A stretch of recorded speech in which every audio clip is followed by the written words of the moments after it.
Something you will realize if you take a close look at the current ban list is that most banned classic cards are spells and traps. Fact is, most early monsters were not really that good. Save for specific cases, old school monsters don't see any sort of play nowadays because they simply weren't as good as their back row counterparts.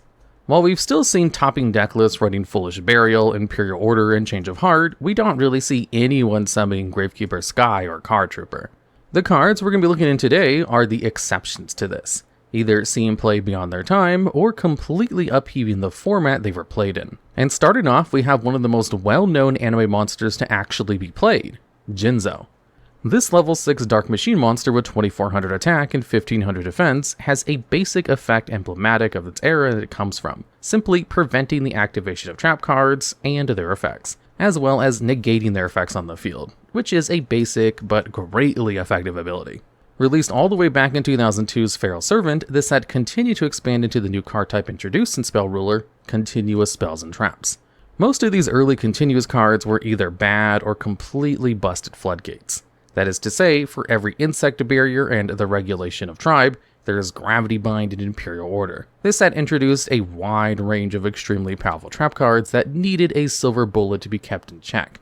Cards like Call the Haunted, Mirror Wall, Ceasefire, and the aforementioned Imperial Order were somewhat kept in check by the machine menace that was Yugioh. Limited on release, this card was immediately a staple in most decks, also being the namesake of the early 2003 format known as Android, which is Yugioh's OCG name. Early Yugioh was dominated by powerful traps like Mirror Force, Ring of Destruction, and Sakuretsu Armor, and Yugioh was the one card which could keep them at bay.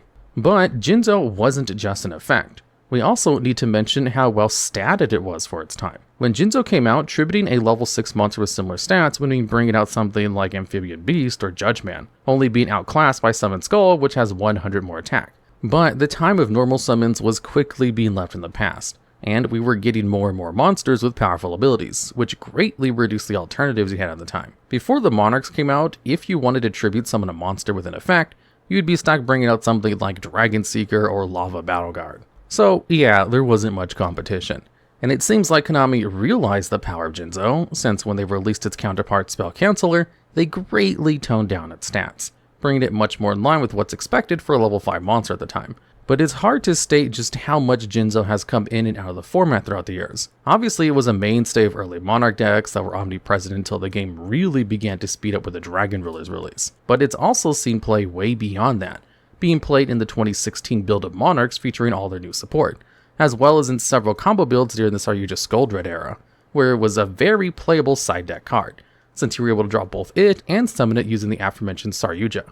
All of this makes Yugioh one of the best classic Yu-Gi-Oh monsters. It seems like early machine monsters were all the rage because for our number 9 spot, we have the format breaking machine, which was Cyberstein. This level 2 machine with just 700 attack has a shockingly explosive effect for its time. At the low cost of paying 5,000 life points, you can summon one fusion monster from your extra deck in attack position. Simple and to the point. What could possibly go wrong? Turns out, a lot. You probably know this card from the Cyberstein OTK decks from the late 2006, where it was used in tandem with Megamorph to summon Cyber Twin Dragon or Cyber End Dragon to attack for insane amounts of damage, ending the duel in one fell swoop. However, Cyberstein is in a weird spot regarding format legality. You see, while it was an easily accessible card in the OCG, it was a Shonen Jump Championship prize card for us in the TCG, making it extremely expensive and limited in quantity. This meant that the few Cybersteins there were being passed around by the very closed teams that populated the Yu-Gi-Oh landscape at the time. However, after a reprint as a rare, the card became widely available, but not really capable of being played in most strategies. Where the card really found a place was in Monarch decks, where it could be easily brought out using Last Will after summoning a Monarch, giving you another big body in the form of a strong fusion to close out the game. These two combos eventually proved too powerful and landed the card a good spot on the Forbidden List, where it would stay banned until January of 2019, where it came back to 1. At first, the card did not do much, just being played in janky Orcus decks where it could be accessed because of it being a dark machine. It also made an appearance in an extremely greedy FTK decks that changed its type to Psychic with Reproducus and then equipped it with Telekinetic Charging Cell, allowing you to ignore its life point cost. But this combo never really achieved nothing more than looking cool on a replay video. When the card actually became a problem, it was with the advent of Tearlaments and Sprite. In case you haven't noticed, Cyberstein is a level 2 monster, meaning you could either mill it through your Shizu cards, or send it straight to the graveyard with Sprite Sprin, to then bring it back using Sprite Elf, giving you access to either an additional Chillimate Fusion like Chillimate Rucolos, or even an Omni Negate in the form of Natura Exterio, although this last card was a lot less common. It was then played in super heavy Samurai decks because of its machine typing, as well as other decks. In the end, while still being limited, the card was much more accessible than originally intended, creating a very one-sided play experience, and the card got the ban hammer one last time. An effect this powerful could only be printed in classic cards like this, when they were still figuring out what was allowed and not allowed in the game, landing it at a solid number 9 spot on our list. For a number 8 spot, we find the master of one and the most popular monster types in the game, Zombie Master. This level 4 Dark Zombie with 1800 attack has a very simple but versatile effect, allowing you to summon back any level 4 or lower zombie monster by discarding a monster. This card by itself gave rise to proper zombie decks. In the short period before Synchros came out, this deck was a menace, taking the first place spot in the 2007 SJC Durham. This deck made use of the very strong zombie cards that didn't quite find a consistent home before, like Pyramid Turtle, Ryokoki, Book of Life, and Illblood. Zombie Master gave these cards a home thanks to finally having a centerpiece to focus the deck around.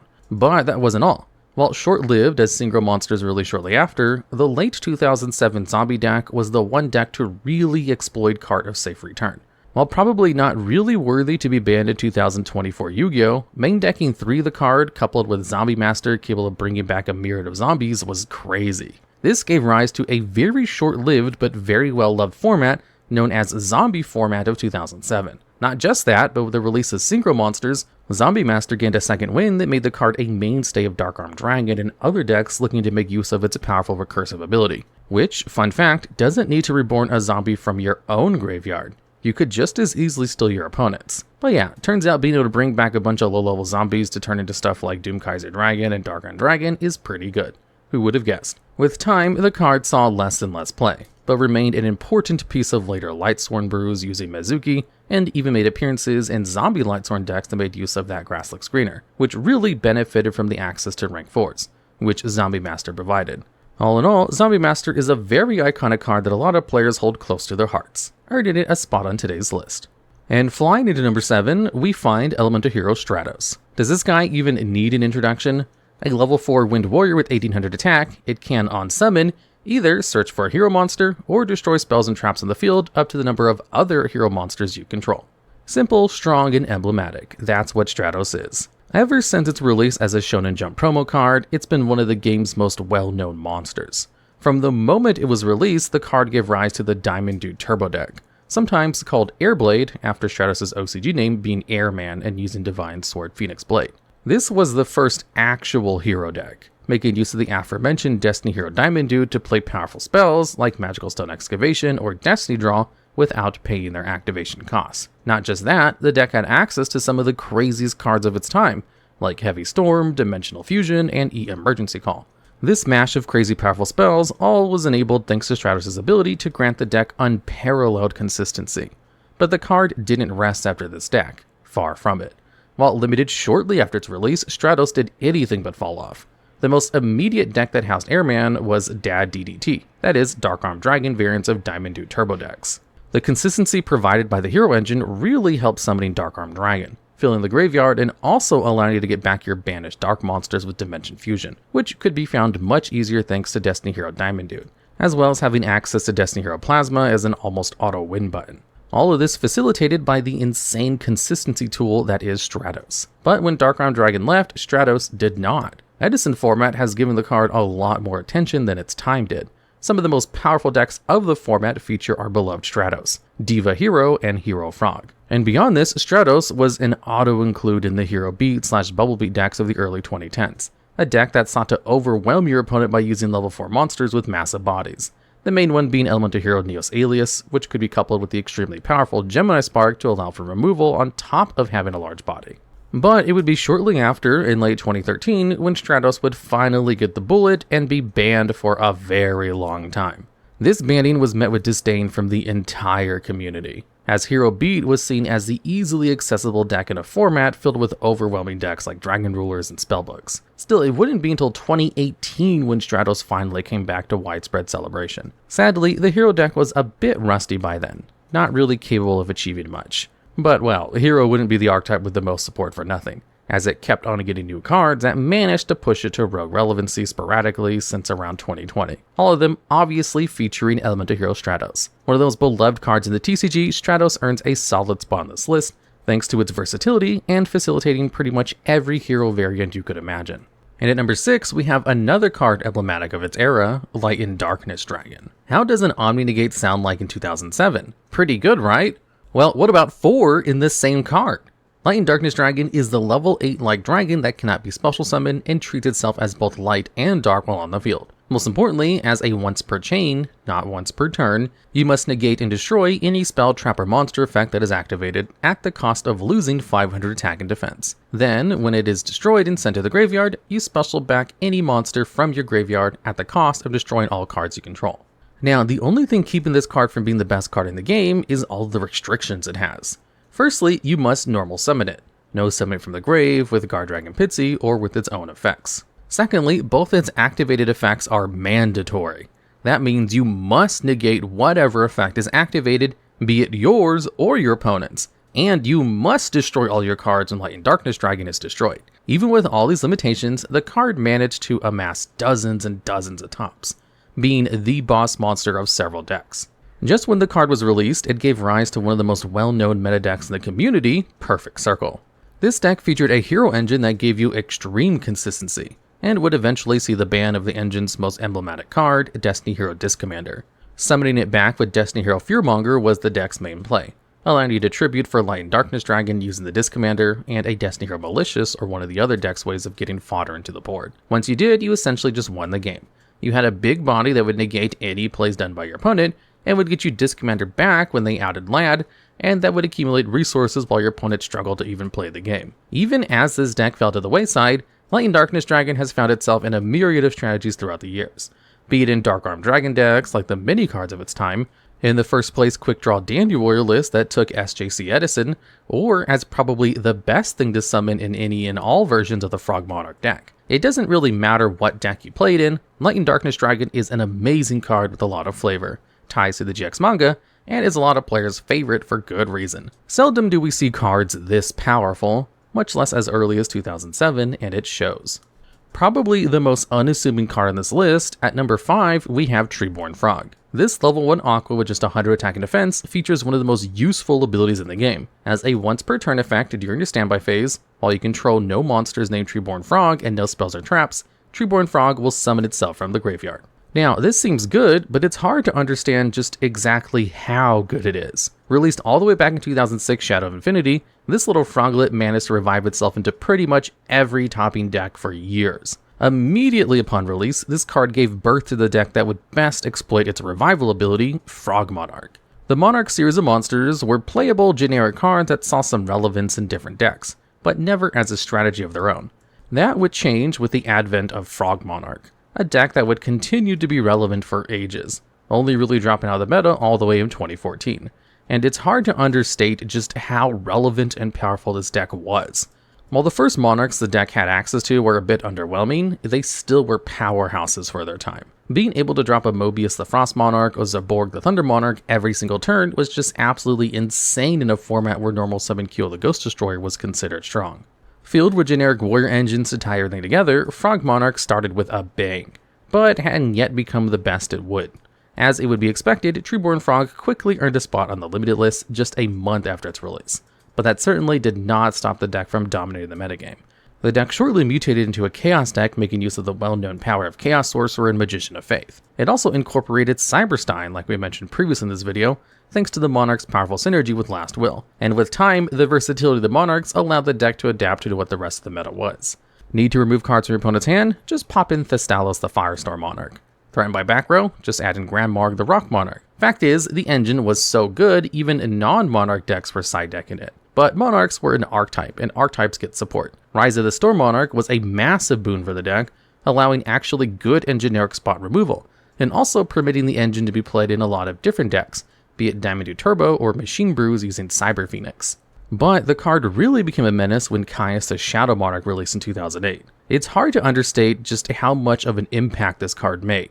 But it wasn't all Monarchs, oh no sir. You see, Konami decided to print Substitoad, and then an FTK won the World Championship, featuring the new semi-limited Treeborn Frog as a recursive frog to tribute with Substitoad. Even after the deck's banning, Treeborn Frog continued to be relevant for a while, being an important part of the very underrated frog deck making use of Sea Lancer. So yeah, it's safe to say the card earned a spot on this list. If there's a card that just seems broken upon first reading, that has to be our number 4 spot, Makura the Destructor. This level 4 Dark Warrior was released in 2004, and for just 5 months made sure to be a pain in the butt for all Yu-Gi-Oh players. To put it simply, Makura resolving spelled the end of the game. One of the first combos that made the card busted was with one of the weirdest cards to be in the ban list, Dark Scorpion, Chick the Yellow. The combo was pretty simple. You just need to have Chick in the graveyard, Makura's effect apply that turn, and Call the Haunted in your hand, and this would win you the game. It went like this: you activate Call the Haunted to summon back Chick the Yellow, then attack with him, deal damage, and return your own Call the Haunted to your hand, sending Chick to the graveyard. You then activate Call the Haunted directly from your hand during the same battle phase, summon Chick the Yellow back, attack, return Call the Haunted, and keep doing this until your opponent could no longer play the game because you dealt infinite damage. Now, this is kind of underwhelming, honestly. When you think about Makura the Destructor, you think about one of 2 combos. Either activating cards like Jar of Greed, Legacy of Yanagarasa, and Reckless Greed to draw through your entire deck into a resolve Exodia the Forbidden One. Or much scarier, you activated Exchange of the Spirit. Pretty mind-numbing, obviously. You do essentially the same thing you would do with Exodia combo. Turbo your way through your deck, fill up your graveyard, and then use Exchange of Spirit to swap decks and graveyards, making your opponent's deck become 0 cards, and winning you the game by just passing turn. Now, you have to keep in mind that while both Makura the Destructor and Exchange of the Spirit are currently legal, this combo is no longer possible. This is because these cards were unbanned by giving them an errata, effectively butchering the power of both cards. And for good reason, since if Makura the Destructor was legal in the current format, the game would be plagued by insane trap combo decks that give you access to anything you could ever want, most often winning in the first turn. And this is why Makura destroys his way into this top 10. First in the top 3 is another card that received an errata, Dark Magician of Chaos. This level 8 spellcaster with a beefy 2800 attack body has an honestly insane effect for its time. For starters, it banishes any monster it destroys by battle, but most importantly, when it's summoned, you can return any spell card from your graveyard to your hand. And to balance all this, Dark Magician of Chaos would be banished when it leaves the field. In case it bears repeating, during the early days of Yu-Gi-Oh, the best card type was by far spells. Just in GOAT format, you had Metamorphosis, Pot of Greed, Heavy Storm, Delinquent Duo, Graceful Charity, among many others. Being able to essentially double any spell you play while also getting a large body out of the exchange was unheard of at the time. Graveyard recursion was greatly limited in this time period. The most powerful card with that effect being Magician of Faith, a card also well deserving a spot on today's list. Dark Magician of Chaos simply skipped a basic rule of the game, allowing you to reuse spells that have already been spent, and sort of ignoring the ban list for limited cards like Premature Burial, one of the cards that best worked with this spellcaster. While it was played in several decks during the GOAT format era of the game, the one that made better use of it was Reasoning Gate, a deck using both Reasoning and Monster Gate to get out Sacred Crane for draws, which exploited Dark Magician of Chaos for recouping those 2 powerful spells that you could fill up your graveyard with more spells, while also getting you a free monster. But let's not forget his first effect, banishing whatever it destroys in battle. Early Yu-Gi-Oh! Is filled with Recruiters, a series of monsters that special summon a monster of their own attribute when destroyed by battle and sent to the graveyard. Cards like Mystic Tomato and Giant Rat, which are otherwise powerful staples of the format, become useless in the face of Dark Magician of Chaos, hitting them for 1400 damage and preventing their powerful consistency effects from triggering. While the card was still powerful, it took a little bit to find a home after GOAT format came and went. But Diamond Dude Turbo knew how to really milk this classic card. We already covered this deck before in this video, so just picture the following. You activate the effect of Destiny Hero Diamond Dude, excavating Graceful Charity, and send it to the graveyard. Then you activate Monster Gate, tributing Diamond Dude, and summon Dark Magician of Chaos, and use its effect to add back Graceful Charity. You activate Graceful Charity. Next turn, you activate Graceful Charity again off of Diamond Dude's effect. Yeah, kind of crazy, huh? And this wasn't even the reason it got banned. Dark Arm Dragon took a lot of cards with it, and Dark Magician of Chaos was one of them. So in late 2008, it became banned for a long time. It eventually was unlimited in April 2016, following an errata limiting the adding back of the spells to the end phase of the turn it was summoned only, effectively making the card unplayable.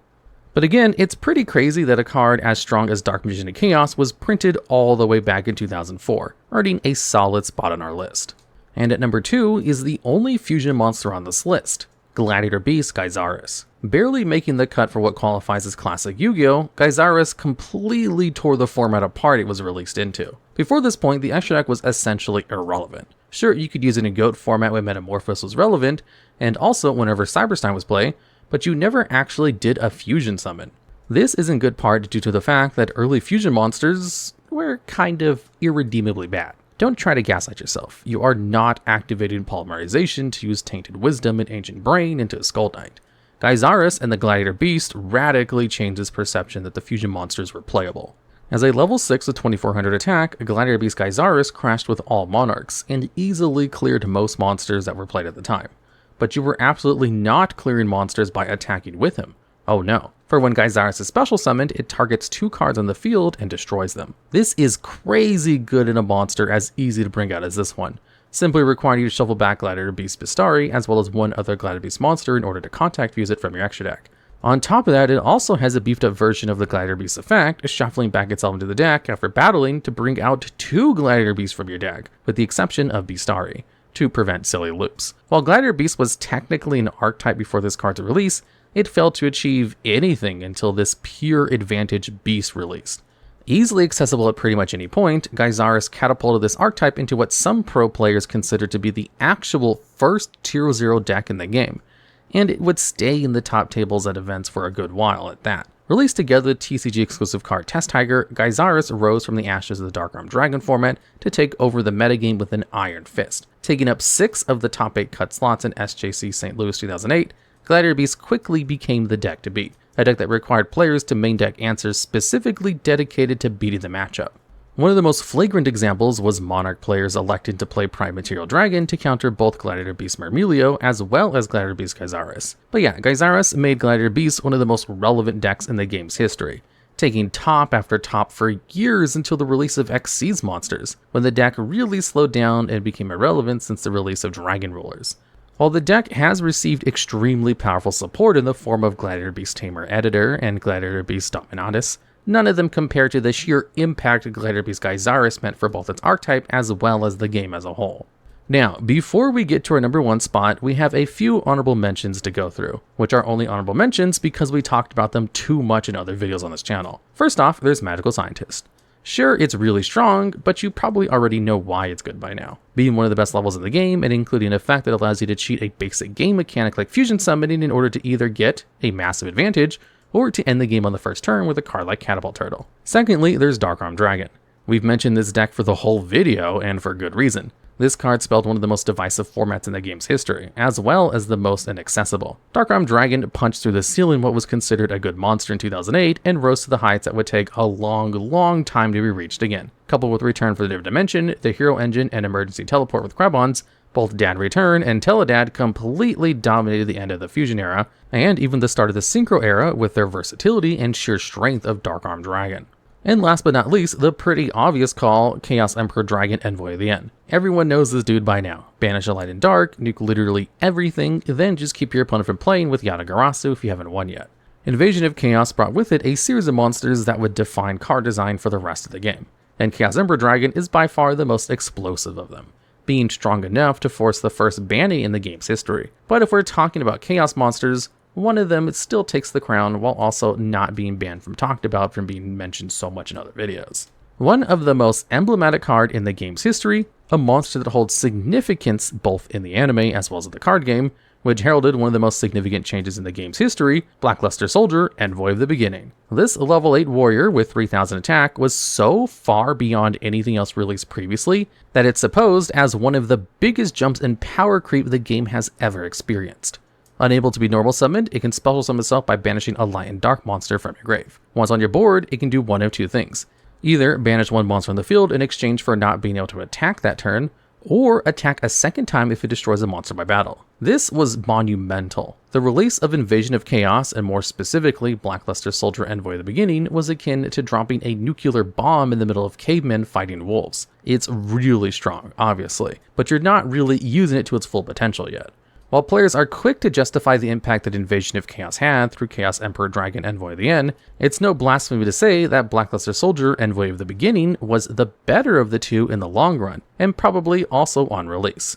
After the short stint of playability its Draconic counterpart had, BLS quickly became a mainstay in the format for the following decade. An obvious include in early Chaos decks, the card was the boss monster not just of its own deck, but of the game as a whole. Nothing even comes close to the finality it represented. A free summon that could either permanently remove a monster, or go for a quick game sprint. It was simply insane. These early builds struggled from the lack of good light monsters, but found massive success nonetheless. Chaos decks completely dominated 2005, finally having access to a good generic light monster in Cyber Dragon, and ruled the game until the card's eventual banning in October of 2005. It wouldn't be until September 2011 when Konami decided it was time to banish a light and dark again. Blackluster Soldier Envoy of the Beginning came back in a very different game than the one he last saw the last time he was legal. Reborn Tengu was the name of the game, and the game was synchro summoning. But the more things changed, the more they stayed the same.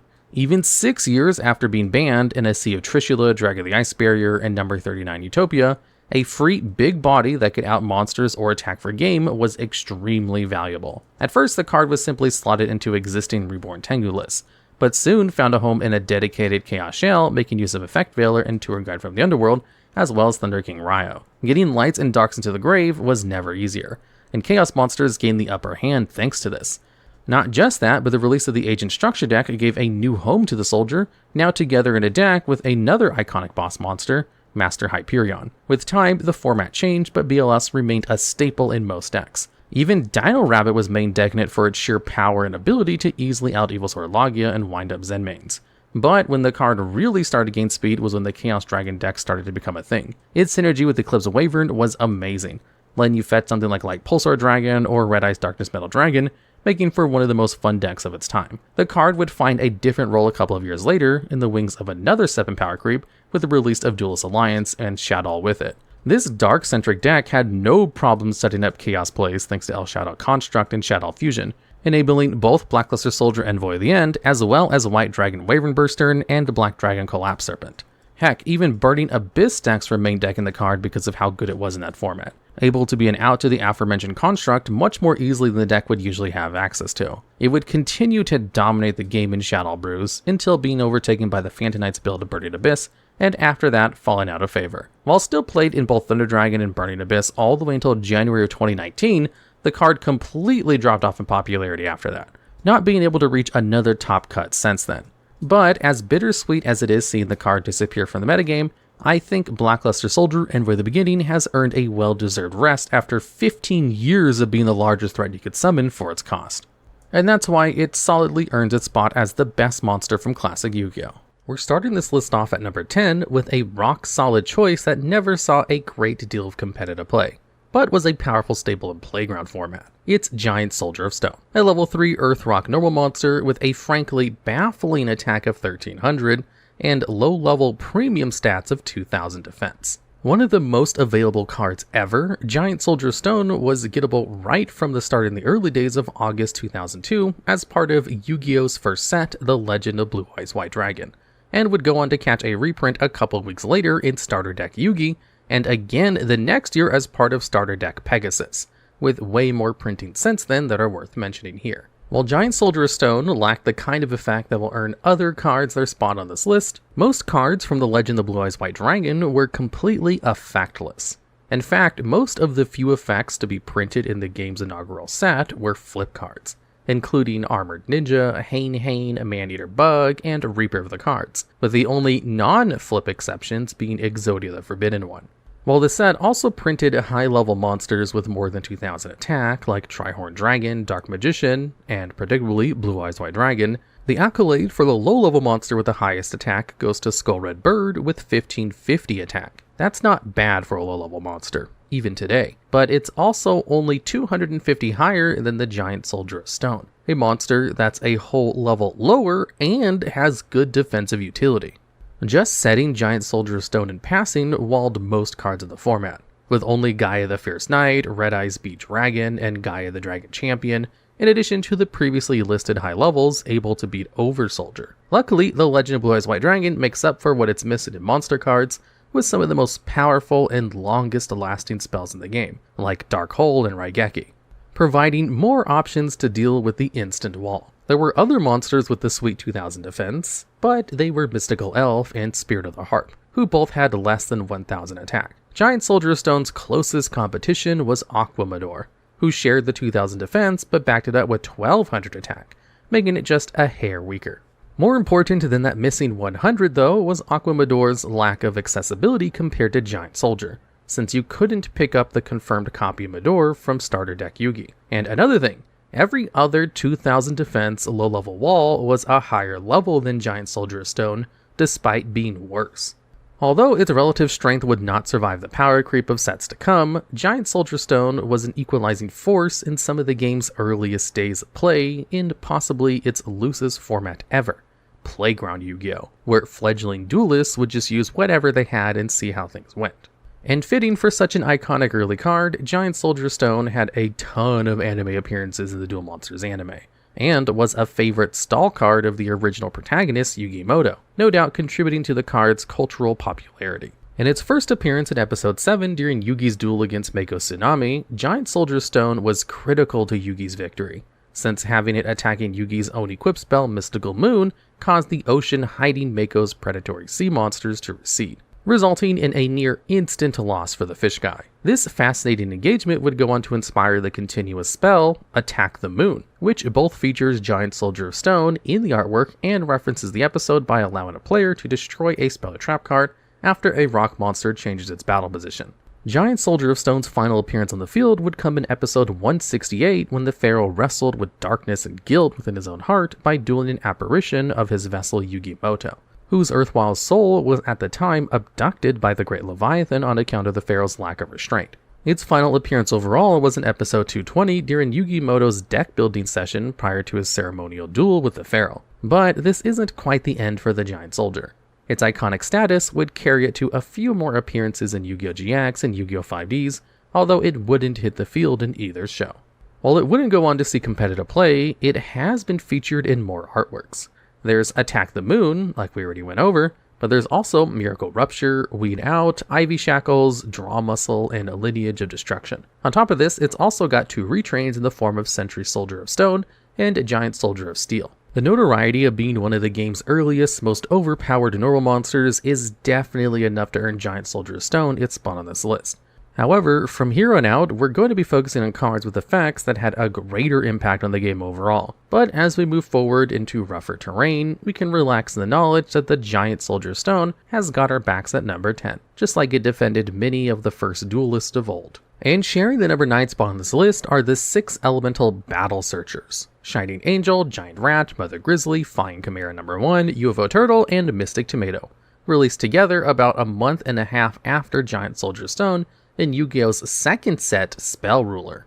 They're all level 4s with 1400 attack and defense that ranges from 800 at the low end and 1200 on the highest end. Their effects are all technically different, but complementary in that they all accomplish the same thing for their different attributes, which is why there are 6 of them, 1 for each minus Divine. When Giant Rat is destroyed by battle and sent to the graveyard, you're able to special summon any earth monster with less than 1500 attack from your deck in attack mode. Mother Grizzly does the same thing, but for water monsters, and UFO Turtle for fire, Mystic Tomato for dark, Flying Kamakiri number 1 for wind, and Shining Angel for light. These are some of the earliest examples of what would come to be known as floating effects, a fundamental force in the modern game. Floating effects are what happens when a monster or card leaves the field. Being able to Dark Hole or battle your opponent's monsters away doesn't mean much when destroying their Silent Magician causes it to float into a copy of Silent Magician level 8 from the deck. While the floating effects of the elemental searchers from Spell Ruler are quite conditional in that they only activate after being destroyed by battle and sent to the graveyard, future evolutions of the concept would have much more difficult to circumvent triggers like leaving the field because of an opponent's card. Still, in those early days, there were less tools for sending cards to places that weren't the graveyard, like Banishment, the hand, or back to the deck. Hane and Penguin Soldier can only do so much heavy lifting.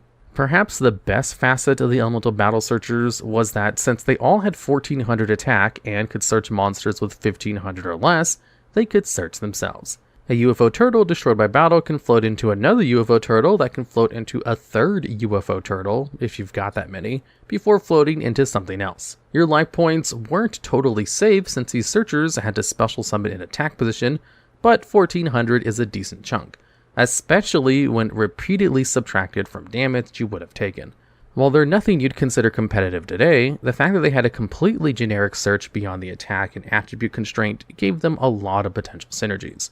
In particular, Shining Angel Mystic Tomato saw considerable competitive play, which is understandable since Light and Dark have historically been the game's strongest attributes. Mystic Tomato in particular saw use in many decks, including Insectors, Zombies, and Teledad. The fact that these searchers don't have a level restriction even means that you could use Mystic Tomato to search a low attack level 10 like Yugioh. Truly cunning duelists would even foist their elemental searchers onto their opponent with cards like Creature Swap and Mystic Box before attacking over them for a free floating search. And reigning over the number 8 spot on this list is King of the Swamp, a level 3 water aqua monster with 500 attack and 1000 defense from the 2004 set Ancient Sanctuary. In addition to ruling swamps, King of the Swamp also lords over Yu-Gi-Oh's early days fusion support. One of the biggest troubles with fusion monsters hasn't changed since the very beginning. Searching out 2 or more specific names, plus a polymerization or lookalike to summon one monster from the extra deck is incredibly resource inefficient. This became very quickly evident through the popularity of cards that made accessing the fusion deck easier, like Metamorphosis and Cyberstein. This is another trend that would continue with instant and ready fusion, but King of the Swamp was an excellent piece of early polymerization support that went toward making fusion strategies playable. So what does it do? Well, firstly, it can activate from the hand, discard itself to search out polymerization from your deck. This alone would make it worth consideration for fusion decks in the time-gated format, since it's basically just a fusion sage you can use to thin your deck, but with the option to set in defense position if you badly needed a body. But what earns King of the Swamp its royal status and spot on this list is the added flexibility it gets from also being able to count itself as a fusion substitute for any one fusion material monster. This effect is shared by a few other cards, notably Mystical Sheep No. 1, Versago the Destroyer, and Beast King of the Swamp, all from back in 2002. But not only did they lack King of the Swamp's polymerization search effect, they also weren't widely available to play. The 3 earliest fusion substitutes were all distributed as pools from the tournament packs, with Versago and Beast King first printing in Tournament Pack 1, and Mystical Sheep following in Tournament Pack 2. Though they'd all catch reprints with Tournament Pack 5, King of the Swamp's presence as a rare in Ancient Sanctuary, plus a soon-to-follow second run in Dark Revelation Volume 2, made it not only the best, but the most obtainable fusion substitute. Interestingly, King of the Swamp wouldn't actually begin to see considerable competitive placement until 2016 as part of the Fright Fur strategies, a line of fusion fiends that arise from patching together the cute fairy fluffles with devious edge imps. The Fright Furs were interesting as they wanted to use both polymerization and their archetype fusion spell Fright Fur Fusion. Polymerization was great for getting your fluffles and imps into the graveyard, which is where Fright Fur Fusion would then banish them, to call out more powerful monsters from the extra deck. Not only could King of the Swamp search polymerization, but it could benefit from fluffles like Owl and Cat, who could also search polymerization, freeing King of the Swamp to act as a substitute for Edge Imp Sabrus or other materials specifically mentioned by Fright Fur monsters. From there, King of the Swamp would also see niche experimentation and strategies to come, particularly tier limits. King of the Swamp is a retrain of the earlier Beast King of the Swamp, and the Swamp would continue to be an important epicenter for fusion-related cards in the Duel Monsterverse for years to come. Mudragon of the Swamp is a fusion with generic materials, only requiring 2 monsters of the same attribute, making it a common target for spells like Super Polymerization. Muddy Mudragon is a level 6 synchro that's also a fusion substitute, with an on-field activated effect to essentially become Polymerization.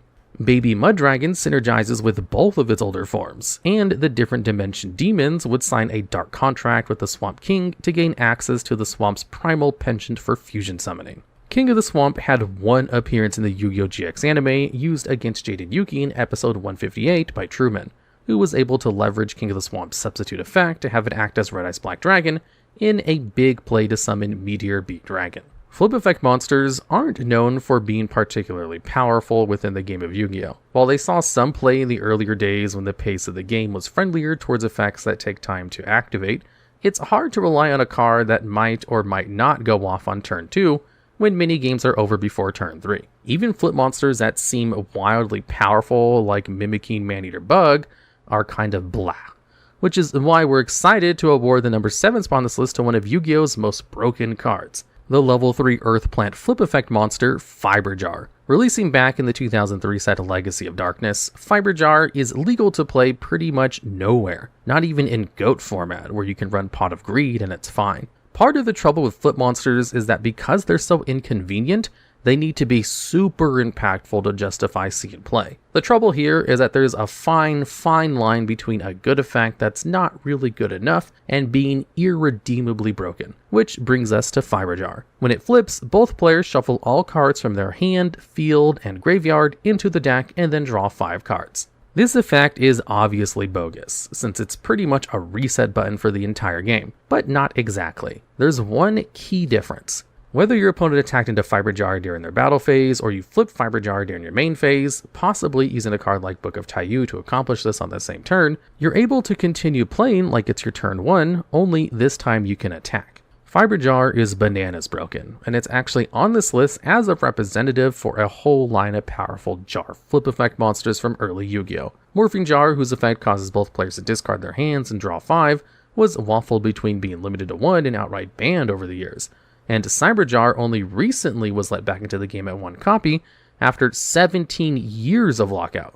Morphing Jar number 2 did its time both semi-limited and banned, but Fiber Jar holds the competitive title of most banned jar, and for that gets the number 7 spot on this list. If talking about a monster that can single-handedly disrupt your hand, field, and graveyard and pretty much restart the duel has you feeling a little nervous, don't worry, because the number 6 pick for this list has come to save you. Here to help is Rescue Cat, a level 4 Earth Beast with 300 attack and 100 defense from 2005's Flaming Eternity set. Rescue Cat has the effect to send itself from field to graveyard to special summon 2 level 3 or lower beast monsters from your deck. They're destroyed during the end phase, but the effect to trade out for 2 monsters of your choice from deck is wildly impactful. Like King of the Swamp, Rescue Cat would see the greatest amount of play after the classic era for its synergy with the other extra deck summon mechanics, like Synchro and Xyz. But it would actually hit its highest spike in the Twilight era of classic Yu-Gi-Oh! With 55 competitive placements from April through September of 2008. The major reason for this spike in Rescue Cat relevance were the Gladiator Beasts. This archetype of monsters doesn't actually have as many beasts in the name as it implies, but they do have Test Tiger, a level 3 beast that contributes itself to target a Gladiator Beast you control, and shuffle back into the deck in order to special summon another Gladiator Beast, treating that monster as if it was special summoned by the effect of a Gladiator Beast. That all sounds quite complicated, but it's Yu-Gi-Oh! So what do you expect? The idea behind the Gladiator Beasts was that at the end of the battle phase, after they engaged in battle, they'd be able to tap out of the arena, shuffling themselves back to tag a fellow gladiator to the field from the deck when they do.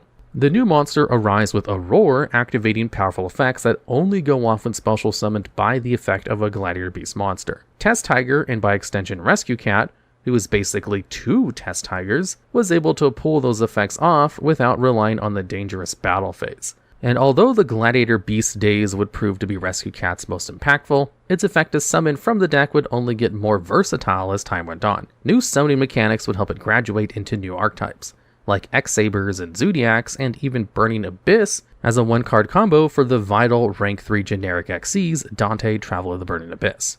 Tragically, for such a cute card, but in what was definitely a relief for duelists at the time, Rescue Cat would catch a ban in 2010 for the Synchro Cat decks that would build around it, which used Rescue Cat's instant access to tuners to pull together a lethal OTK. By first clearing your opponent's back row with cards like Cold Wave, Giant Trunade, and Heavy Storm, you could safely use Summoner Monk to summon a second Summoner Monk, and Rescue Cat, which would trade out 2 copies for an X-Saber Airbellum, who would then tune the 2 Summoner Monks to populate your board with 2 copies of Darkstrike Fighter. With 2600 attack and the ability to tribute a monster to inflict burn damage equal to 200 times the tribute's level, you could attack with both Darkstrike Fighters and then tribute both for a fatal sum of exactly 8,000 points. This strategy would lead to both Darkstrike Fighter and Rescue Cat catching bans and later erratas, with Rescue Cat being unplayable from 2010 to its reprint in the 2017 set Duelist Saga, with the new stipulation that the monster it summons are unable to activate their effects. It's worth noting that although this change wouldn't prevent Darkstrike Fighter's game-winning effect, an errata to make the effect a hard once per turn would finish Synchro Cat for good. Rescue Cat might not have risen to competitive prominence until the tail end of classic Yu-Gi-Oh! But its outsized impact in the final days before the advent of synchros and its unparalleled OTK ability during the early synchro era well earned it a spot at number 6 on this list. And mobilizing to number 5, we have Cyber Valley, the level 1 light machine that manages to be overpowered with no attack or defense by having 3 powerful draw effects to make up for its missing stat line.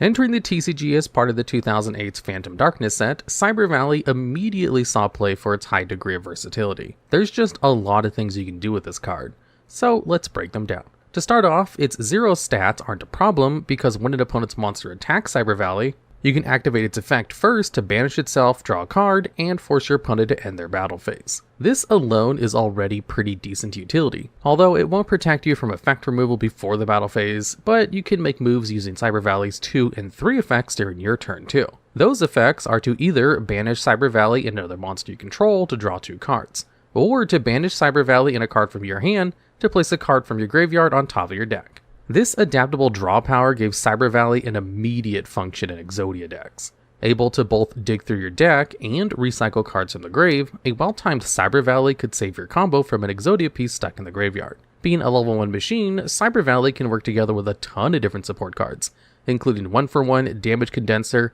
and of course Machine Duplication, plus more. And this brings us to Dimension Fusion. Dimension Fusion has been banned since 2008 with no indications returning, and Cyber Valley is one of the cards that broke it. Since Dimension Fusion has both players summon back as many of their banished monsters as possible, Cyber Valley plus Machine Duplication and Dimension Fusion equals a wild amount of draws. Combined with spell economics to negate the life point cost of Dimension Fusion, Cyber Valley can pull off an Exodia FTK where its 3rd effect can recycle Dimension Fusion for it to recycle Cyber Valley for it to recycle Dimension Fusion ad infinitum until Exodia Obliterate. There are 1,000 ways Dimension Fusion can break the game, but unlike that spell, Cyber Valley made it through 2008 and remained relevant as a niche tech option for many strategies in the years to come. You can find Cyber Valley in deck lists for Chaos and even the last entry Synchro Cat, but most often in Teledat decks. Used by the Cyber Dragon duelist Zane Truesdale, Cyber Valley makes its on-field appearance in episode 148 of the Yu-Gi-Oh! GX anime during Zane's duel against the Yubel-possessed Jesse Anderson, where it would help Zane bide for time and plays, but unfortunately not enough to save him from losing the duel. Interestingly, this card's name is likely a mistranslation on account of the similarities between R and the L sounds in Romanized Japanese. Cyber Valley's name in the OCG is actually Cyber Vary, short for variation, which probably refers to variable ways you can use the card to arrange and pull from your deck. And at number 4, we have Thousand Eyes Restrict.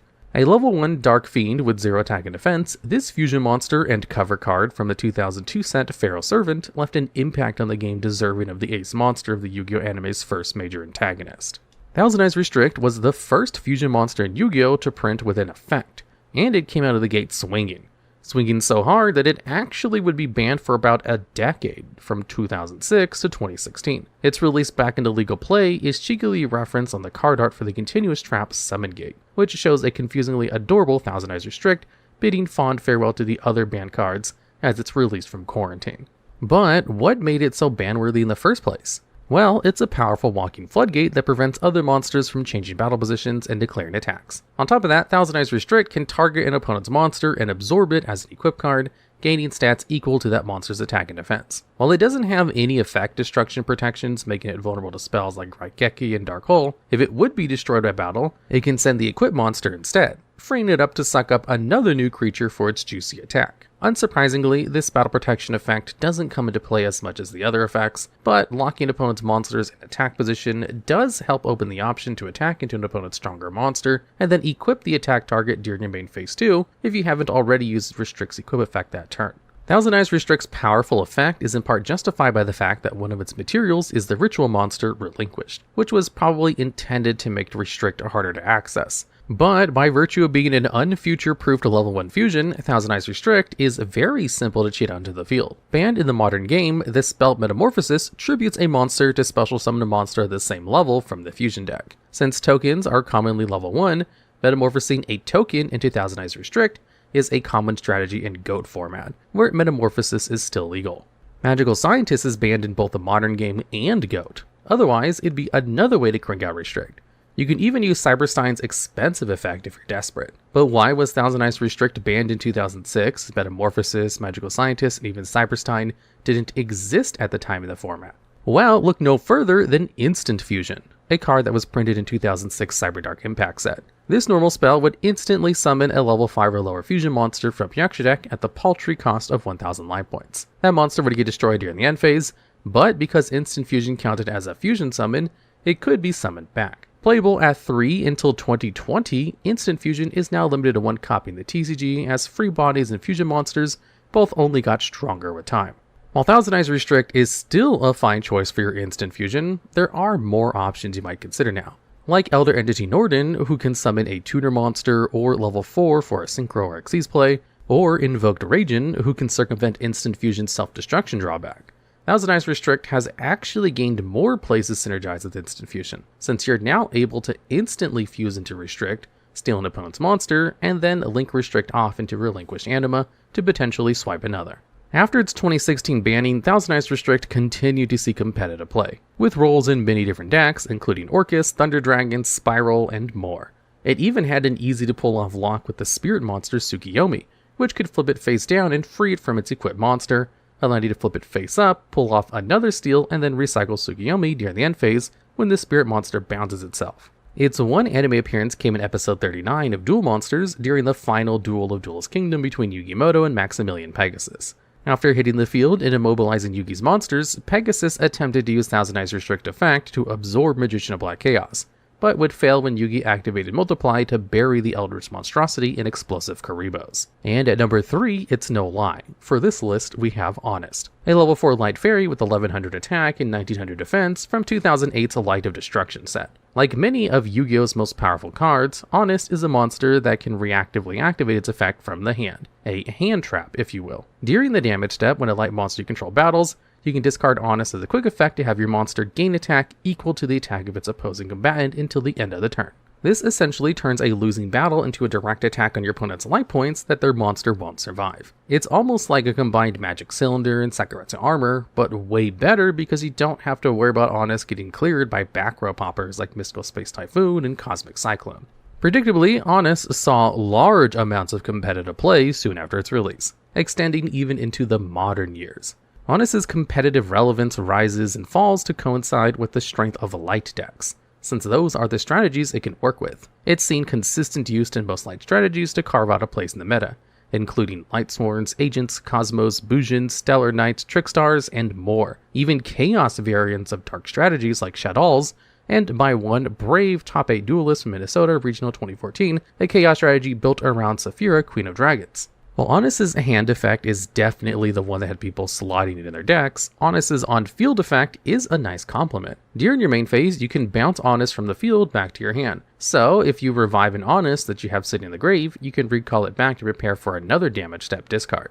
Honest was a pivotal card and character of the 4th season of the Yu-Gi-Oh! GX anime, originally being the dual spirit partner to the Obelisk Blue student named Yusuke Fujiwara. Honest's card was removed from Yusuke's deck purposefully to protect it from the corrupting forces of the deep darkness that Yusuke was studying.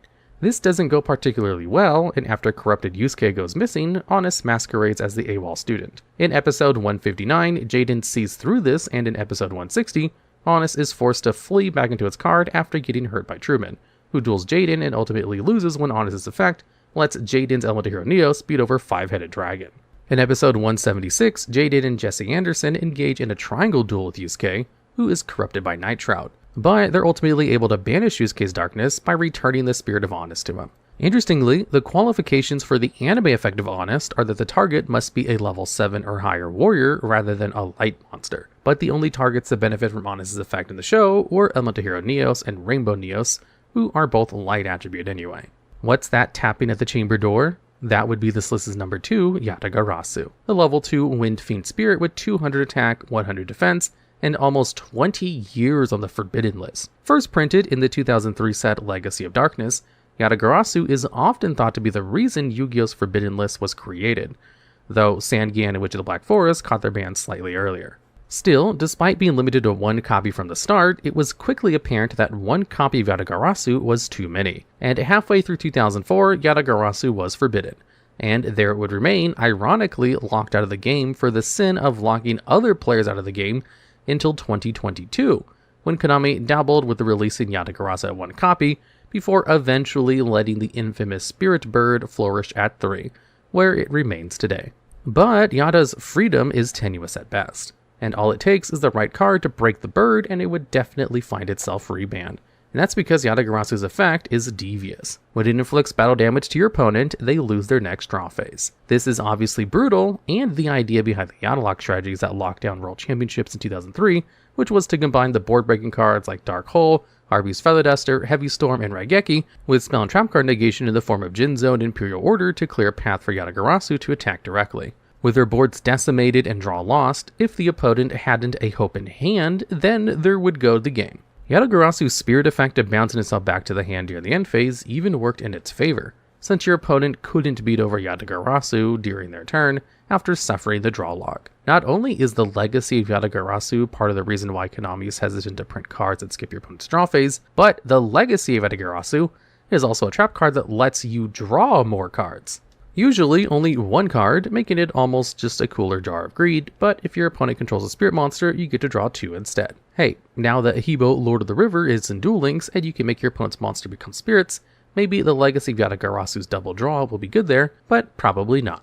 There's also the spiritual retrain of the bird spirit to Magispector Crow Yata, that's worth mentioning as well, plus the Ore of Yasaka that Yatagarasu is depicted holding, and its cameo appearance in Tour Bust of the Forbidden Realms, alongside fellow Forbidden Card Zangan, Rescue Cat, Cyberstein, Magical Scientist, Mistake, and Tribe-Infecting Virus. There's actually even a sequel to the card called Shared Ride that includes the Angel from Graceful Charity and one of the Delinquent Duo.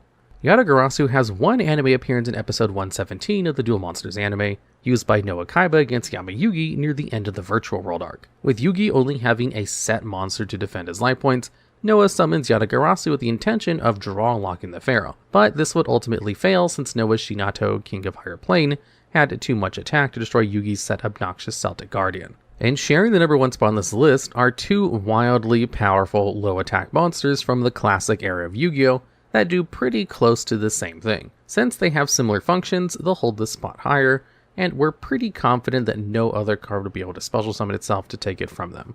And yep, the number 1 spot goes to the summoning floodgates on legs, Fossil Dyna Pachycephalo and Jiaojin the Spiritualist. Pachycephalo is a level 4 Earth Rock with 1200 attack and 1300 defense, and Jiaojin is a level 3 light spellcaster with 200 attack and 1300 defense.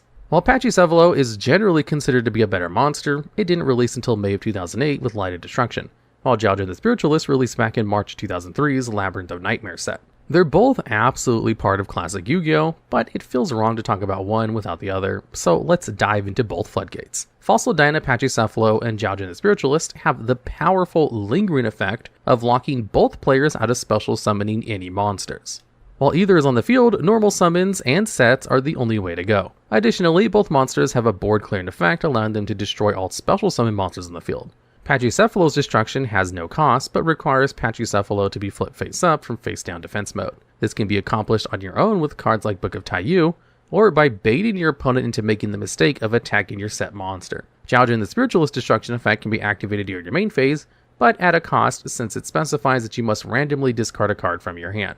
The sting of discarding can often be mitigated by running cards that like to live in the grave, but the randomness of Jiaojin's Toll makes this workaround difficult, because as many cards as you play that don't mind to discard, you'll have cards you'd rather hang on to as well. But, downsides aside, the fact that both Pachycephalo and Jiaojin can simply be normal summoned and have their floodgates in effect is hugely useful, and there are many ways to get them onto the field too, including the elemental battle searchers we discussed back towards the bottom of this list, if you're playing a time-gated format without better options. Despite their strength, Fossil Dyna Pachycephalo and Jiaojin the Spiritualist have never caught a ban or even a limitation, well outside of Master Duel, and that's because neither of these cards are going to win you the game on their own. Instead, their function tends to work best within an anti-meta deck. Basically, they slow down the pace of the game, which is never alone going to be enough to score a win-win, but can stay your execution against a cracked deck, giving you the space you need to breathe and not lose.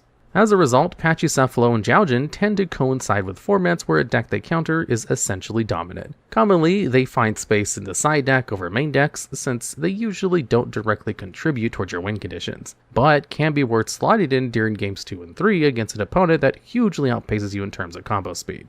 While stun decks that utilize Fossil Dyna, Pachycephalo, Yugioh the Spiritualist, and other powerful Floodgate cards are not often considered to be particularly fun to play against, they can still play a vital role within the ecosystem of the Yu-Gi-Oh meta as counters to breakneck decks that nevertheless fold against cooler strategies.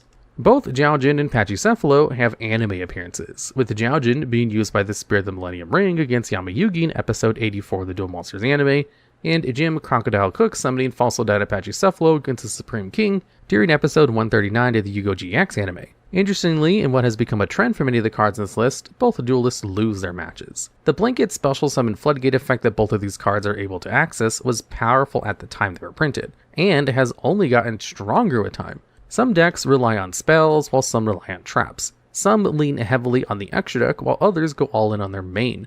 But one mechanic that almost all decks in Yu-Gi-Oh! Share is special summoning, and Yugioh and Pachycephalo's ability to wall that option with just a normal summon makes them easy candidates for the #1 spot on this list. In this video, we'll be going over 10 cards which have had such a drastic effect on the game that it either changed how players play the game, or had the game change around them. And at number 10, we have Infinite Impermanence. This is a card that has both a hand and on-field effect, where if you have an empty field, you can use it from your hand to negate the effects of a monster. And if it's on the field and activated like a normal trap card, it also has the same effect to negate the effect of a monster, but gains an additional effect, where for the rest of the turn it negates the effects of all spell and trap cards in the same column as it. So with Infinite Impermanence, the way this card changed the game was not in its hand effect, because it's basically just another version of Effect Veiler. And actually, it's its on-field effect, which makes it so you're incentivized to not play spell and traps in the same column as your opponent's face-down spell and trap cards, because you never know if they're going to have an Infinite Impermanence in that zone and be able to negate your effect. To a lesser extent, the Mech Knights also incentivize you to not play spell and traps in the same column as your opponent's spell and traps, but Infinite Impermanence is one of the most played hand traps in the game, and definitely is more influential in making people not play spell and traps in the same column as their opponents. Even if your opponent doesn't have Infinite Impermanence, people will still avoid playing cards in the same column as your opponent's face-down cards, just because Infinite Impermanence exists. These are the kinds of cards we'll be talking about on this list. Cards that have such an impact that they influence how you play the game, even if they don't actually exist in your opponent's deck. And at number 9, we have Nibiru the Primal Being.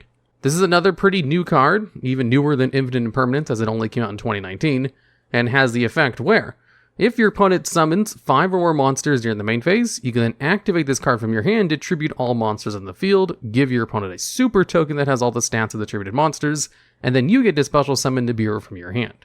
Being able to tribute all the monsters in the field can kind of win you the game by itself in most cases, and it's an incredibly powerful hand trap effect.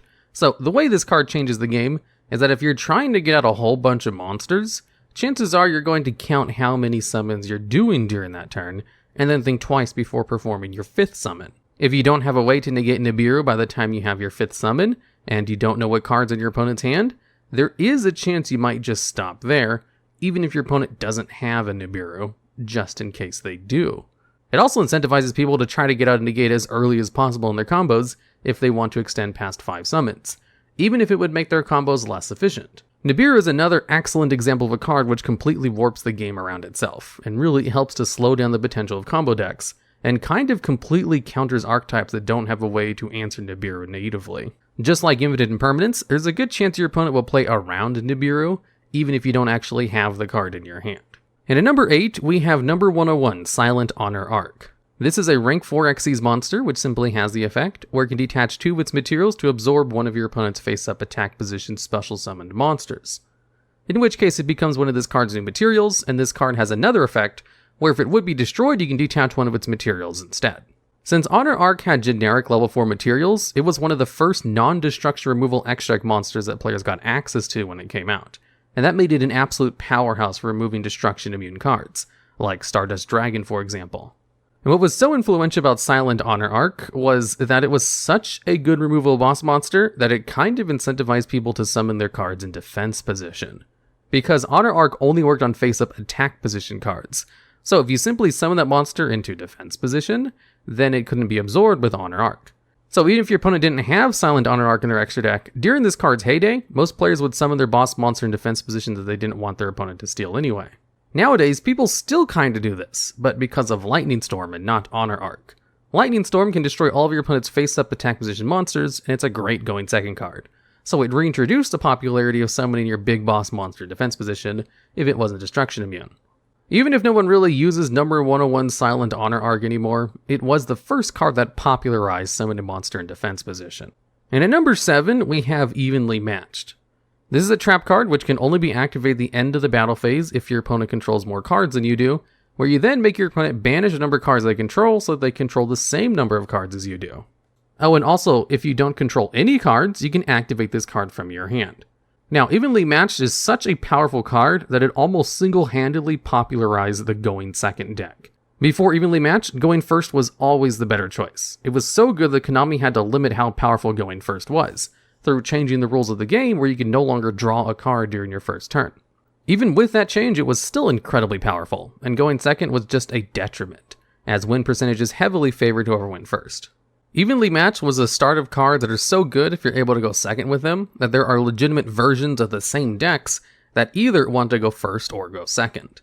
If your opponent set up a full board of monsters or a combination of a lot of cards in the back row, but they didn't have a way to negate trap effects, then you can gain a ton of advantage by making your opponent get rid of all their cards. The removal from Evenly Matched forces your opponent to get rid of their cards and banish them face down, which is probably one of the best forms of removal, as it bypasses almost all kinds of protection. Not even Ultimate Falcon is immune to the effects of Evenly Matched. And if you use the effect from your hand, you can just simply enter the battle phase, and then leave the battle phase to get rid of all but one of your opponent's cards, since it counts your Evenly Matched in the field as your one card. Then you can do all your plays like normal during the main phase 2 in order to set up your board. You do have to give up your main phase 1 and battle phase to use the card, but the amount of advantage you gain from wiping your opponent's entire field of indestructible monsters is kinda worth it. Evenly Matched was then followed by some more good going second cards which made the strategy way more viable than trying to rely on just drawing a copy of Evenly Matched, thanks to cards like Dark Ruler No More and of course Lightning Storm.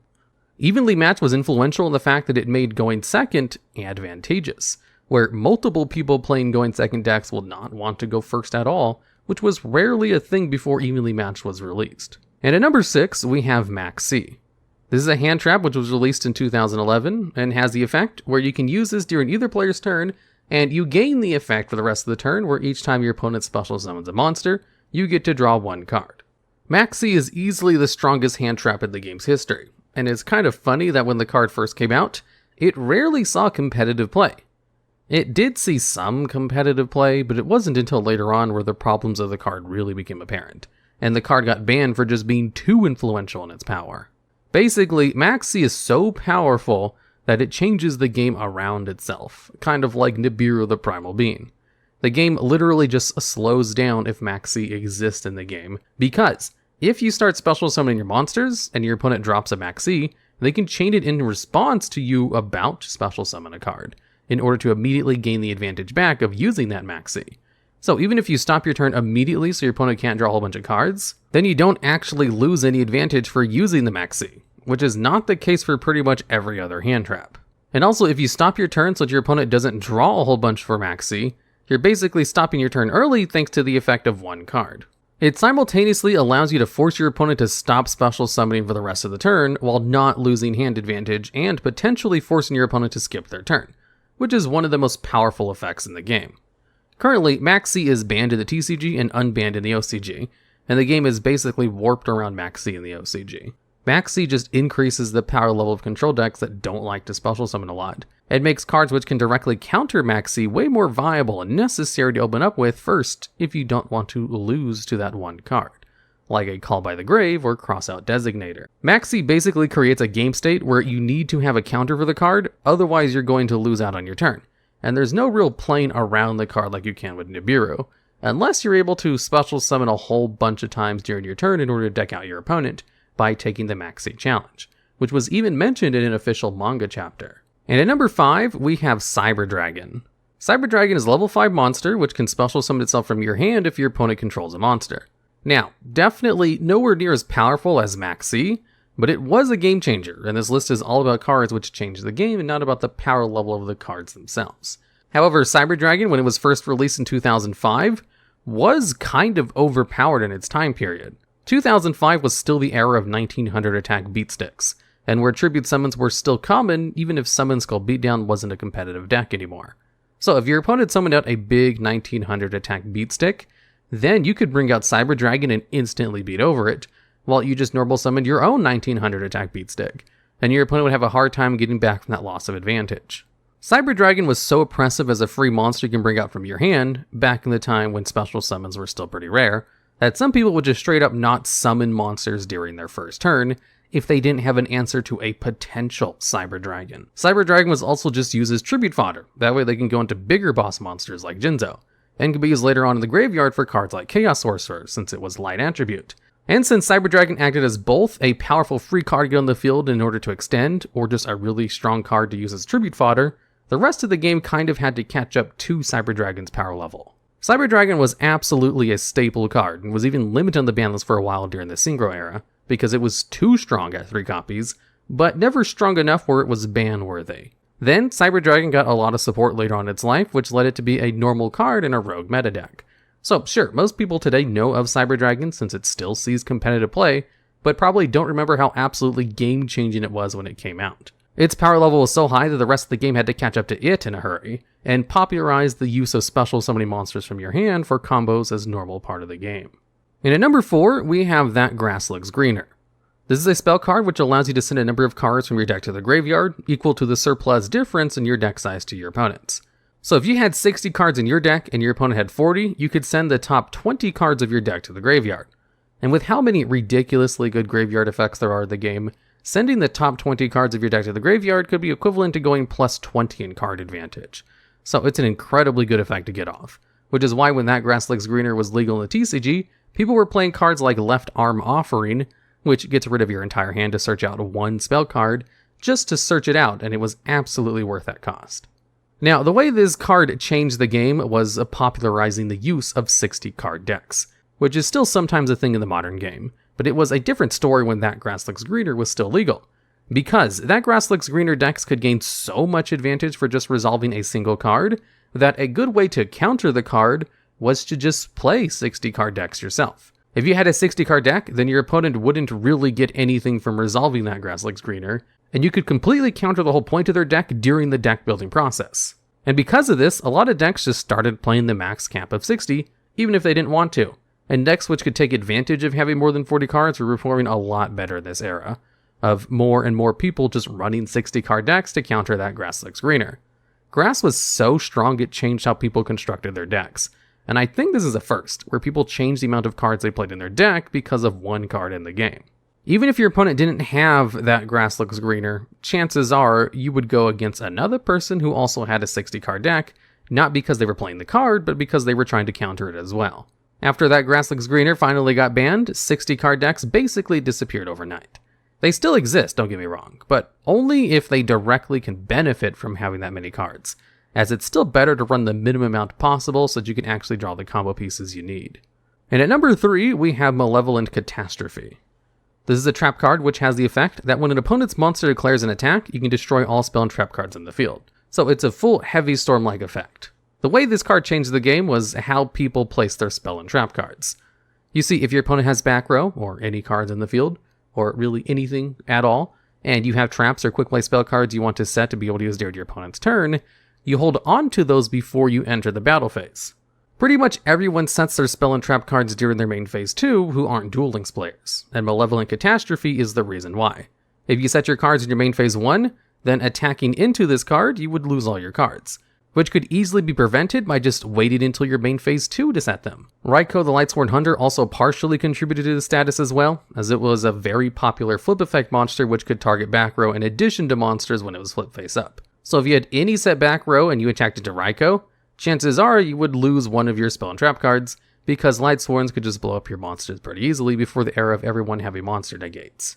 So Malevolent Catastrophe causing people to change when they set their spell and traps is definitely deserving of a high spot on this list of cards that changed how players play the game. And at number 2, we have Gorz, the Emissary of Darkness. This is a card which has the effect that if you don't control any cards on your side of the field and you take damage, you can then special summon this card from your hand and activate one of its 2 effects based on the type of damage you took. Where you can either inflict damage to your opponent equal to the amount of effect damage you took, or if it was battle damage, you get to summon a token which has the same attack and defense as the amount of damage you took. So the way this card changed the game was how your opponent attacks with their monsters directly during the battle phase.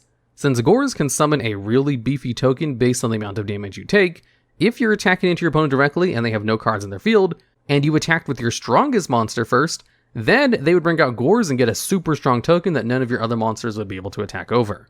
So the way to counter Gors is to simply attack with your lowest attack monsters first, ascending to your highest monsters last. This will force your opponent to activate Gors early if they're trying to bring them out to stop you from lowering their life points to 0, in which case you can more readily attack over the token and potentially Gors himself, which has pretty beefy stats for a monster that can special summon itself from the hand. Even if Gors doesn't really see play in the modern era, longtime Yu-Gi-Oh fans will still attack with their lower attack monsters first and higher attack monsters last, just in case. And at number 1, we have Chaos Emperor Dragon, Envoy of the End. This card was so impactful that Konami basically created the Forbidden List for it. The original effect of this card was you could pay 1,000 life points in order to send all cards in the field in both players' hands to the graveyard, and then inflict 300 points of damage to your opponent for each card sent to the graveyard with its effect. It could also bring itself out really easily by just banishing a light and dark monster from your graveyard. So it's one of the most powerful effects ever printed on a monster. And the best way to take advantage of this to make sure you were going to win that turn was to make sure one of the cards you sent to the graveyard was Sangan so that you could search out Yatagarasu. Then you could just summon an attack with Yatagarasu in order to make your opponent not draw cards during the next draw phase, and then just repeat infinitely until your opponent's life points reach 0. Because unless your opponent had a response in the graveyard, there was nothing they could do to come back from the combo. And generally, Konami doesn't like it when you're put in a game state where there's literally nothing you can do to come back. So they heavily restrict the cards which allow you to skip your opponent's draw phase, like Yatagarasu or Time Seal. Both of these cards are still forbidden on the ban list to this day. Although Chaos Emperor Dragon was definitely the problem part of the combo, because it so easily allows you to set up an empty field in hand in order to lock down your opponent. If the card was unbanned with its original effect, it would still be one of the strongest cards in the game even today, almost 20 years after it came out. That's why the effect was changed to be a heavily nerfed version of itself, where it basically locks you out of using any card effects during the turn you use its effect, which was enough for them finally take the card off the ban list. Although the Forbidden List exists in the first place because of how strong the card was, they basically had to make a way so that you could no longer use its super powerful effect at all, because this was before they would errata cards. So for creating the Forbidden List, Chaos Emperor Dragon is a good spot to take number 1 on this list. In this video, we'll be going over some of the worst cards from the earliest portions of Yu-Gi-Oh! This time going over cards from Magic Ruler and Pharaoh's Servant, the 3rd and 4th sets ever released to the TCG. And starting off at number 10, we have Final Destiny. This is a spell card which has the effect where you have to discard 5 cards from your hand in order to activate it, where you gain the effect to destroy all cards on the field. Now, at first glance, the cost for the effect seems appropriate. You're destroying all the cards in the field, of course it would cost something like discarding 5 cards from your hand. However, the amount of cost for this effect is rarely actually worth the effort. If you were going second in the time period and your opponent manages to have a full established board of cards, you'll basically have to ditch your entire hand in order to get rid of it, and then have nothing to extend further, since this was a time period before graveyard effects were really a thing, and there were just other powerful staple cards you could use instead. In some of those first sets, they had cards like Raigeki and Dark Hole to just get rid of all the monsters, and they also had Giant Trunade and Harpy's Feather Duster to get rid of all the spells and traps. None of these cards have a cost associated to their full board wipe effects, so it's odd that Final Destiny, which combines these two cards, has such a drastic discard cost of 5. Which is probably the highest discard cost of every card in the game, which specifies a specific amount of cards to discard. For the effect of discarding all 5 cards from your hand, only destroying all cards in the field is not good enough. This card should also allow you to special summon a monster from the graveyard afterwards, double your life point value, and then cut your opponent's life point value in half, and even then it might not be worth a 5-card discard, because outside of your first turn, it's kind of hard to fulfill the conditions of this card in the first place. Even though early Yu-Gi-Oh! Had cards like Pre-Errata Sinister Serpent to constantly refill your hand with discard fodder. However, it does have a pretty good effect if you just disregard that ridiculous cost, and there are very few cards that can even destroy everything on the field, so it's tentatively only at the number 10 spot on this list. And at number 9, we have Darkness Approaches. This is a spell card which has the effect where You can discard 2 cards from your hand to change one monster on the field to face down defense position without changing its battle position, and was unique in that it was one of the few cards in the game that could put a monster in face down attack position before the card received an errata when Link monsters came out, specifically so that you couldn't use it on Link monster. However, even in the time period when it still had a unique effect, it still never saw any competitive play because the discard cost of 2 is too high. Generally, if you're having to discard cards from your hand for an effect, it better be something amazing, like being able to search any spell card from your deck, or recovering any spell from your graveyard, not a Worse Book of Moon. That's on spell speed 1. This is another one of those early cards with a decent effect, with just too high of a cost associated for that effect. And at number 8, we have Ceremonial Bell. This is a level 3 monster with 1850 defense that has the effect where both players must keep their hands revealed. Now, this may surprise you to hear, but Ceremonial Bell is technically a floodgate. However, it has to be one of the weakest kinds of floodgates in the game. That being, your opponent just has to reveal their hand. There are certain cards in the game that require them to be revealed in the hand in order to activate their effects.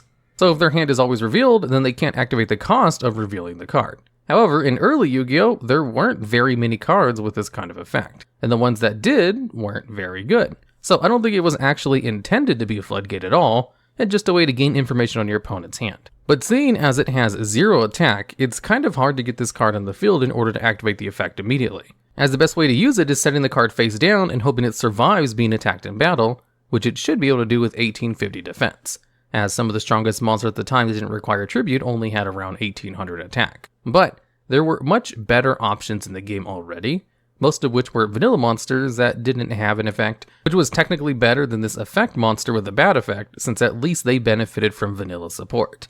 And the funny thing is, they also released a trap card version of this card called Respect Play. So, if all you wanted was the effect of floodgating your opponent's hand by having it constantly revealed during their turn, then you wouldn't even need to use Ceremonial Bell anyway. And at number 7, we have Curse of Fiend. This is a unique spell card which has the effect where you can change the battle position of all attack position monsters on the field to defensive position and vice versa. Additionally, these battle positions cannot be changed during the turn this card is activated, except with a card effect. So, being able to change all of your opponent's attack position monsters to defense position was not a half-bad effect in early Yu-Gi-Oh!, because usually it allowed you to destroy them by battle as most strong monsters had low defense points. And it's even a normal spell card, which means you can use it during your turn in order to set up your plays to attack over all of your opponent's monsters. Or else you would be able to if it wasn't for the last restriction on this card, which states you can only activate this card during your standby phase.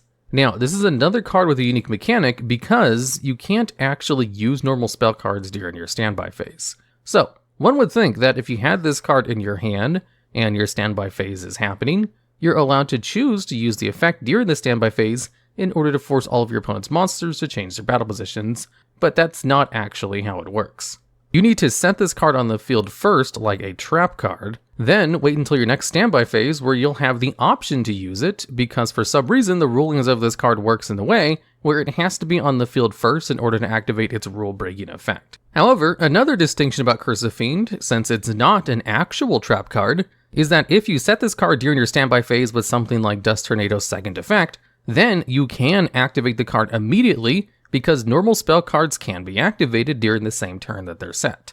If a card says it breaks the rules of the game, then it just breaks the rules of the game. But sometimes there's extra rules to the game for cards that break the rules of the game, like in the case of Curse of Fiend, which is kind of hilarious to think about. And at number 6, we have Bombardment Beetle. This is a level 2 flip effect insect type monster, which has the effect that when it's flipped face up, you can pick up and see one face down defense position monster your opponent controls, and if it's an effect monster, the card is destroyed.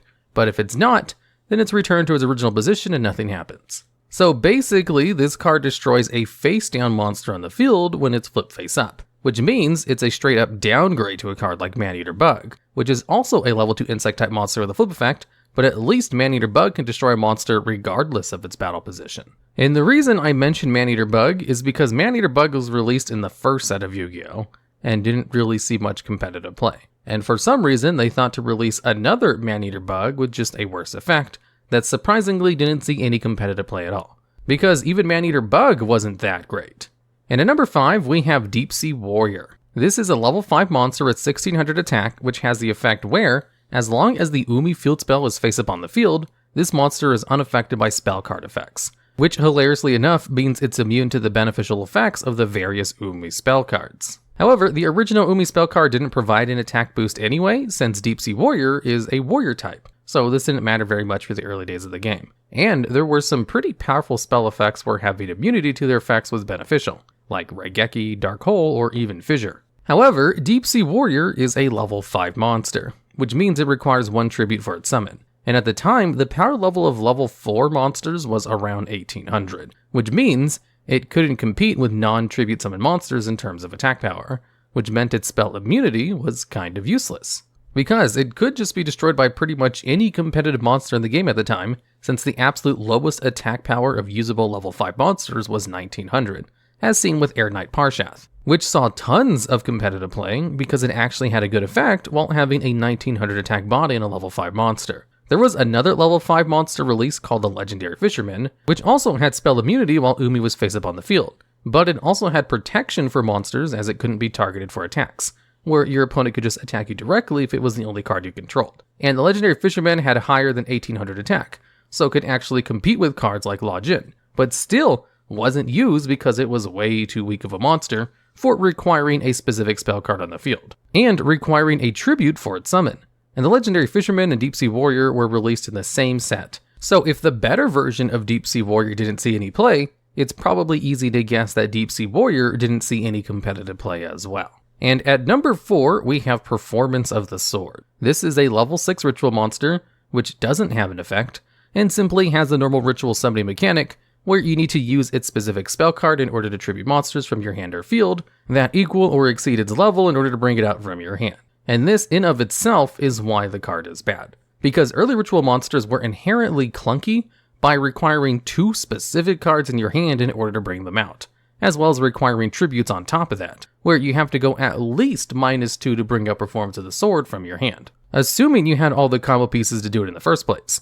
And for going -2, only having 1950 attack is not really worth the effort. This is not the same as something like Darkness Approaches, which also requires a similar amount of card disadvantage in order to use the effect, because at least Darkness Approaches allows you to use any 2 cards as discard, whereas you need to have 2 specific cards in your hand to perform the ritual summon Performance of the Sword. There were 3 other ritual monsters released alongside Performance of the Sword, that being Hungry Burger, Crab Turtle, and Relinquished. Of them, only Relinquished has an actual effect, and it's a pretty good effect too. The other ones are all also equally terrible along the same veins as Performance of the Sword, and never saw any competitive play. Because rituals as a mechanic are so inherently bad that the only way to make them playable is to just actually make them broken, as seen with the Necros and Drytrot archetypes. And at number 3, we have Solomon's Logbook. This is a trap card which simply has the effect to skip your next standby phase. Now, as we all remember, the standby phase is that short phase which happens after you draw a card and before your main phase 1, and generally exists as a way for card effects to activate that you can't really interact with meaningfully outside of quick effects. Think of cards like Treeborn Frog which come back during the standby phase. However, there is another thing that happens during the standby phase pretty regularly, and that's paying the cost for certain effects that are continuous. Around the same time Solomon's Logbook came out, they also released a card called Imperial Order, which negated all spell effects on the field but required you to pay 700 life points during each of your standby phases. So I would assume the intended synergy of Solomon's Logbook was to be able to skirt the cost of certain effects. Maybe something even big like Mirror Wall, which had a 2000 life point cost during your standby phase. Or even later on with Mirage of Nightmare, which would discard up to 4 cards from your hand during your standby phase. There are some cards which can benefit from having your standby phase skipped. And even with those cards, you still probably wouldn't want to play Solomon's Logbook, because that's all it does.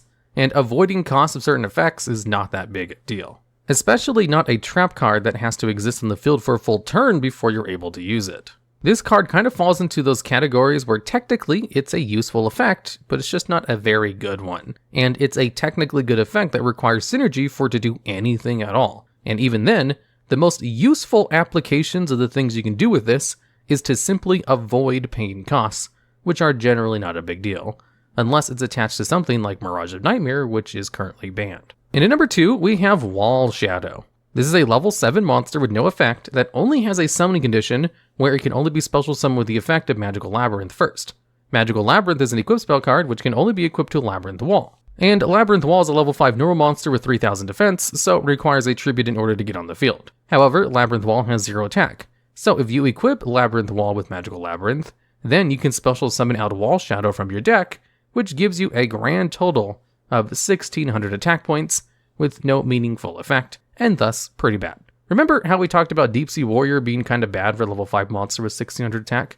Well, Wall Shadow is much harder to bring out, because one of the combo pieces required also requires a tribute summon. And if all you want is a 3000 defense monster, you can just kind of leave Labyrinth Wall in the field instead for much less effort. And also, bringing out Wall Shadow requires you to play specific cards, which is incredibly difficult to get on the field and activate in the first place. A lot of early Yu-Gi-Oh! Required incredibly specific cards to interact with each other without real ways to search them out. So no one played those cards because they were so ridiculously inefficient to. And there was really no reason to play Wall Shadow anyway, unless you were to combo with something like Spike Shield with Chain, so it could gain 1600 defense boost if it's tacked. Or maybe even Magnum Shield, since it's technically a warrior type monster, which can increase its attack by its defense. So Magnum Shield can give the wall a 3000 attack boost, which is significant for an equipped spell card. But both of these cards are released over 10 years after Wall Shadow was. So if you really want to make the best use of Wall Shadow for some kind of gimmicky deck, Magnum Shield is definitely the way to go, which was just not a thing when this card first came out. And at number 1, we have Drill Bug. This is a level 2 monster with 1100 attack, which is actually kind of high for a level 2 monster, where it has the effect that if it inflicts battle damage to your opponent, you can select a specific card named Parasite from your deck, and then place that card on top of your deck. So basically, it's a searcher for Parasite, but it doesn't even add the card to your hand, and requires it to inflict damage first. Normally, a searcher just adds the card from your deck to your hand on their summon, or that's how it became normal later on in Yu-Gi-Oh! Likely, Drillbug was one of the first archetype searches in the game, which could explain why it did its search very poorly. And the card it searched out, Parasite, wasn't even that good either. As what it did was have the effect that if it was flipped face up and survived the battle, you could then add this card to your opponent's deck face up. Where if your opponent drew the card, then it would special summon itself immediately, inflict 1000 points of damage to its controller, and then turn all the monsters the player controlled into insect-type monsters. So a synergy could be stated that if you give Drillbug to your opponent after you set up your opponent with Parasite, then attack into Drillbug with a low attack monster you control to inflict damage, forcing your opponent to search out Parasite to put on top of their deck, this could be a convoluted way of getting the intended purpose of searching the card out for your opponent. Maybe, because Drillbug's effect is optional, so they can just choose not to do that. 2 years later, they would release a support card for Parasite called Jade Insect Whistle, which simply forces your opponent to search out one insect-type monster and then place that card on top of their deck, which still doesn't really solve the problem of Parasite not being very good for all the effort it requires in order to set up and use properly, something that wasn't solved until Duel Links came out, where there was literally a skill that just added the cards to your opponent's deck at the start of the duel, rendering Drillbug completely useless, and Parasite actually useful, even though it wasn't super useful beforehand. I will say, Jade Insect Whistle absolutely saw play in Yu-Gi-Oh! Duel Links because that 1000 life point burn was actually a bigger deal when your life points only started off at 4000, rather than normal Yu-Gi-Oh! Where 1000 life point burn is not worth the effort. If Parasite did double the amount of damage, it still wouldn't be worth the effort to activate for its burn damage alone, outside of using a skill to auto-include it into your opponent's deck. In this video, we're looking at some of the earliest sets of the game, more specifically Pharaonic Guardian and Magician's Force, and going over 10 of the worst cards from these early parts of Yu-Gi-Oh! And at number 10, we have Great Dazard. This is a level 6 monster with 1900 attack, which has the effect that it gains effects based on the amount of monsters destroyed by battle. Where if it destroys one monster by battle, it now has the effect where any spell or trap card that targets it has their effects negated and is destroyed. If you destroy 2 monsters, you can tribute this card during your main phase in order to special summon Fushio Richie from your hand or deck. Now, what's really unique about this card is it's one of, if not the only monster in the game, which gains effects based on the amount of monsters destroyed by battle. Where usually destroying monsters by battle is a trigger in order to activate a singular effect, like with Fire Dog bringing out a fire monster with 200 defense every time you destroy something by battle. There's also a Blackluster Link monster which has 3 different effects that can activate each time it destroys a monster by battle, which is still unique from this card's requirement of destroying specific amounts for different effects. Where obviously you're trying to destroy up to 2 monsters, so you can use this ability to special summon the boss monster from the deck, although Fushio Richie is not that great of a card either. Fushio Richie is a level 7 monster with 2600 attack, which has the effect where it can't be normal summoned or set and must be special summoned by Great Dazard. It also has an effect where it can special summon any zombie monster from your graveyard, Although the trigger for this is that it must be flipped face up, which is kind of a weird requirement for a monster that can only be special summoned, and especially for one that has kind of a difficult summon requirement in the first place. It does, however, have an effect that lets you change it to face down defense position once per turn, so you can eventually use the ability to special summon a zombie from your graveyard. Additionally, it also has protection, where it negates and destroys spell or trap cards that target it, just like the first effect of Great Dizard. Now, a little side note about this card, its Japanese name is actually Nosferatu Lich, so it's really weird that it was given such an incredibly different name in the TCG. Anyways, for a monster that requires 2 battle phases of setup on a 1 tribute monster, the payoff is having to wait an additional turn for the card to flip itself face down, and then back up in order to maybe special summon a zombie from the graveyard. Now, being able to special summon a zombie from the graveyard is good, but not good enough to be worth all the investment required. The only reason Great Dizard is only at number 10 on this list is because at least the effect is somewhat unique, and the protection it gets is pretty decent as well, since this is a set that introduced cards like Raigeki Break, which could target and destroy it, which it can become immune to. Although even in the early time period this card was released, slowly tribute summon a monster with only 1900 attack was not very good, so it saw all of no competitive play. And at number 9, we have Cobra Man Sakuzi. This is a level 3 monster with 1400 defense, which has the effect when it's flipped face up, you can look at all of your opponent's face down spell or trap cards. And also, once per turn, you can change it to face down defense position. Now, the set this card came out in had the theme of cards being able to put themselves back face down, and then having effects whenever they're flipped face up, like Yugioh Richie. And while some of them were pretty decent effects, some of them were like Cobra Man and had absolutely mediocre effects, which technically were positive. It also had pretty mediocre stats at only 800 attack and 1400 defense, which wasn't really enough to push any kind of big damage or survive the beaters of the day. Its typing and attribute weren't anything special at the time either, so it was basically just pack filler. And at number 8, we have Pharaoh's Treasure.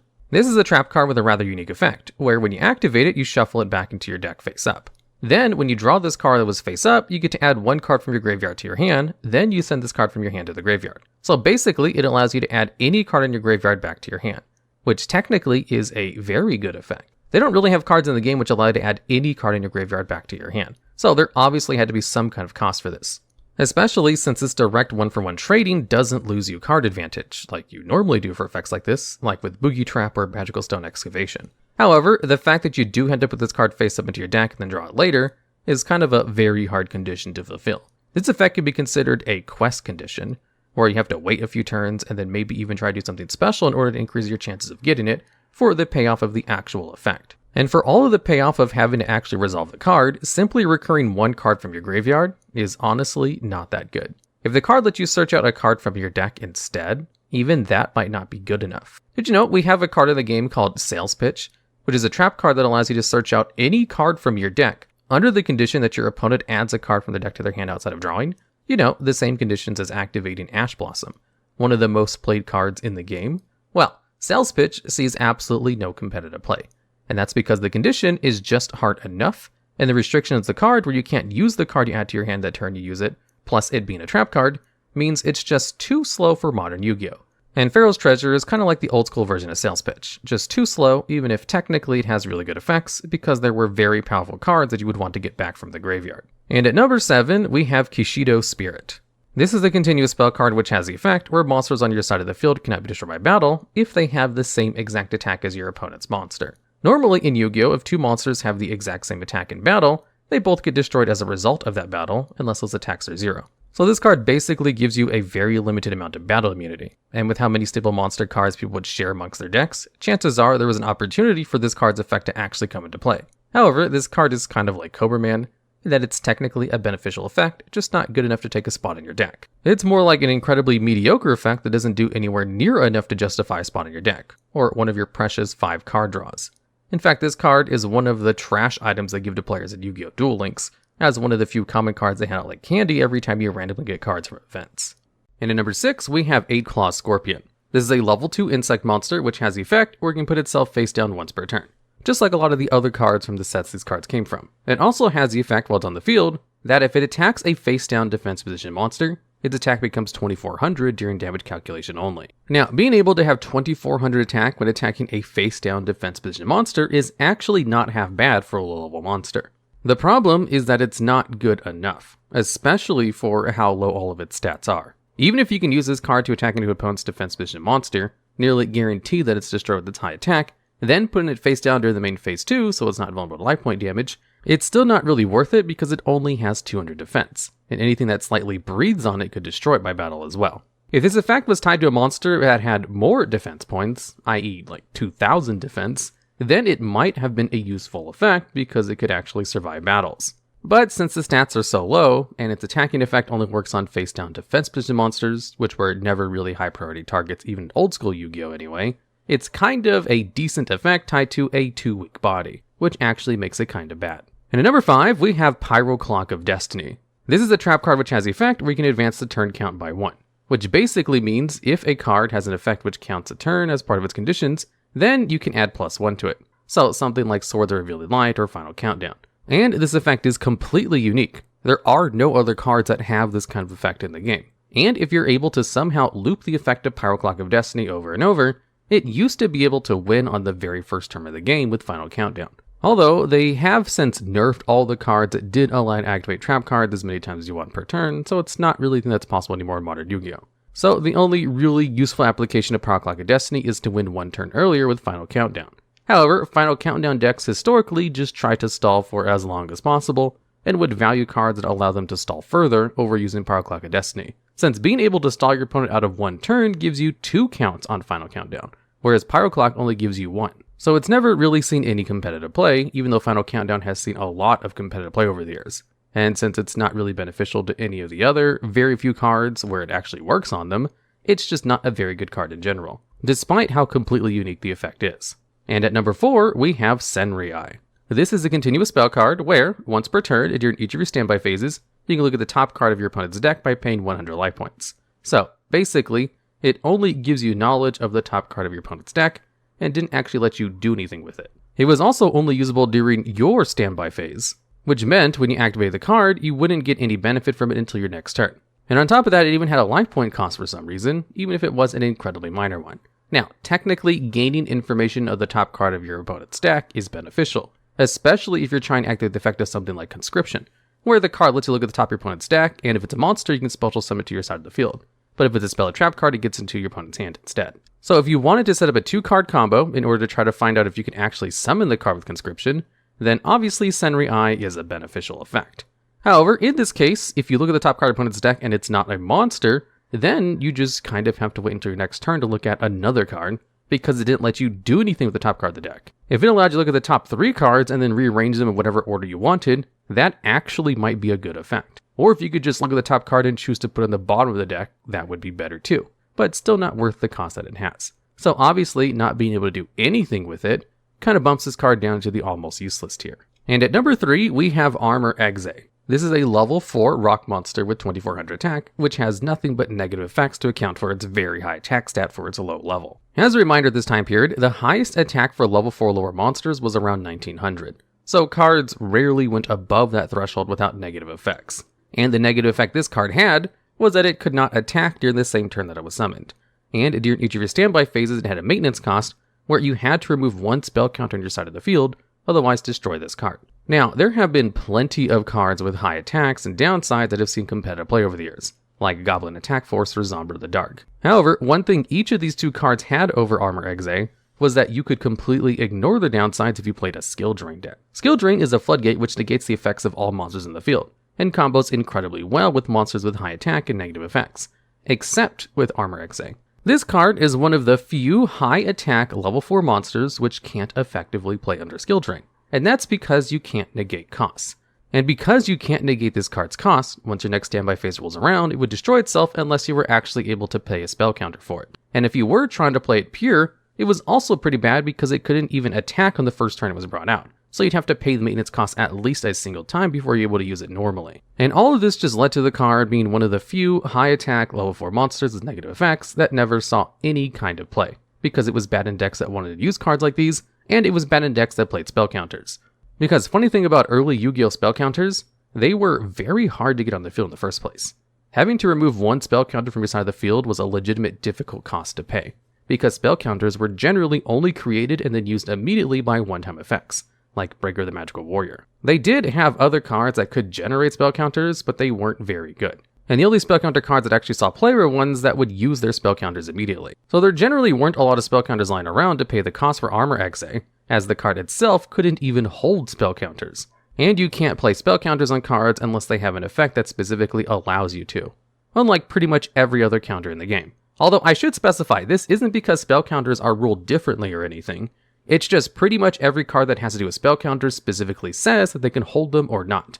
And cards that play spell counters specifically ask that a card has text, which says that you can hold them. Which means you wouldn't be able to use something like Spell Power Grass to put a spell counter in Armor XA, since it technically doesn't have the effect to hold them, even if it has the maintenance cost to use them. Also, just a side note, Armor XA is one of the few cards that was given a pronunciation guide on how to say its name as XA, but it was given out in one of its rulings randomly, funnily enough. And at number 2, we have Card Shuffle. This is a continuous spell card which has the effect where you can pay 300 life points in order to shuffle either yours or your opponent's deck. Additionally, this effect is once per turn.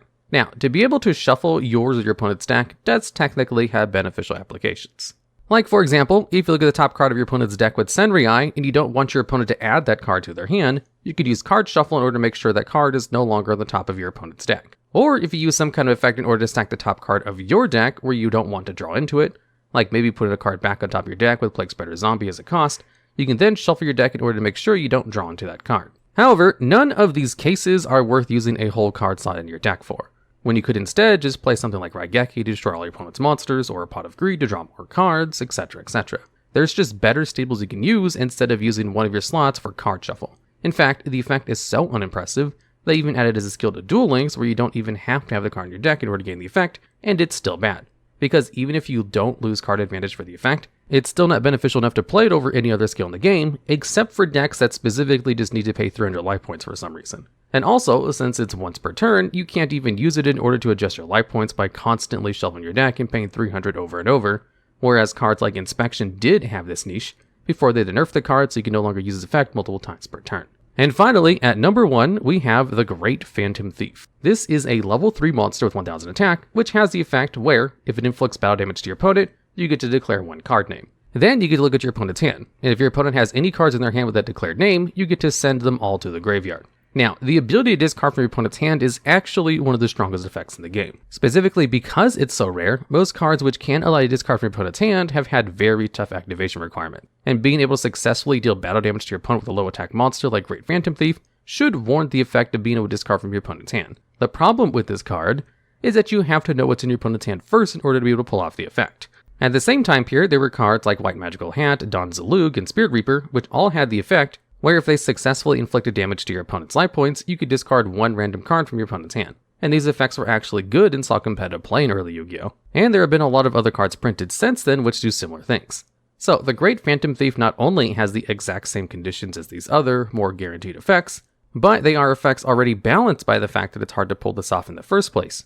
You then have to jump through the extra hurdle of knowing what cards are in your opponent's hand in order to get a discard from this one card. However, if you're lucky and you know what cards on your opponent's hand, and they have multiple of those cards in their hand, then Great Phantom Thief can potentially discard more than one card. However, with how hard it is to get off the activation requirement in the first place, adding extra hurdles on top of this effect, it just makes the card kinda bad. And there was no reason to play it when you just had the other 3 cards in the game instead. However, if you had 2 copies of Great Phantom Thief on the field, you could use the first one to attack in order to use the effect to check your opponent's hand, and then use the second one in order to actually be able to declare a card in their hand to discard. Although in this same scenario, if you just had 2 White Magical Hats, you could just discard 2 cards in their hand instead, guaranteed. So an effect that seems pretty decent on surface level actually becomes kind of bad when compared to its competition, which can do the exact same thing but easier, but were also hard to activate as well. In this video, we're going to go over some of the worst cards from the Dark Crisis pack, one of the earliest sets in Yu-Gi-Oh!, which is a pack full of terrible cards even by early Yu-Gi-Oh! Standards. And at number 10, we have Maju Garzette. This is a level 7 monster with question mark for attack, where its attack becomes equal to the combined original attack of the 2 monsters used for its tribute summon. Now, the effect of this card seems like it might not be half bad. If you had 2 high attack monsters in the field, you could simply tribute both of them to bring out this one card. You would have a very beefy beat stick that your opponent would have a hard time beating over. However, in the same set that released this card, they also released a card called Great Maju Garzette, which is a level 6 monster that has the effect where its attack becomes equal to twice the original attack of the monster used for its tribute summon, which is a much better effect. And the reason for that is the amount of resources in order to bring out both of them, plus the attack power values. For example, if you have 2 Summon Skulls on your side of the field, both with 2500 attack, and you tribute them both to bring out Maju Garzette, you now have 1 monster with 5000 attack on the field. However, in the same exact previous board state, if you instead tribute one of them for Great Maju Garzette, you'll have a monster with 5,000 attack and a 2,500 attack 7 skull left, which is just more value overall. And in fact, Great Maju Garzette was such a good card at being a great beat stick, it actually saw some competitive play. Whereas Maju Garzette was so bad, it was purely pack filler. However, even though its effect is not that great, it's still probably better than the other cards on this list. Mainly because the effect is only really bad in comparison to its much better level 6 counterpart. And at number 9, we have Rod of the Mind's Eye. This is an equipped spell card which has the effect that any damage the equipped monster deals becomes 1,000 points.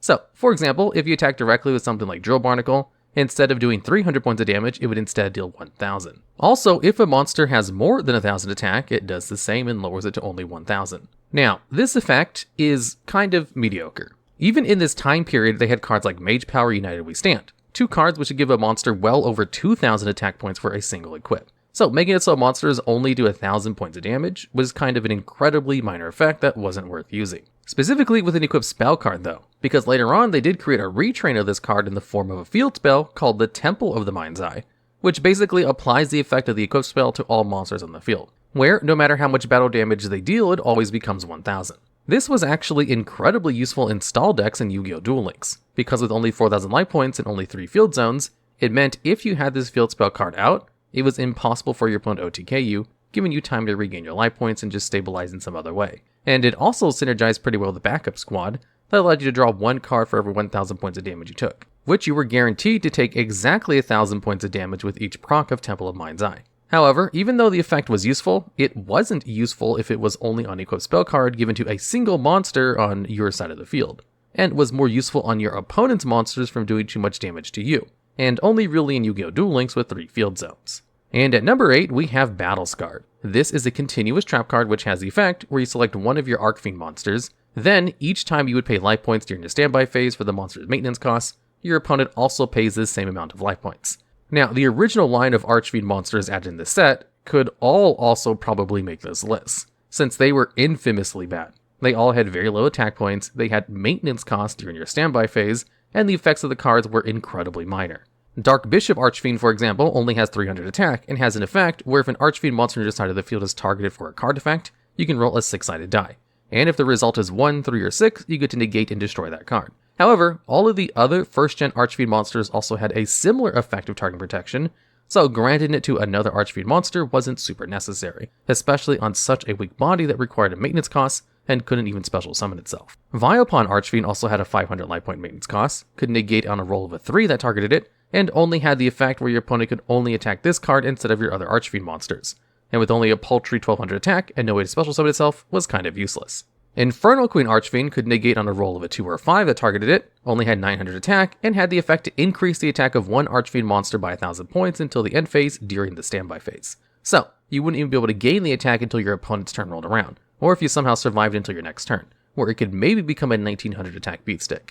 Probably the most useful card was Shadow Knight Archfiend, which had an impressive 2000 stat line for a level 4 monster, where it can negate card effects that target it if it rolled a 3, had a 900 life point maintenance cost, the largest of all the other Archfiend monsters, and had a negative effect where it dealt half battle damage to your opponent. And again, none of these cards could special summon themselves. They were all incredibly weak besides Shadow Knight and Terror King, and the support cards weren't super good, especially when you had stuff like Battle Scar that just made your opponent also pay your maintenance costs with you. So if you equipped it to Shadow Knight Archfiend, which paid 900 life points, the largest amount out of all of them, that meant you could basically burn 900 damage to your opponent every standby phase, but didn't even prevent you from taking the damage yourself. And while 900 damage every turn from one card is decent for continuous trap burn damage, it's not from one card. It's a 2-card combo that can be interrupted from either of them being destroyed. And at that point, it's definitely not worth the effort to use it, because there's plenty of other burn strategies to use that don't involve using one of the worst initial archetypes ever made, because the rest of the archetype had nothing to do with burn damage either. And at number 7, we have Yugioh. This is a level 4 fairy monster, which has the effect that if it's destroyed by battle specifically, you can roll a 6-sided die. Then, based on the result you get, you can special summon a fairy type monster from your graveyard whose level is exactly equal to the number rolled. Or if it was 6, you can special summon a level 6 or higher fairy monster from your graveyard. Now, the problem with this card is that most people who play decks full of monsters generally play monsters of a single type of level, not a whole variety of levels. So if you're playing a whole bunch of level 4 fairy monsters, Yugioh would only have a positive effect if you rolled exactly a 4, which is a very low 1 in 6 chance.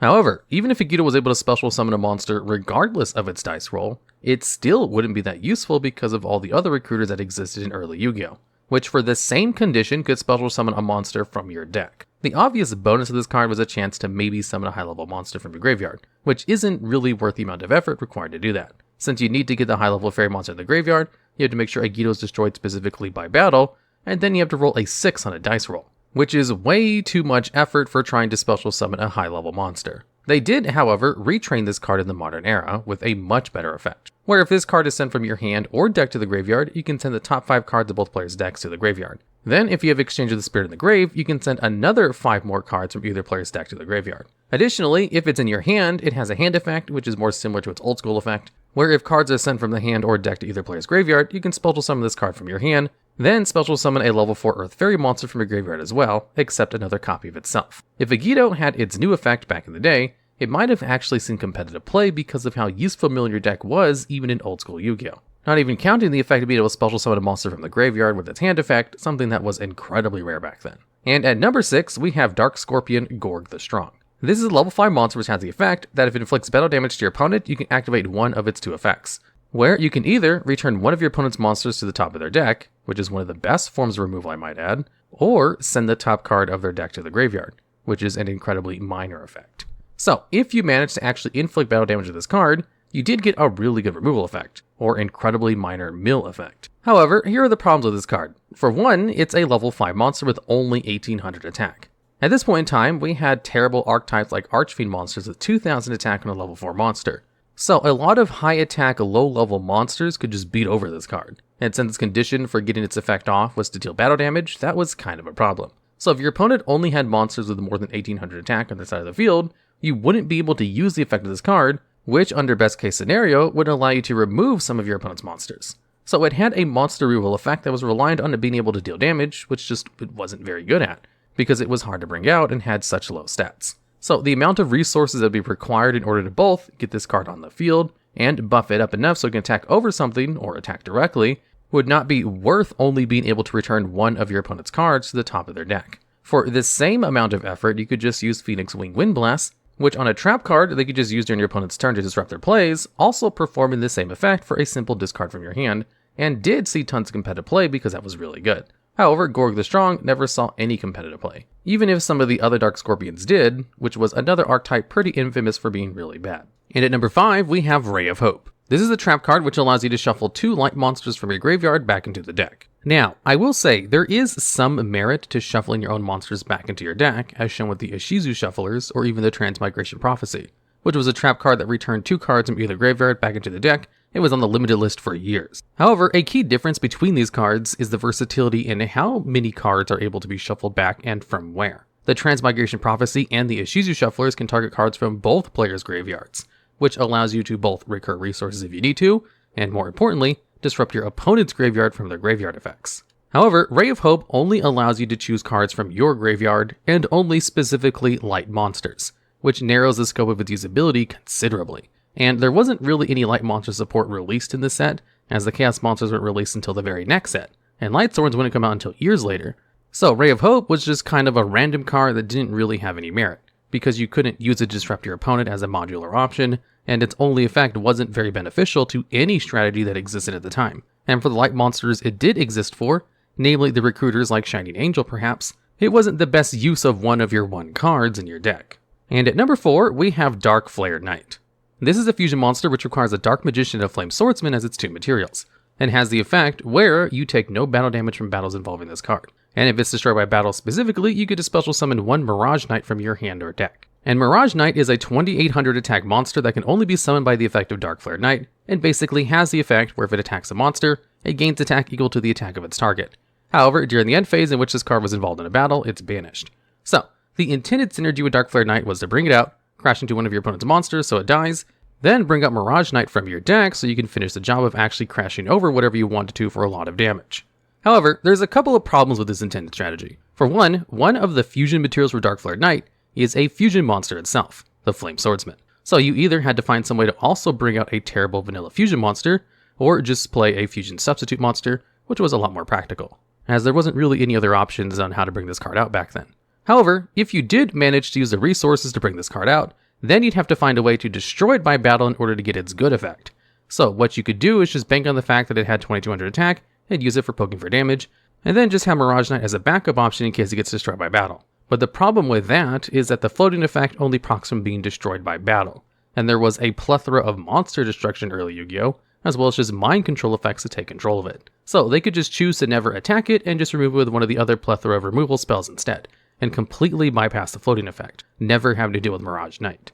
And then there was the fact that you had to play Mirage Knight in your main deck, which just added an unusable Garnet that could never be summoned if you drew it into your hand, as its condition made it so it could only be summoned by Dark Flare Knight's floating effect. And that's not even counting the fact that Dark Flare Knight is weaker than one of its fusion materials.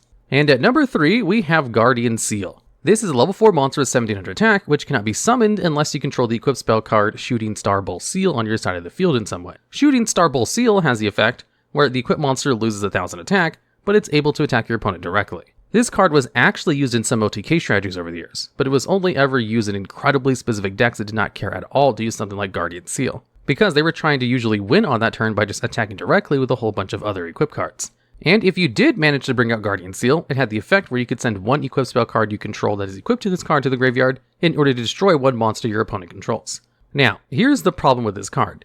You're not able to use the original equipped card that's equipped to it on the field for its summoning requirement in the first place as the material to be used for its effect to destroy monsters, because Guardian Seal only allows you to use equipped spells that are equipped to it currently, and not just equipped cards that you control on the field in general. So you would have to use Shooting Star Bull Seal on one of your other monsters, normal summon Guardian Seal, then equip a different equipped spell card from your hand to it in order to destroy something. And for all the effort required to do that, it's really not worth only being able to destroy one monster, when you can instead just play something like Fissure. So it's basically a hard to bring out monster with an effect that wouldn't be very good even if it wasn't a hard to bring out monster, which definitely puts it into nearly garbage tier. And at number 2, we have Checkmate. This is a normal spell card which has the effect where you contribute one Archfiend monster you control in order to make it so a specifically named monster Terror King Archfiend on your side of the field can attack your opponent's life points directly this turn.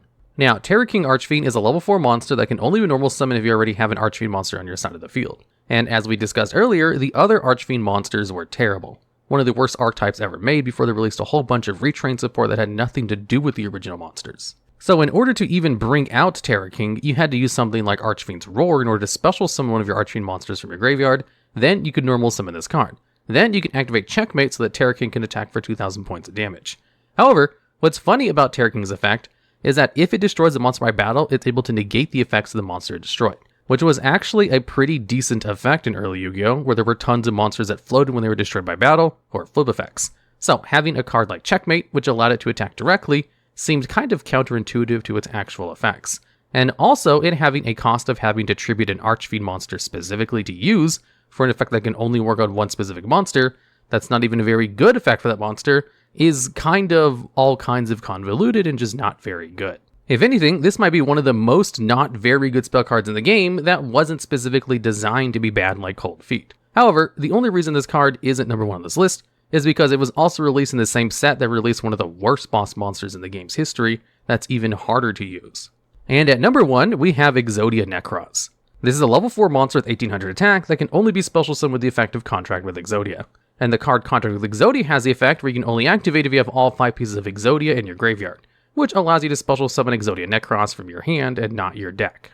Now already, this is an incredibly difficult monster to summon, because getting 5 named monsters in your graveyard at the same time is incredibly difficult, something that would be hard to do even in modern Yu-Gi-Oh! With modern support cards, let alone cards from the early days of the game. The intended way to bring this card out easier is with the card Painful Choice, which could easily get all 5 pieces in the graveyard with one card, which is probably why they thought Contract with Exodia would be so good that they had to restrict it so it can only special summon Exodia Necros from your hand, because if it could be special summoned from the deck, it would obviously be too overpowered. Now, let's take a look at what Exodia Necros actually does when it's on the field. While it's on the field, it cannot be destroyed by battle or the effects of spell and trap cards.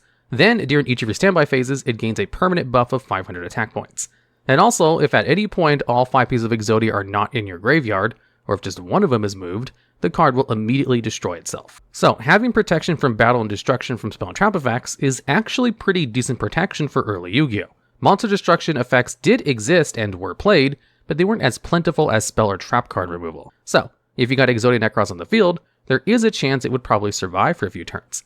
And with it surviving for a few turns, it would probably eventually get to a high enough attack point value where they would have to have no real option for dealing with it except to draw into one of their monster removal effects, and it just leads to a really early Yu-Gi-Oh version of having a Towers-like monster. Luckily, early Yu-Gi-Oh never had to worry about this card because it was so incredibly difficult to bring out. Painful Choice wasn't banned when Exodia Necros was introduced to the game, but it was limited to one copy, which meant the combo to bring this card out was incredibly flimsy and not very consistent. You'd have to draw into Painful Choice, Exodia Necros, and contract with Exodia in order to actually bring the card out, while also playing 5 Garnets in your deck on top of that. And if you did manage to bring all this out, there was a chance it might be able to win you the game as long as your opponent didn't have Exiled Force, Man-Eater Bug, or Tribe Infecting Virus.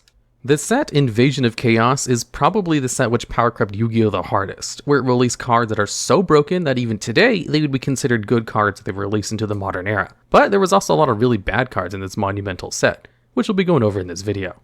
And at number 10, we have Witch Doctor of Chaos. This is a flip monster with 500 attack and defense, which has the effect to remove from play one monster in your opponent's graveyard when it's flipped face up. Now, in early Yu-Gi-Oh, flip monsters were actually pretty heavily played, but only if they had good effects.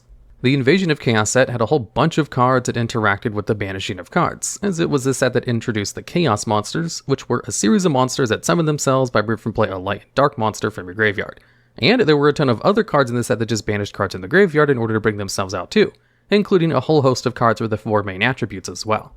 So, Witch Doctor of Chaos was obviously meant as a way to try to counter a lot of these brand new cards that required all of these monsters in the graveyard. So obviously, being able to banish one of your opponent's monsters from the graveyard was a premium.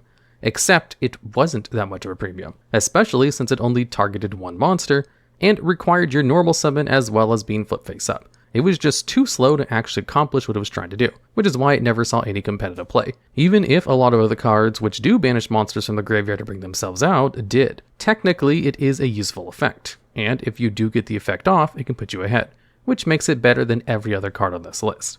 And at number 9, we have Griffin's Feather Duster. This is a spell card which has the ability to destroy all of your other spell and trap cards. Then you gain life points equal to 500 times the number of cards destroyed. So Griffin's Feather Duster is basically just a slower version of Emergency Provisions, which does a similar thing, except it allows you to choose which of your cards get sent to the graveyard instead of destroying all of them, and also gives you 1,000 life points per card.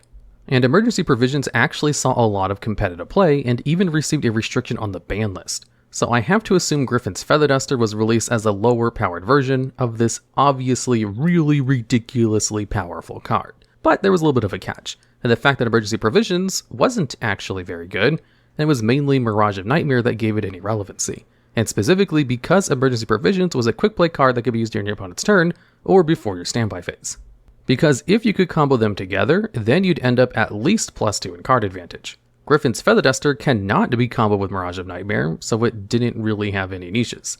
So Griffin's Feather Duster was never actually super useful. But the ability to destroy all of your own spells and traps is situationally useful in some decks, which is why it's only at number 9. Because technically, the ability to destroy your own spells and traps can give you advantage in certain decks. And at number 8, we have Anti-Aircraft Flower. This is a level 3 plant monster which has the ability to tribute an insect monster to inflict 800 points of damage to your opponent's life points. So basically, it's like a cannon soldier that only works on insect monsters.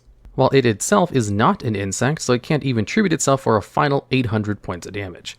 At the very least, the effect is not once per turn. So if you have a way to get a whole bunch of insects on the field, this card can be a way to FTK your opponent in the same way you might use Cannon Soldier. So the effect does have potential to be pretty strong.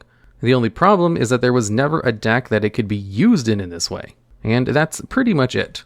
The card was used in one of the NPC decks in Duel Links, so I'm sure a lot of people who farmed a lot of open world duels have probably seen this card more often than not, and might have even lost to it a few times just randomly burning you for a game, because it was added to Duel Links before they cut all the life point effect damage in half.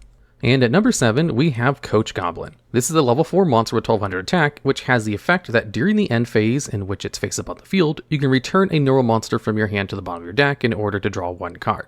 Now, technically, the ability to mulligan one of your normal monsters in your hand is a good effect, because one of the problems with decks that have a whole bunch of normal monsters in them is that most of them treat those normal monsters as garnets that want to stay in your deck, including the infamous Gemini Garnet. So, if you have a way to easily return those back to your deck in order to get draws, that would be an excellent card for a lot of different decks. The problem with cards in Yu-Gi-Oh! That allow mulligans is most of them are really bad, or require you to go minus in card advantage in order to use them. and Coach Goblin definitely falls into the very bad category. If the effect allowed you to use it during your main phase, it would still be a bad card, but it would at least be a lot more useful. If the card was not once per turn, it might actually be decent without any other changes. Even without technically gaining any advantage, being able to send all of your monsters back into your deck to draw hand traps would be pretty good. Or to just draw cards for other kinds of combos in the same way normal monsters are used with the Heart of the Underdog FTK decks. But only during the end phase and only once per turn kinda make the card just really incredibly slow and bad. That I'm sure most people don't even know this card exists because it sure has never seen any kind of competitive play. It's just another one of the bad mulligan cards that exists in the game. And at number 6, we have Dimension Distortion. This is a spell card which has the effect where if you have no cards in your graveyard, you can special summon one of your banished monsters. Now, seeing as this was released in the same set with a whole bunch of monsters that banish monsters from the graveyard to summon themselves, as well as a whole bunch of other cards that interact with banishing cards, it seems as if Dimension Distortion would actually be pretty good. With all the banishing that's happening in the graveyard, it seems like it would be really easy to have no cards in the graveyard, and at least one monster banished in order to use this effect. However, that situation rarely ever shows up. And the reason for that is because this card requires you to have no cards in your graveyard at all. If it only had the condition to have no monsters in your graveyard, then the card would actually be pretty decent. But almost every Yu-Gi-Oh deck uses some form of spells. Especially early Yu-Gi-Oh when this card is released, where a whole bunch of cards like Graceful Charity and Pot of Greed were still legal.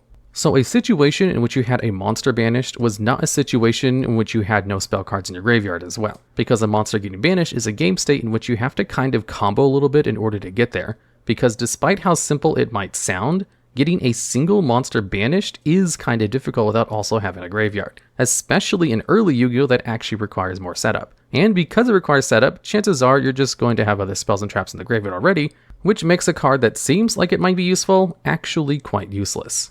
And at number 5, we have Fiend's Hand Mirror. This is a trap card which has the effect that if your opponent activates a spell card which specifically targets a spell or trap card, you can change that target to another correct target.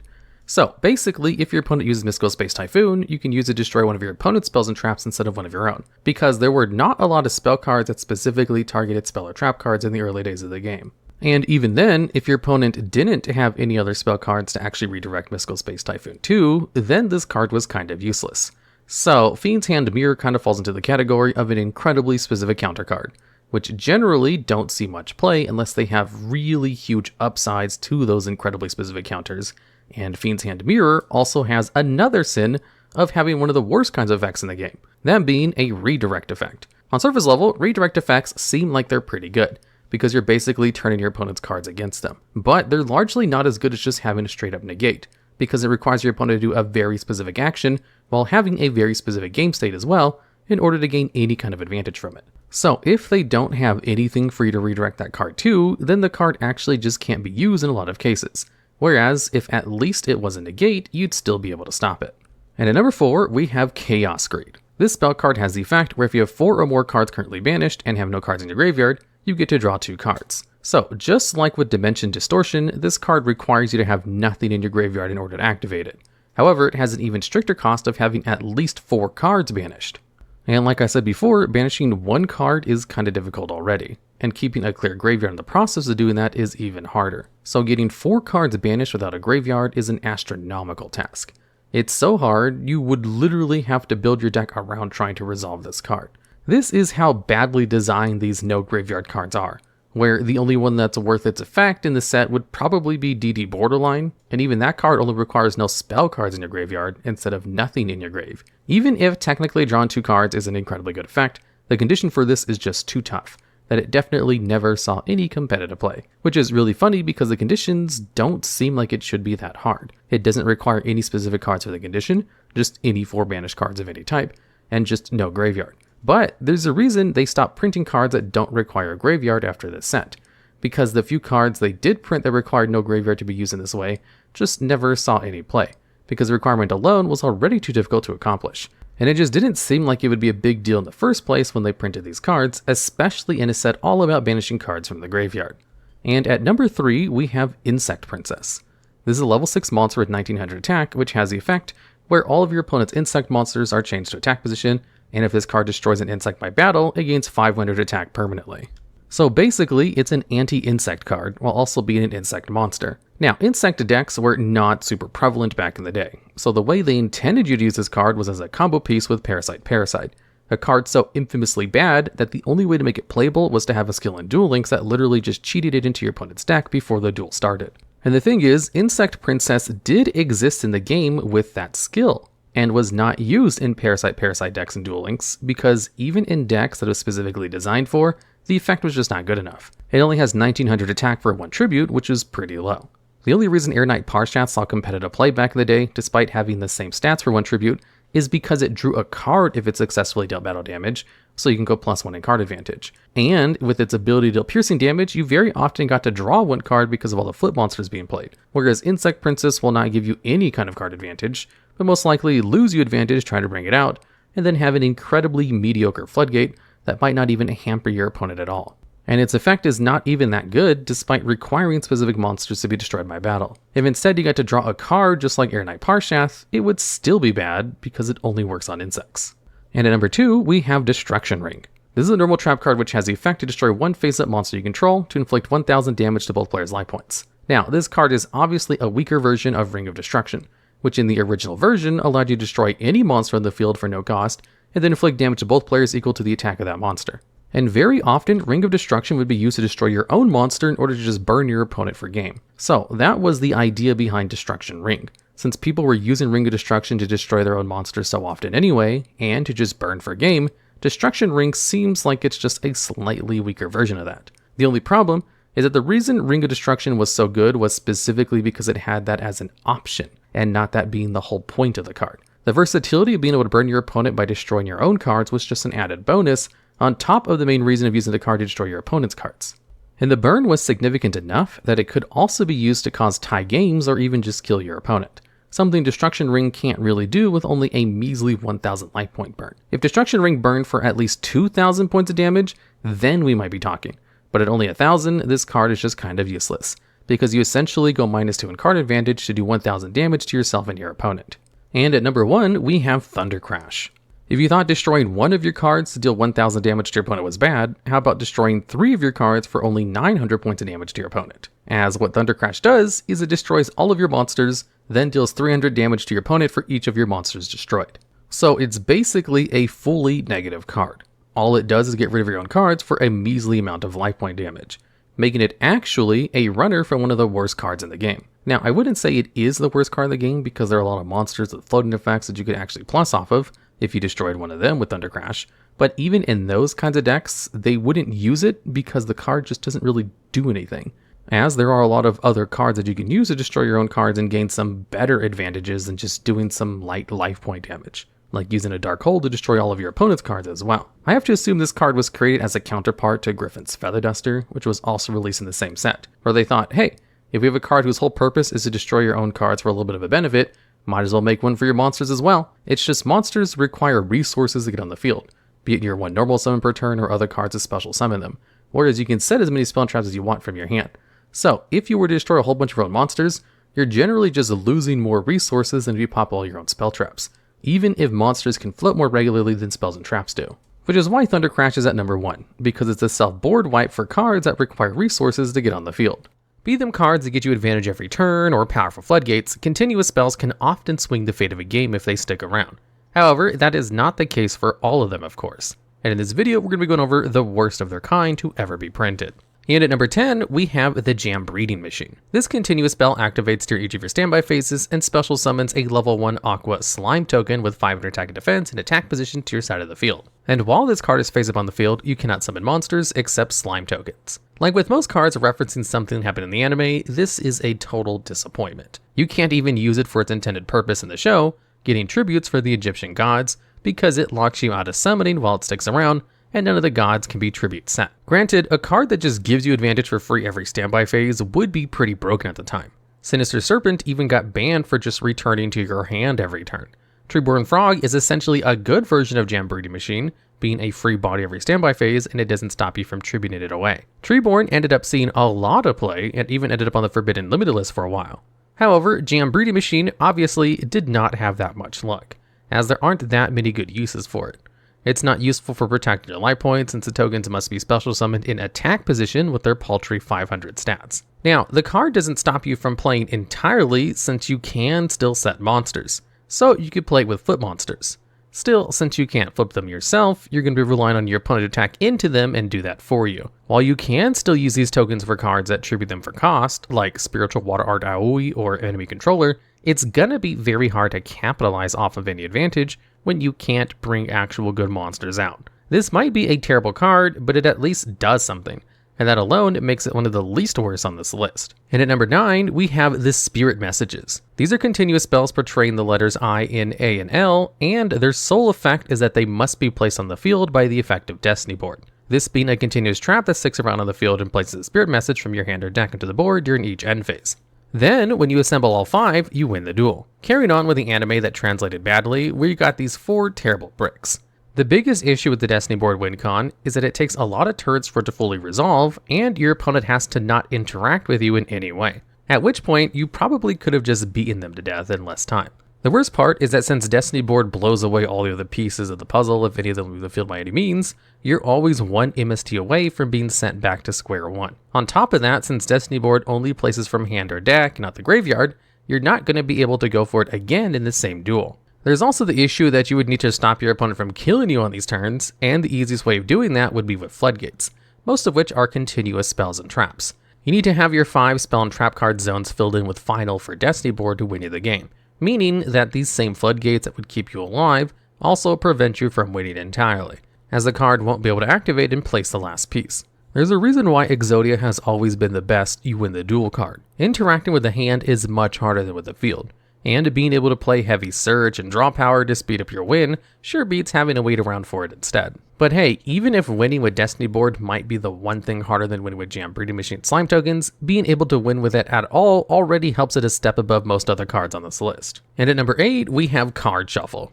As you can probably tell, this card lets you shuffle either player's deck once per turn by paying 300 life points. Well, this is the closest you can get to a card doing literally nothing before you get into Toon World territory. However, even that card managed to at least see some play since it was searchable to table of contents and got your life points down for Reversal Quiz OTK. On the other hand, you need to look pretty hard to find good applications for Card Shuffle, with most of them being slightly beneficial at best.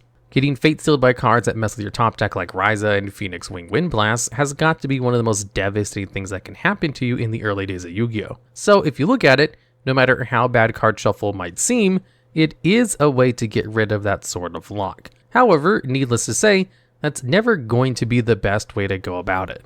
In fact, playing this card will probably make your matchup with these kinds of cards even worse, since it's a perfect target for them to stack on top of your deck. Either way, you'd much rather to get out of the situation by playing cards that modify your deck instead, like a Sangan Searching or a Card Trooper Milling. When looking at a way to use this card against your opponent, well, you're going to need to look at their top deck at any time for this to be of any use. Convulsion of Nature instantly comes to mind, but at that point you're looking at a 2-card combo to maybe make your opponent draw a blank. You wouldn't have to worry so much about your opponent's top deck if you had access to 2 useful cards instead of this awful combo. Not to mention that if you want to pair Convulsion with another continuous spell, you might as well go with Archfiend's Oath, which will give you an extra draw every turn per copy instead. To this day, Card Shuffle and Tainted Wisdom are the only cards whose only effect is to shuffle a deck, and hopefully it stays that way for well in the foreseeable future. And at number 7, we have Spiritual Energy Settle Machine. As long as this card is face up on the field, all spirit monsters don't have to return themselves to the hand with their effects during the end phase. However, you must discard 1 card during each of your end phases or the card destroys itself. And last, if this card is removed from the field, all spirit monsters return to their owner's hand. So, just for a little bit of context, spirits are a type of monster that usually can't be special summoned and return to the hand during the end phase of a turn in which they're normal summoned or flip face up. This card lets you get around that last caveat of them. So, sounds pretty good for a spirit deck, right? Well, not really. Most of the playable spirit monsters are already made with that design in mind. Tsukiyomi flips a monster face down, and Dark Dust Spirit destroys all other face-up monsters with normal summoned, and so were played as a reusable utility that would all dodge spell speed 1 removal. Even the then feared Yatagarasu benefited more from coming back to the hand at the end of the turn, so your opponent wouldn't be able to beat over it with its tiny body. All the spirits you'd want to keep around the field were either incredibly unreasonable to bring out, like the 2 tributes, or came out so much later on in the game's history that by then there were better ways to make them stick around. On the other hand, since this card does affect both players, you could get the idea of playing as a counter for that instead, except that spirit decks were never really a thing. Most of them were only splashed into regular decks as techs, because their effects were never that cohesive. The one deck that called itself Spirits came out much later on, and only used them as a rank 4 engine with Sakitama and Aratama. Yosenju was a whole archetype that was meant to be a modern take on Spirits, but since they lacked the actual subtype, they were completely unaffected by this card. The cherry on top of all this is that they thought this card was strong enough to require a maintenance cost of a discard per turn, making you go minus every turn to maybe slightly inconvenience your opponent in the best of cases. And at number 6, we have Samsara. This spell makes it so the monsters tributed for ritual summon are returned to their owner's deck instead of being sent to the graveyard. Continue on with the trend with cards that are so bad you can't even tell whether they're support or anti-support. We've got this. So on one hand, you could be teching Samsara to reuse monsters you tributed for a ritual summon by shuffling them back. However, a card that provides no value up front and only helps you when you're already doing what you're supposed to be doing makes no sense to run. Not to mention that if putting monsters back in your deck was any important to your strategy, you could be doing so while also going plus by just playing Pot of Avarice. When you're looking at this card from the other angle, as an anti-ritual floodgate, it still makes no sense to play it. Even the first real ritual deck, Demise OTK, did not care much about the tributes actually hitting the graveyard anyways. More importantly, the main ritual spell they used, Advanced Ritual Art, did not even tribute monsters, but rather just sent vanillas from the deck to the graveyard instead, which bypasses Samsara entirely. That's sort of the theme with most ritual decks that have been relevant actually. The mechanic is so inherently bad that most decks cheat it to some degree, and so just ignore this card entirely. You had the Necrons, which could ritual summon by banishing from the graveyard or dumping cards from the extra deck to the graveyard, and Drytrons, which could ritual summon by detaching materials from an Xyz monster. Sure, Samsara could potentially be annoying for a modern deck in Voiceless because they actually tribute for their summons and like having cards like Low hitting the graveyard. But if you're looking at it this way, there's several other cards that demolish ritual strategies rather than slightly hindering them. Dimensional Barrier straight up stops ritual summoning for a whole turn, which is all you really need to win nowadays. Even if you want something that lasts forever, Mask of Restricts predates Samsara by years and stops your opponent from tributing anything in any situation. So whether you play rituals or go up against them, there's no reason to have Samsara in your deck. And at number 5, we have Impenetrable Formation. This continuous spell requires you to choose a monster on your side of the field when activated. And then, while you control 2 or more monsters, and they're all in defense position, the chosen monster gains 700 defense. Also, if that monster leaves the field, destroy this card. It just makes no sense why Konami would make a card that's just an equip spell with extra steps, and yet here we are. This card's mechanics are almost exactly the same as one, except you need extra monsters on the field, have everything in certain battle positions, and to keep them like that to get this card's boost off. Without even getting to the fact that equip spells are just naturally easier to search, they also often give you better effects for less of a hassle. Horn of the Unicorn came out several years before this card, and it just gives the monster a 700 boost to both attack and defense. And even that got power crept rather quickly by United We Stand, which gives the monster 800 in both stats for each face-up monster you control, meaning that in the same conditions as Impenetrable Formation, you're getting an extra 900 defense. This card is heavily outclassed, even just ignoring these two couple of cards that also give you an attack boost that lets you beat over stuff. The only thing that Impenetrable Formation might have going for it is that it won't destroy itself by game mechanics if the monster is flipped face down, which is actually a pretty big downside that equips have. With that said, if you have a monster that's gaining defense out of the field, odds are your opponent is not going to be spending their Book of Moon to flip it face down, making it almost meaningless. Even if this card gave you a flat 700 defense boost to every one of your monsters, it would still see no play, as there's always more value in being proactive than anything else. Slamming down monsters with Solidarity was once a viable win con, but Turtlenet with this fantasy version of Impenetrable Formation never would. Of course, if Sanctuary begins looking more like a real card when it's next to you, you know things couldn't be any worse. And at number 4, we have the second and third Sarcophagi. These are two continuous spells whose only text restricts them to only being able to place on the field by the effect of the first Sarcophagus, a continuous trap that puts them from your hand or deck on the field during your opponent's end phase. When you assemble all 3 of them, you send them all to the graveyard and then special summon a Spirit of the Pharaoh from your hand or deck. Your big payoff for all of this is a level 6 light zombie with 2500 attack that can reborn up to 4 level 2 or lower normal zombie monsters from your graveyard. As you can probably tell, these cards share a lot with the Spirit Message cards from earlier. You get a clock that's 2 turns shorter since there's only 3 pieces instead of 5, but your payoff goes from winning on the spot to bringing out a 3500 attack beater. The Pharaoh's effect is almost completely irrelevant.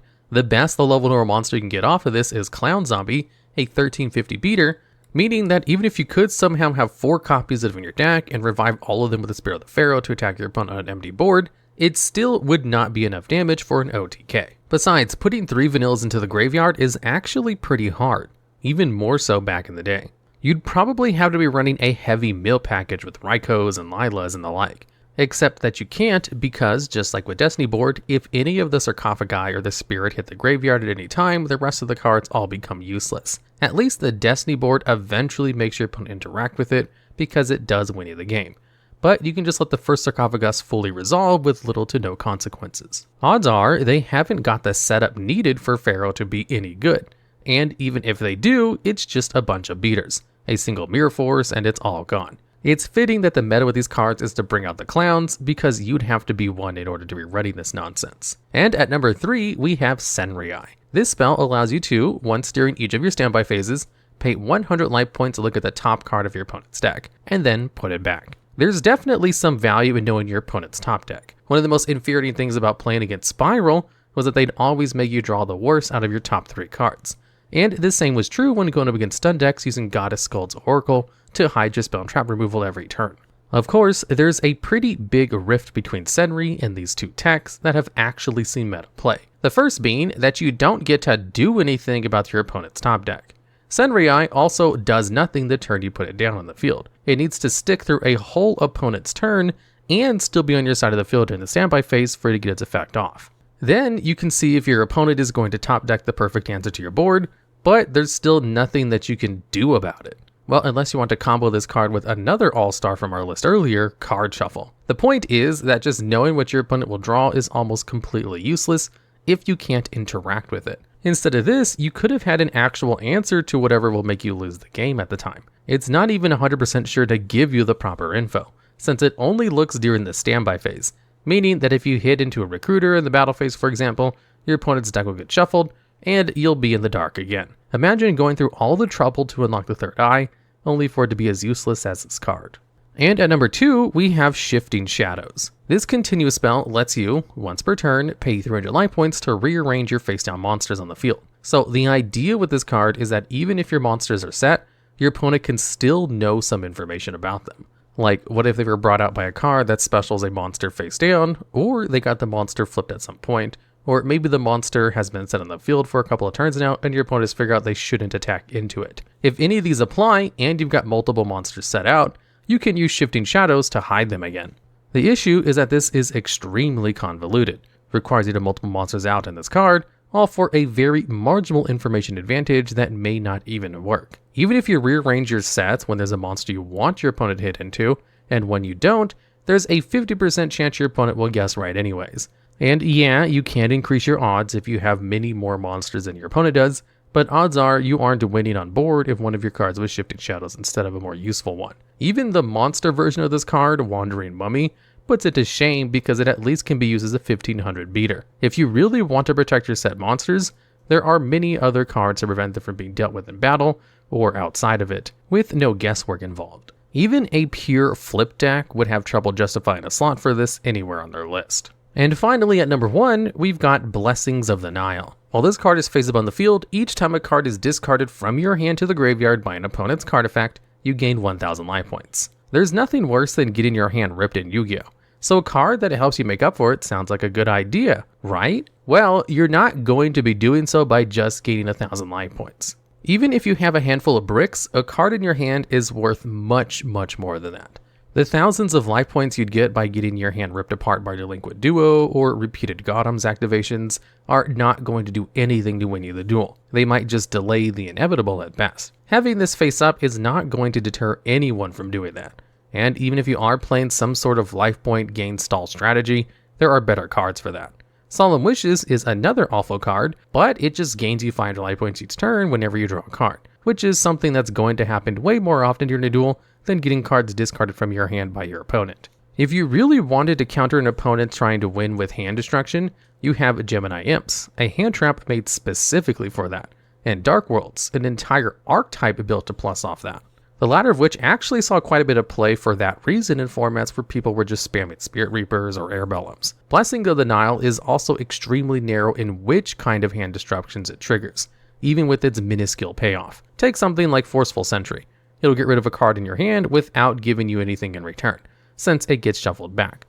Spiritual Waterheart Aoi's wording sends the card to the graveyard instead of discarding it, meaning no 1000 life points for you as well. The same applies to Trishula and Omega, since they're banishing it. So we're looking at a card that doesn't do what it's supposed to do, and doesn't even work when it's supposed to. As bad as they were, some of the other stinkers on this list were at least semi-useful during very specific niche situations. But when it comes to this one, well, the only blessing is the one your opponent is getting from you having this in your deck. In this video, we're calling the classic era just any cards released before synchros. And in this, we're going to look at some of the worst equip spells of these older cards. Starting us off at number 10, we have Scroll of Bewitchment. This is an equip spell that asks you to declare an attribute upon activation, and then equip monster becomes that attribute. This card just does too little on its own to ever be worth running. There are no innate benefits to being a specific attribute in Yu-Gi-Oh! So what this card does is be entirely reliant on other cards on the field. For example, if you've got your opponent floodgated under Shadow Imprisoning Mirror, you can use the scroll as a way to negate monster effects. The thing is that most of these interactions are just not worthwhile if you need to also have a generally useless card like the scroll for them to work. Let's say your opponent is locked under Gozen Match, which restricts players to having a single attribute on the field. You can equip the scroll to one of their guys and declare another one to use it as a removal spell, since it'll force them to send it to the graveyard. While that's a non-destruction removal, it's still way clunkier than just using some targeted removal like Soul Taker. If you're looking at more modern options, there are cards like Layer of Darkness and Stealth Kraken that change all the monsters on the field to an attribute instead, making their synergy with Gozen Match way better than this card's. The other use for Scroll is enabling you to use attribute support on your cards you usually would not be able to, like Calling Light and suddenly being able to use Honest on anything, or Earth and then having an easier time making an Eteria Beast. Neither of these are bad cards per se, but if they require to have a specific equip to make use of them, they would be, making Scroll Bewitchment not worth considering ever. And at number 9, we've got Armed Changer. This card must be activated by sending another equip spell from your hand to the graveyard. While it's equipped to a monster, if it destroys something by battle, that monster's controller can add a monster with an attack equal to or less than the equipped ones from the graveyard back to hand. The inherent problem with equips, and the reason why they're the weakest kind of spells overall, is the potential to get 2 for 1 if your opponent removes the monster it was equipped to. It doesn't matter how many equips your monster has, if the monster gets outed, the equips all go with him. Arm Changer makes that even worse with its heavy cost of pitching another equip spell from your hand, handing a 3 for 1 straight on the platter for your opponent. As if that wasn't bad enough, the payoff is just no good. It doesn't boost the monster's stats or give it any sort of protection, so you'll need a decently statted guy out to make use of it in the first place. And even if you do assemble all of that and manage to beat over something by battle, what you get isn't worth the effort. Recycling monsters from the graveyard is pretty strong, especially back then when your options were pretty limited, but this card just doesn't do its job well. Most monsters could be recycled more easily via revival spells like Call of the Haunted or Premature Burial. The ones that couldn't usually had such high stats you'd have a hard time ever getting them back with Arm Changer anyway. Then if you advance just a little bit further in time, there's no reason why you'd ever want to run it over Monster Reincarnation, which is only usable once, yeah, but it's guaranteed to get whatever monster you want back, unlike this terrible card. And at number 8, there's Vicious Claw. This spell gives the equipped monster 300 attack, and if it would be destroyed by battle, you return Vicious Claw to your hand instead, and then destroy a monster in the field except the one that battled the equipped monster, and your opponent takes 600 damage. After that resolves, you special summon a 2500 attack and defense evil token to your opponent's side of the field. During the turn this card is returned to your hand, you can't use it again for the turn. This card has a string of effects so confusing and seemingly disconnected, you'd think it was AI generated, if not for being printed all the way back in 2008. If you wanted either an attack boost or battle protection, there are many other equips which could give you so without having to jump through so many hoops. So you equip this to a monster, and then can sit on it without worrying about it being beaten over, right? Well, not really. Imagine you have a monster equipped with this and then your opponent goes and tries to destroy it by battle. Even if Vicious Claw prevents that battle destruction, this second part of its effect will trigger and force you to destroy a monster on the field except the attacking one. So if your opponent only has a single monster, you'll be forced to pop one of yours. If both of you only have a single monster on field, that could very well mean you protected yours from being destroyed by battle, only to be forced to destroy it with Vicious Claw's effect. Then, if all that wasn't enough, it still will give your opponent a huge token for their trouble. In the end, this card's random tacked on 600 burn might be its most beneficial effect overall. The only good thing we can say about Vicious Claw is that it's one of the few anime cards whose effect was kept intact when being brought over to the TCG, for better or for worse. And at number 7, we've got Amplifier. This card can only be equipped to Jinzo and changes its effect to only negate the trap cards of your opponent, and also has some old school spell speed 4 protection, where its activation and effect cannot be negated. Now, while Jinzo did see a ton of competitive play back in the day, and even occasionally sees play today, as its stats are premium for its 1 tribute cost and total negation of a third of the cards in the game, its specific equip card was usually not played alongside it. And that's because, while being able to use your traps while Jinzo was out was good, it wasn't enough. Because Jinzo being out and negating your opponent's traps back in the day was usually a death sentence already, so you didn't even need to use your traps to close out a win. The most common types of traps were monster removal, so Jinzo was perfectly safe as is, and could easily swing over most non-tribute summoned monsters. Plus, even if you were playing a ton of traps, you probably wouldn't be playing Jinzo in your deck, because you couldn't rely on drawing into Amplifier to be able to use your traps. In Duel Links, they had a skill which increased the attack of Jinzo by 500 points when it was equipped with Amplifier, and it still wasn't used. And in Duel Links, the deck size limit is 20, so it's much easier to dig for the card you want.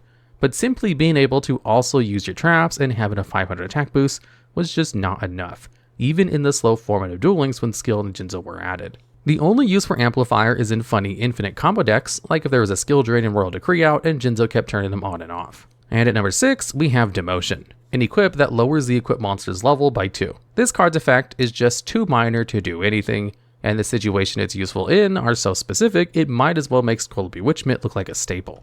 The funniest thing about Demotion is that it came out way back in 2003 when there was pretty much no cards that cared about a monster's level on the field. With its latest printing being in 2005, it still kept its pre-problem solving card tax effect, which says it downgrades the monster. So the first uses that come to mind for this card would be using it to set up your own synchro plays with it, except that would never be worth it. Level modulation is an effect that's never worth an entire card for. In most instances, it would just be added as a benefit to an already good effect. Even so, back then, most of the commonly used tuners were levels 2 or 3, and there was just less value in the level 1s.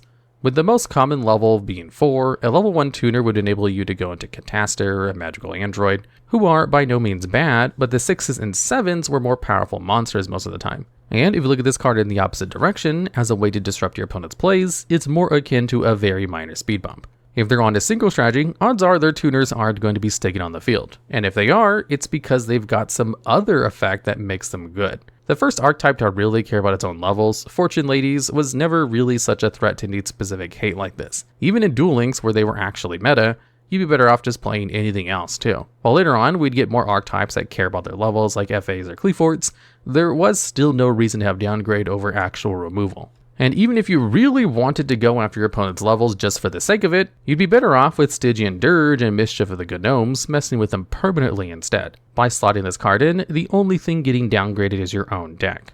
And at number 5, we have a Laser Cannon Armor. This card increases the attack and defense of an insect monster equipped with it by 300 points. By all metrics, this is the worst stat boost equip in the whole game. For a first bit of context, we have to consider this card came out in the first main set to be released, Legend of the Blue Eyes White Dragon in 2002. Even then, it'd go on to get power crept only a few months later in Metal Raiders, the very next set as we got Sword of Deep-Seated, a 500 boost and for any type of monster too. But even before that came out, this card already floundered compared to its competition. LOB actually had a full series of typal equip spells, and even if none of them were ever more than playground playable, the insect one is especially bad. If you look at the card pool of the oldest Yu-Gi-Oh format people play, Yugi Kaiba format, which includes the aforementioned Legend of the Blue Eyes White Dragon and starter decks for Kaiba and Yugi, there's just nothing you'd ever want to equip a Laser Cannon Armor on.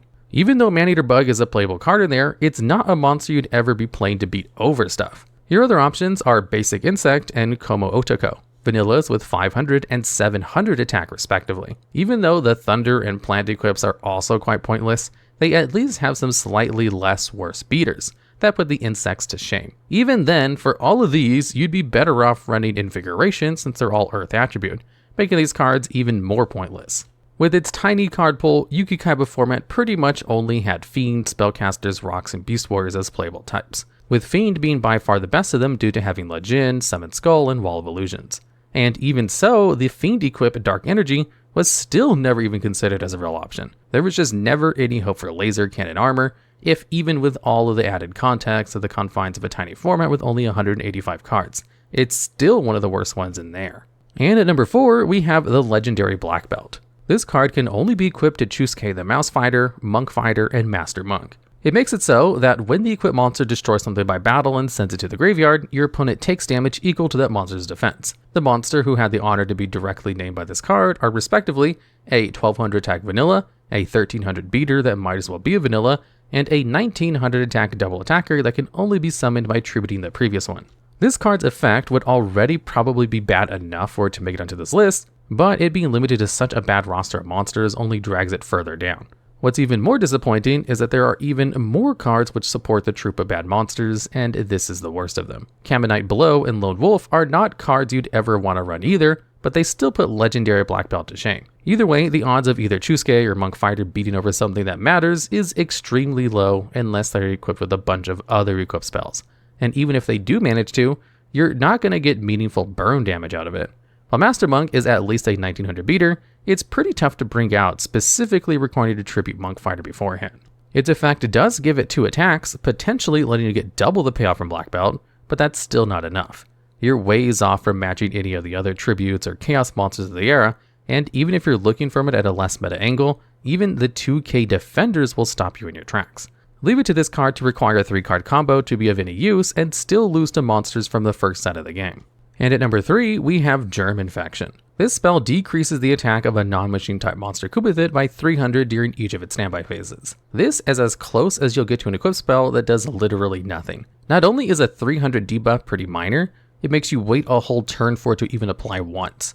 Even if this card's lack of problem-solving card text might make it unclear, it only decreases the monster's attack during each of your standby phases. So you can equip it, pass turn, and your opponent will still have their beater intact on their turn. You can't even shake it off as just a byproduct of its time, as even the other pack failure quotes in the same set are better. Paralyzing Potion stops an equipped non-machine monster from attacking, which is probably what you want when using Germ Infection anyway. The further you go, the more this card gets outshone by other throwaway commons no one ever wanted to pull. Shooting Star Bowl Seal can drop an opponent's attack by 1000 straight up, and Dark World Shackles turns any monster's stats into almost 0. And these still have the same problem, which is that they are generally just worse than any removal spell you could ever get your hands on. Your opponent still keeps that body, which they can use as a resource to keep it around for its other effects. Even back then, you had the option to just tribute it off, and then later on you could use it for synchros, XCs, and etc, etc. The only way for Germ Infection to ever impact a game is if you're discarding it for the cost of another card. And at number 2, we have Trial of the Princess. This card can only be equipped to with either a White Magician Pikaru or Ebon Magician Kuren, and gives the monster 800 attack. During a turn in which the equipped monster beats over a level 5 or higher monster by battle, you contribute it in this equipped card to special summon either Princess Pikaru or Kuren from your hand or deck, depending on which was the equipped monster. The base form of Pikaru is a light spellcaster with 200 attack that during the standby phase gives you 400 life points for each monster you control. And Kuren has the same stats and is a dark attribute and deals 300 damage to your opponent for each monster they control. These are 2 pretty lame monsters to have an eco spell for just themselves. Their effects are negligible and actually kind of hard to pull off, since they need to survive a whole turn and see your next standby phase with their paltry stats. They're also both heavily outclassed by a ton of other monsters in their same niche, even if you're just looking at more old and low rarity stuff. Dancing Fairy and Stealth Bird are much better stat-wise and can heal or burn for a flat 1000 each, and even those aren't what you'd call power cards either. The Trial of the Princess is clearly meant to make up for these weaknesses somehow, but it just doesn't. An 800 attack boost does turn them into 2k beaters, but that just means you need 2 cards to do what a vanilla can do in 1. The condition this equip has to rank the girls up is also so hard to pull off it might as well not even be there. There are very few playable level 5 or higher monsters that have sub 2000 stats, with the only one that comes to mind being Air Knight Parshath, who stopped seeing play around the same time this card came out. So you'll probably need a 3rd card to help you win a battle on top of all that, or Nightmare Archfiends to give your opponent a high level monster. And for all that effort, you deserve a payoff that just reads you win the duel. But the princesses, of course, are much less than that. The evolved forms of Pikaru and Kuren just have the 800 attack boost integrated into their baseline stats, and doubles the values for their effects. The only positive thing we can say about the Trial of the Princess is that at least it's not as bad as the next card on this list. And finally, at number 1, we have Magical Labyrinth. It can only be equipped to Labyrinth Wall and lets you tribute it to summon Wall Shadow from your deck. Labyrinth Wall is a level 5 Earth Rock vanilla monster with 0 attack and 3000 defense. and its Shadow is a level 7 Dark Warrior monster with 1600 attack and 3000 defense that can't be normaled and must only be special summoned through this card. What better way to close out the list than equip which actually has no reason to be one? Magical Labyrinth exists only as a way to turn your wall from a defender into a very mediocre beater, and it doesn't even pretend to have any other use. At least in the previous slot, the Trial of the Princess would at least slightly buff the monster's attack to justify being an equip spell. This does nothing of the sort, and nor does it have a special condition that must happen for its effect to apply, making it puzzling as to why they just make it a spell that tributes Labyrinth Wall to bring out Wall Shadow. All this ends up doing is making this combination vulnerable to both monsters and spell trap removal all at once. Not that there's much of a reason to interact with this combo anyway. As bad as Kuran or Chusuke are without their respective equips, they could at least beat over stuff and do something to progress the game state. Labyrinth Wall just sits there doing nothing, and you can't even summon it for free due to its high level. Wall Shadow, being so terrible, only serves to rub more salt into the wound. The first starter decks give you monsters that are just as good as attacking as Wall Shadow without having to jump through any hoops to bring them out. Sure, Wall Shadow has way more defense, but if your main goal is just to use it to turtle up, why even bother with its equip in the first place? In the anime, the card was a fusion of Labyrinth and Shadow Ghoul, but they couldn't even be bothered to give it Ghoul's effect while also making it harder to summon than if it was a purple card still. Out of all of the failures of them trying to translate cool moments from the show into the actual TCG, this might just be the most embarrassing of them all. In this video, we'll be looking at some of the earliest sets in the game, more specifically Legacy of Darkness and Labyrinth of Nightmare, and going over the 10 worst cards from these early parts of Yu-Gi-Oh! And at number 10, we have Double Snare. This is a spell card which simply has the effect where you can destroy one face-up card in the field which has an effect that negates trap card effects. So it's an incredibly specific counter to a specific type of card, although it was pretty obviously targeted at Jinzo, which is a 2400 attack level 6 monster that has the passive effect to negate all trap effects. And later on it could be used on Royal Decree since it works on any face-up card that negates trap effects and not just monsters. However, funny enough, this card cannot be used on Trap Master, because that card does not have an effect which negates trap effects, and simply has an effect to destroy trap cards. Now, as far as incredibly specific counter cards go, it at least is usable on more targets than something like Griffin Wing, which was designed only to counter a specific card in the game. However, when this card came out, the game already had cards like Raigeki, Dark Hole, and Fissure, which could do the same job without being incredibly specific on their targets. And there was even Torrential Tribute and Bottomless Trap Hole, which were released in these two sets, which are also just better ways of destroying monster cards, although granted those two do not work on a card like Jinzo. Now, Jinzo did see a lot of competitive play, so chances are if you used Double Snare, you might have actually been able to resolve the effect, which is why it's only at the number 10 spot on this list. And at number 9, we have Cyclone Laser. This is an equip spell card which can only be equipped to a specific monster named Gradius, and it has the effect to increase its attack by 300 and granted piercing battle damage. Now, piercing battle damage at this time was kind of rare, but not unheard of, because these sets also released a card called Air Knight Parshath, which is a level 5 monster with 1900 attack, which both has piercing battle damage and allows you to draw a card if it inflicted battle damage. It was actually pretty heavily played as a staple card, because it allowed you to gain immediate advantage if you successfully resolve the effect a single time, which was useful against popular staple cards like Spirit Reaper. So why wasn't Cyclone Laser good? Well, equip spell cards inherently are not very good, because they're incredibly vulnerable to all types of removal, because if the monster it's equipped to is removed from the field or simply flipped face down, then the card is sent to the graveyard, in addition to being vulnerable to spell card removal as well. And it was an incredibly specific target, which heavily limits the usefulness of the card, where they better be super good if they're going to be only usable on a single card. And Gradius is not incredibly good. It's a level 4 vanilla monster with only 1200 attack, when these two sets included a monster like Gemini Elf, which was a 1900 attack level 4 monster. So only boosting its attack up to 1500 and granting piercing damage was not really good, and would need to do a lot more than that in order to see any kind of competitive play. Especially since the sets also released powerful equip spell cards like United We Stand and Mage Power, which provide massive attack boost to any monster you equip them to, and not just incredibly specific low attack vanilla monsters. And at number 8, we have Feng Sheng Mirror. This is a spell card which has the effect where you get to look at your opponent's hand, and if they have a spirit monster in their hand, you can discard that monster to the graveyard. So if your opponent does not have a spirit monster in their hand, the card will only just let you look at your opponent's hand. Now, if you're able to resolve the effect correctly, it's not a half bad effect. The problem is that people don't really play spirit monsters, and they weren't very heavily played when this card first came out either, despite the fact it did come out in the same set as Yatagarasu, which was one of the longest banned cards in the game. Although part of the reason Yatagarasu was banned was because of a combo that would search it out of the deck anyway, and then use it in a way where a card like Feng Sheng Mirror wouldn't be able to counter it. And there were other spirit monsters that did see competitive play over the years, but only very niche amounts of it, and nowhere near enough where you'd want to run a specific counter card like Feng Sheng Mirror. So, it's never really seen any play, and probably won't unless there's some kind of really good Broken Spirit Monster support released in the future, or even then you'd probably better off just running a common staple over this incredibly specific counter card. Although it does at least have a positive effect, even if it's not a very powerful effect, which cannot really be said for a lot of the higher cards on this list. And at number 7, we have Jam Breeding Machine. This is a continuous spell card that, while it's on the field, it basically floodgates the player who's using it, as it prevents you from summoning any monsters except for slime tokens. And then the card itself will summon a slime token, but only during your standby phase, and only one of them per turn. Although the effect is not a hard once per turn. So if you have 3 copies of Jam Breeding Machine, you'll be able to summon 3 tokens every turn. So here's the problem with this card. The beneficial effect does not take place until your next turn, since it's almost impossible to activate this card before your standby phase to gain immediate benefits. So you can avoid the negative detriments by just using this card during your main phase too, and after you've already summoned monsters for the turn, but then you're still kind of stuck with a card that's floodgating you.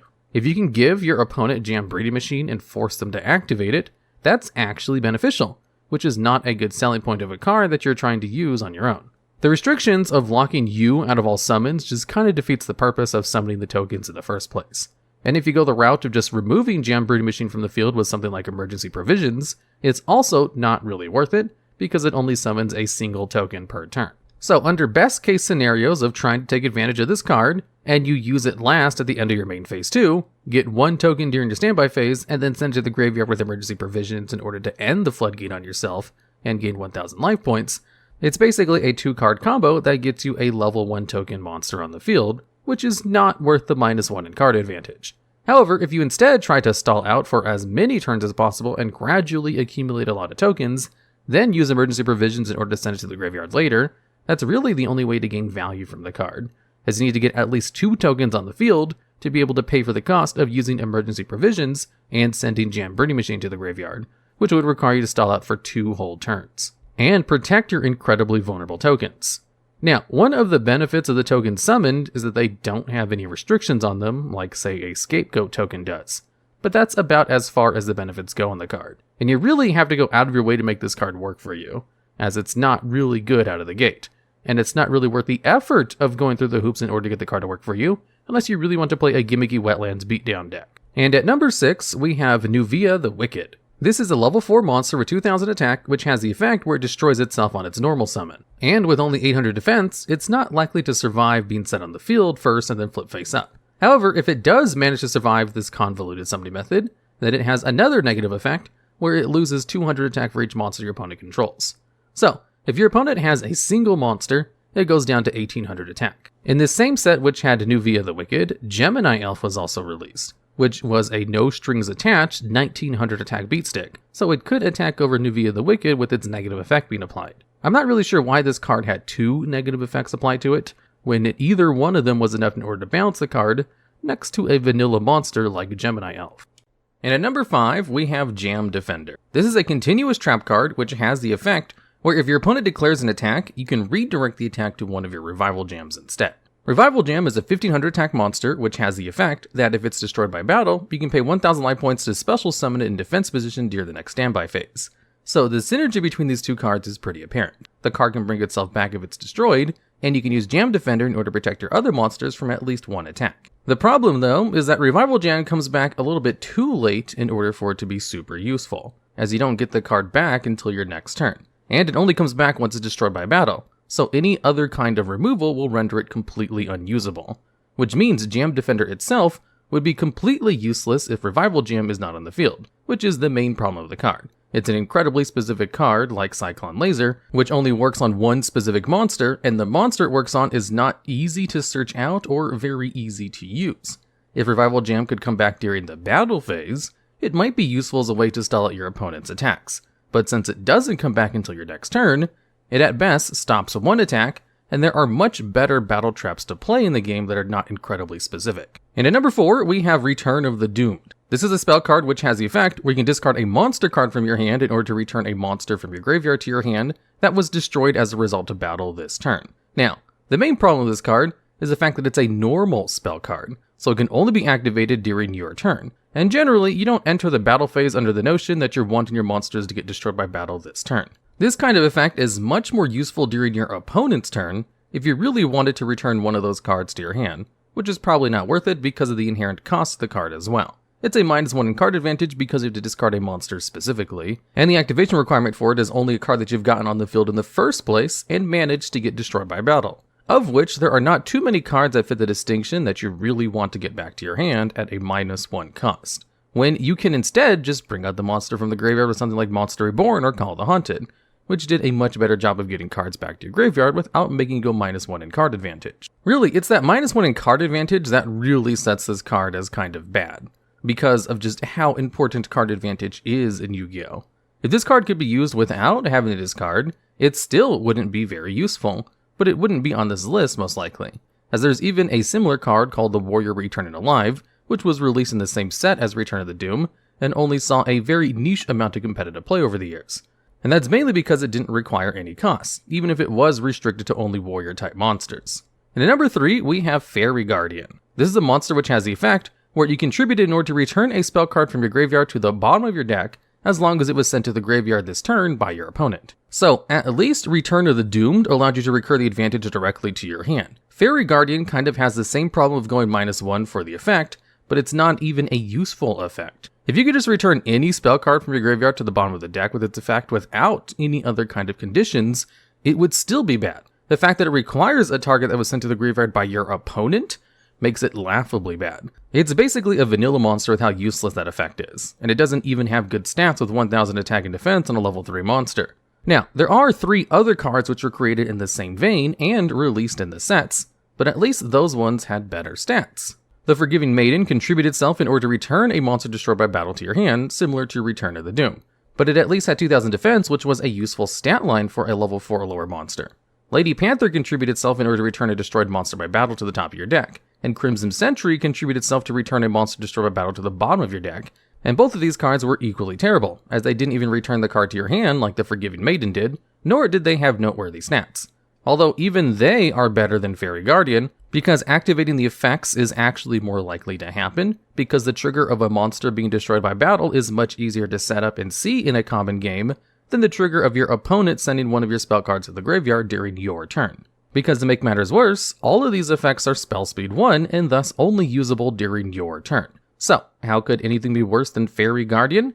Well, at least it can be used as a vanilla beatstick, without losing you a whole bunch of advantage. And at number 2, we have a dual spot with Super Robo Lady and Super Robo Yaru. These are 2 level 6 fusion monsters with only 1200 attack, and they both have the effect where they can return themselves from the field to the extra deck in order to special summon the other one from the extra deck, but not on the same turn that they were special summoned to the field. And then they both have different kinds of effects when attacking, where Super Robo Lady gains 1000 attack if it's attacking directly, and Super Robo Yaru gains 1000 attack if it's battling a monster. And of those 2 effects, Super Robo Yaru does have a more useful one, because it means it can actually beat over something like a Gemini Elf. Now, what's bad about these cards is that they're early game fusion monsters and have 2 incredibly weak vanilla monsters as their materials. And also, when they were released, there wasn't really fusion support to help get these cards in your hand in order to actually perform the fusion summons in the first place. You basically had to rely on hard drawing the 2 materials and a polymerization, and going -2 in card advantage in order to bring out one of the 2 fusion monsters. And for going -2 in order to bring out one of these 2 cards, they definitely did not do enough on the field to really justify the amount of investment required to bring them out. Although, to be fair, neither did most of the early game fusions. And also, their ability to tag out with each other was not even good because you couldn't actually do it until your next turn, and it was a spell speed 1 effect. So they were both level 6 fusion monsters that were technically targets for Fusion Weapon, which I know some people in the comments might mention as a benefit of it, which would provide a 1500 attack boost. Although that card wasn't released until a year later, and wasn't a better attack boost than just United We Stand or Mage Power, which was available at their release.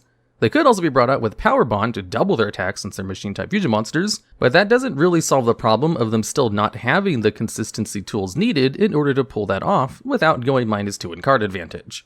However, 5 years after they were released, They did introduce a specific support card for them called Cybernetic Zone, which on a quick play spell card allowed you to banish a machine-type fusion monster until the end of the turn, and when it returned to the field it had its attack doubled, but then it was destroyed during the next standby phase. And since these two cards could tag out with each other, you could use Cybernetic Zone to protect them during your opponent's turn, get a 2400 attack monster with their benefits during your turn, and then tag it out during the main phase 2 in order to prevent them from being destroyed. And even this combo was not worth the effort, but at least there was a useful application of their ability to tag out with each other now. And at least they could somewhat be useful, despite the massive amount of card disadvantage you incurred. And at number 1, we have Chosen One. This is a spell card which requires you to select 3 cards in your hand, 1 monster and 2 non-monster cards, then your opponent randomly chooses one of the 3 cards. If the chosen card is a monster card, it's special summoned and you send the other 2 cards to the graveyard. If it's not the monster, you instead send all the cards to the graveyard. So basically, you have a chance to go -3 in order to special summon a monster from your hand. Or you have a 2/3 chance of going -4 for no effect. If this card could just special summon that monster from your hand with the same cost, without the random chance, it would still be terrible. The fact that you have a less than 50% chance of actually being able to summon the monster just makes it that much worse.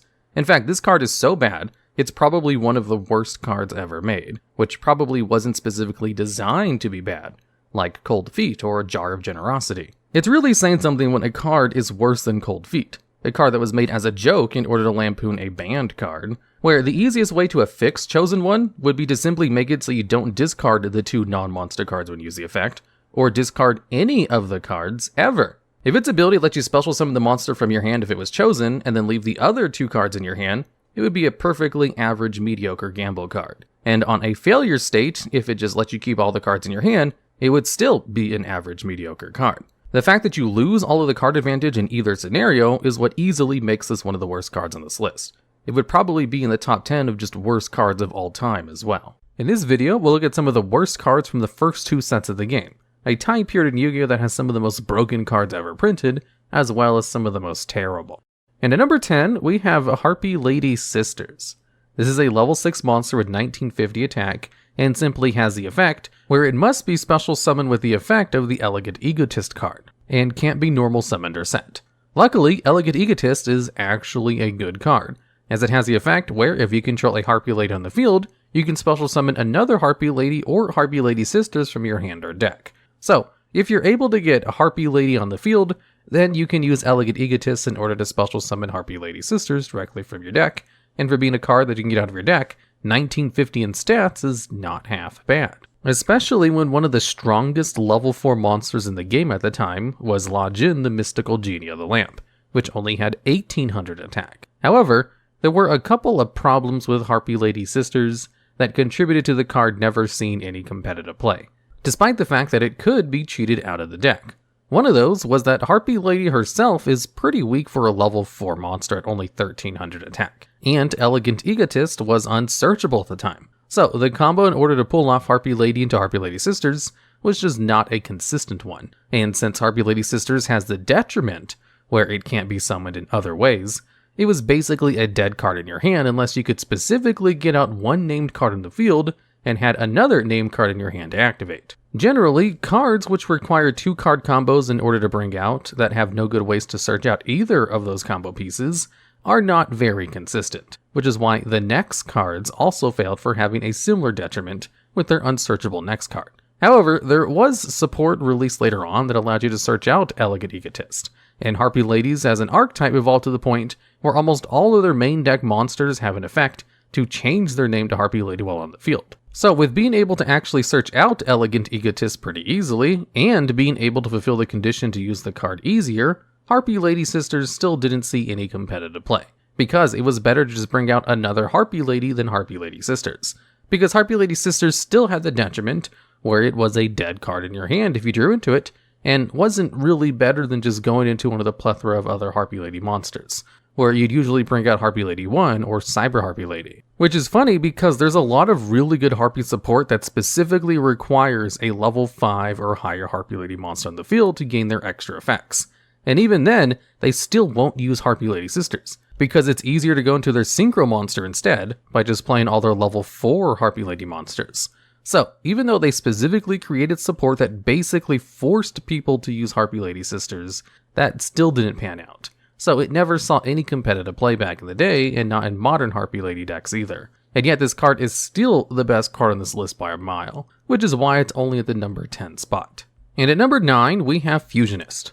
This is a level 3 fusion monster with 900 attack and 700 defense, which is important to mention because its total stats is actually less than the total stats of one of its materials. In order to bring out Fusionist normally, you have to use Polymerization plus Petite Angel and Mystic Sheep number 2. So already you have to go -2 in card advantage to hard bring this card out. However, if you look at Mystic Sheep number 2, it has 800 attack and 1000 defense. If you add those two values together and compare those to the values of Fusionist added together, it actually has 200 more stats total. The only advantage you have for going into Fusionist is that Fusionist has 100 more attack, which is still really bad at only 900 baseline. And this wasn't exactly uncommon for early fusion monsters. There's 3 others that also have stats lower than one of their materials added up. It's just Fusionist is the weakest of all of them, and was in one of the first 2 sets, so it makes it in this video. There's a reason no one really played fusion monsters in the early days of the game.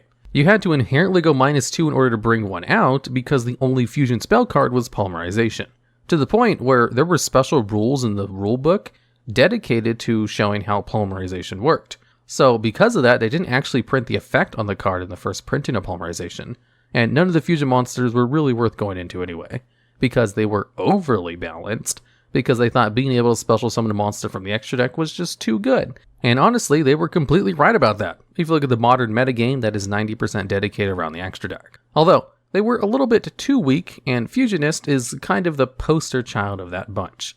Fusionist did see competitive play later on in its life as an instant fusion target, and because it was one of the few level 3 fusion monsters in the game. And a lot of old school vanilla fusion monsters saw play because they just had the perfect type or level and were instant fusion targets, like Kabinari attack. But in the context of old Yu-Gi-Oh! And the classic sets, Fusionist was a pretty bad card, especially if you remember that La Jin was the strongest normal summon in the game, which had 1800 attack, which really puts Fusionist's 900 attack into perspective about how bad that actually was. And at number 8, we have Blast Juggler. This is a level 3 monster with only 800 attack, which has the effect that if this card has managed to stay alive face up on your side of the field until your next standby phase, you can offer this card as a tribute to select and destroy 2 face-up monsters that have 1000 or less attack. So, being able to tribute itself to destroy 2 monsters is not half bad. It's actually a +1 in card advantage. The problem with the cards are pretty obvious, but I'll spell them out for you. The card itself is very weak, and trying to protect this card for a full turn in order to use it on your next turn is really not worth the effort of only destroying 2 low attack monsters. Generally, priority targets are high attack monsters, because it's rather easy to beat over a monster with 1000 or less attack. Unless it was something like Spirit Reaper at the time, which was one of the few battle immune monsters in the early game. Although, in the early sets alongside Blast Juggler, we also had cards like Dark Hole, Raigeki, and Mirror Force, which could destroy all of your opponent's monsters, regardless of their attack point value. And these 3 cards were powerful, each one of them being banned or limited at some point in Yu-Gi-Oh's history. But early Yu-Gi-Oh! Also had Fissure and Trap Hole, 2 other cards that could trade evenly 1-for-1 in much better value. The Trap Hole worked on monsters with 1000 or more attacks, so was actually pretty good. The complete reversal of Blast Juggler. And there were other monsters which could actually destroy other monsters in the game at the time, with Man-Eater Bug probably one of the most famous examples. So I guess they thought the effect on a monster would be too strong, so they heavily limited it with Blast Juggler.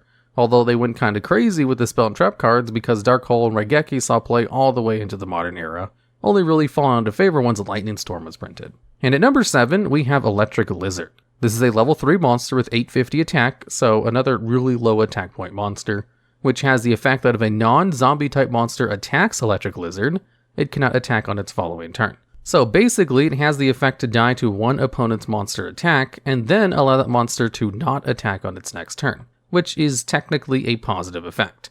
Although generally, if you're going to be playing a really weak monster like Electric Lizard, you kind of want it to provide more than just stalling out one attack from one monster on the subsequent turn. And it was also funny how it didn't work on zombie-type monsters. This is kind of a theme for early Yu-Gi-Oh cards where there were certain types of monsters that had resistances to certain types of effects. Like how Steel Scorpion didn't work on machine-type monsters, for example. But Electric Lizard's effect was technically positive, and did proc if it was attacked face down even. So technically, it could be used in a deck as a form of stalling. if your opponent destroyed it with one of their high priority target monsters anyway. Although, it may surprise you to hear this, but this card actually never saw any competitive play. And at number 6, we have Pumpkin, the King of Ghosts. This is a level 6 monster with 1800 attack, which has the effect that if a specific name card is face up on the field, it gains 100 attack and defense. And then, as long as that specific monster stays on the field, it will gain another 100 attack and defense during each of your standby phases for 4 turns. So that's a really convoluted way of saying that this card gains 500 attack if you have the Castle of Dark Illusions on the field, which means after 5 turns, for the low price of a tribute summon and having a specific name monster on the field before it hits the field, you get a monster that's almost as strong as a Summoned Skull, which was the best tribute summon in the same time period, that just had a default 2500 attack on a level 6 monster. However, it could be boosted even further through the effect of Castle of Dark Illusions, as that card had the effect that if it was flipped face up, you got to increase the attack and defense of all zombie type monsters in the field by 200 points. And then again during each of your standby phases for 4 turns afterwards. And since Pumpkin, the King of Ghosts is zombie, it can benefit from the effects of Castle of Dark Illusions and gain an additional 800 attack after 4 turns. If you manage to bring out Pumpkin before the first standby phase after that card was flipped face up, which was technically possible with Ultimate Offering. However, it wasn't really worth playing Pumpkin, the King of Ghosts for a multitude of reasons. For one, it has the same problem as Harpy Lady Sisters, in that you need a nearly unsearchable specific monster on your side of the field first before you can use it. But it isn't even special summoned from the deck like Harpy Lady Sisters is, as you still have to go through the effort of tribute summoning the card normally. And it has no inherent protection, so it dies very easily to the plethora of good spell and trap cards in the early era of the game. And also it takes forever to actually get to a good attack point value, where even back in old school Yugioh, taking 5 turns to almost get a Summoned Skull as stats was too long. If the card didn't require a specific card to be on the field to gain its attack boost, it would still be too slow of a card to play Yugioh. That's the reason they kind of abandon mechanics that take multiple turns to resolve, unless it's attached to a super good effect. And only gaining 100 attack and defense on a low statted high level monster is not a super good effect. And at number 5, we have Two-Pronged Attack. This is a trap card which requires you to destroy 2 of your monsters in order to destroy one of your opponents, which is a straight -2 in card advantage, but in one of the worst possible ways. You see, this card requires you to get 2 monsters on the field first, which requires you to use resources in order to accomplish that in the first place. So unless you're using something like Scapegoat, you're going to lose a significant amount of advantage in order to meet the requirements of this card. Plus, all you're doing is destroying a single one of your opponent's monsters, and you're losing a card using the trap card for Two-Pronged Attack in the first place. So you lose 3 cards on your side of the field to trade for one of your opponents. And again, this card came out when we had stuff like Dark Hole, Mirror Force, and even Fissure, which was a straight 1-for-1 trade. The only advantage Two-Pronged Attack had over Fissure was being able to select any monster you want, and of course being a trap card so it could be used to disrupt plays during your opponent's turn. But there wasn't really complicated plays to disrupt back in the day, and having to get 2 cards in the field first in order to even use it was kinda bad.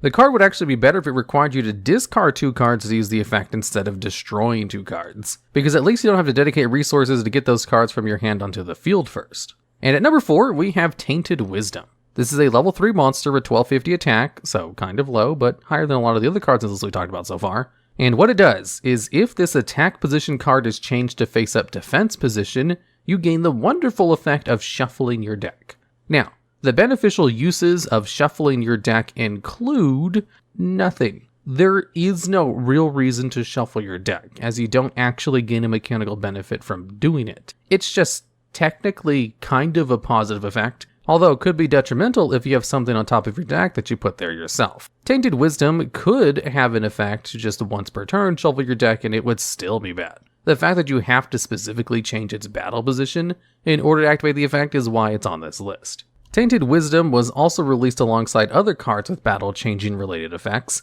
like Dream Clown, which for the same condition got to destroy one of your opponent's monsters, and Crass Clown, which had the reverse effect, where if it was changed from defense position to attack position, you got to bounce one of your opponent's monsters.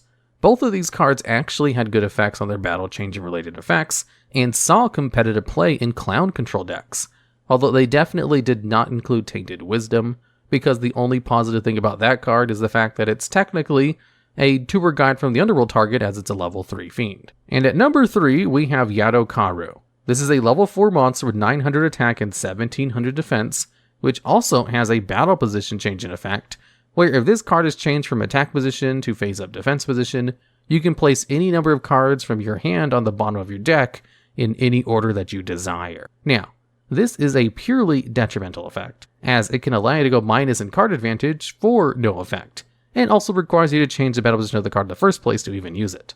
So at least with Tainted Wisdom, you weren't actively screwing yourself over by activating the effect of shuffling your deck. But just losing cards from your hand back into your deck for no reason is just really bad. One of the worst cards in the game is Pot of Generosity, and that's because it's just a -3 in card advantage, and Yugioh can allow you to go -5 in card advantage if you desire. And the only reason this card isn't the number 1 on this list is because it has 1700 defense. You see, the strongest level 4 monster at the time was La Jin, who could beat over Yugioh in battle if you set the card first. However, the second strongest monsters only had 1700 attack, and La Jin, the Mystical Genie of the Lamp, wasn't hitting the field all the time. Generally, you'd be facing a lot of the second strongest monsters, which Yugioh could actually wall out. And being able to wall out monsters in order to live for 1 turn so that you can tribute the card in order to bring out something like Summon Skull was a viable strategy back in the day. And since its defense value was just high enough to maybe be useful, it's only at the number 3 spot on this list, since the top 2 spots were a lot more useless. And at number 2, we have Gate Guardian. This is a level 11 monster with a very high attack point value of 3750, which has the effect that basically details its summoning condition just like Harpy Lady Sisters, except is nowhere near as easy to summon, as you have to tribute 3 specific named monsters on your side of the field. And these 3 monsters are all level 7 monsters that can't bring themselves out easily, so it requires a whole bunch of resources to get those 3 cards on the field. And as I've explained earlier with Pumpkin the King of Ghosts and Harpy Lady Sisters, getting a single name-specific monster on the field first in order to activate an effect is difficult. Getting 3 high-level ones on the field is way harder. But to the benefit of Gate Guardian, its 3 materials are all actually good on their own. They all have an effect where if they're attacked by a monster, they can lower the attack of the monster to 0 permanently, so they're basically guaranteed to get a destroy if they're attacked into. They can only use this effect once while they're face up on the field, but you only really have to use it once. And because its materials are technically useful level 7 monsters, Gate Guardian isn't at the number 1 on this list, because it's also one of the best targets for Zubababa General, who can use this card in order to gain 3750 attack. And at number 1, we have Great Moth. This is a level 8 monster with 2600 attack, which has the effect that's basically just conditions on how the card can be summoned, just like Gate Guardian and Harpy Lady Sisters, where it can only be special summoned by tributing a Petite Moth on the 4th of your turns after Petite Moth has been equipped with the Cocoon of Evolution. Petite Moth is a level 1 normal monster with only 300 attack and 200 defense. That doesn't do anything on its own, and Cocoon of Evolution is a level 3 monster with 2000 defense, which can equip itself from your hand to a Petite Moth on your side of the field, where it grants its original attack and defense to that Petite Moth, which means you can make Petite Moth's defense become 2000. And then you need to have Great Moth in your hand on your 4th turn after just waiting around for Petite Moth being equipped with Cocoon of Evolution on the field.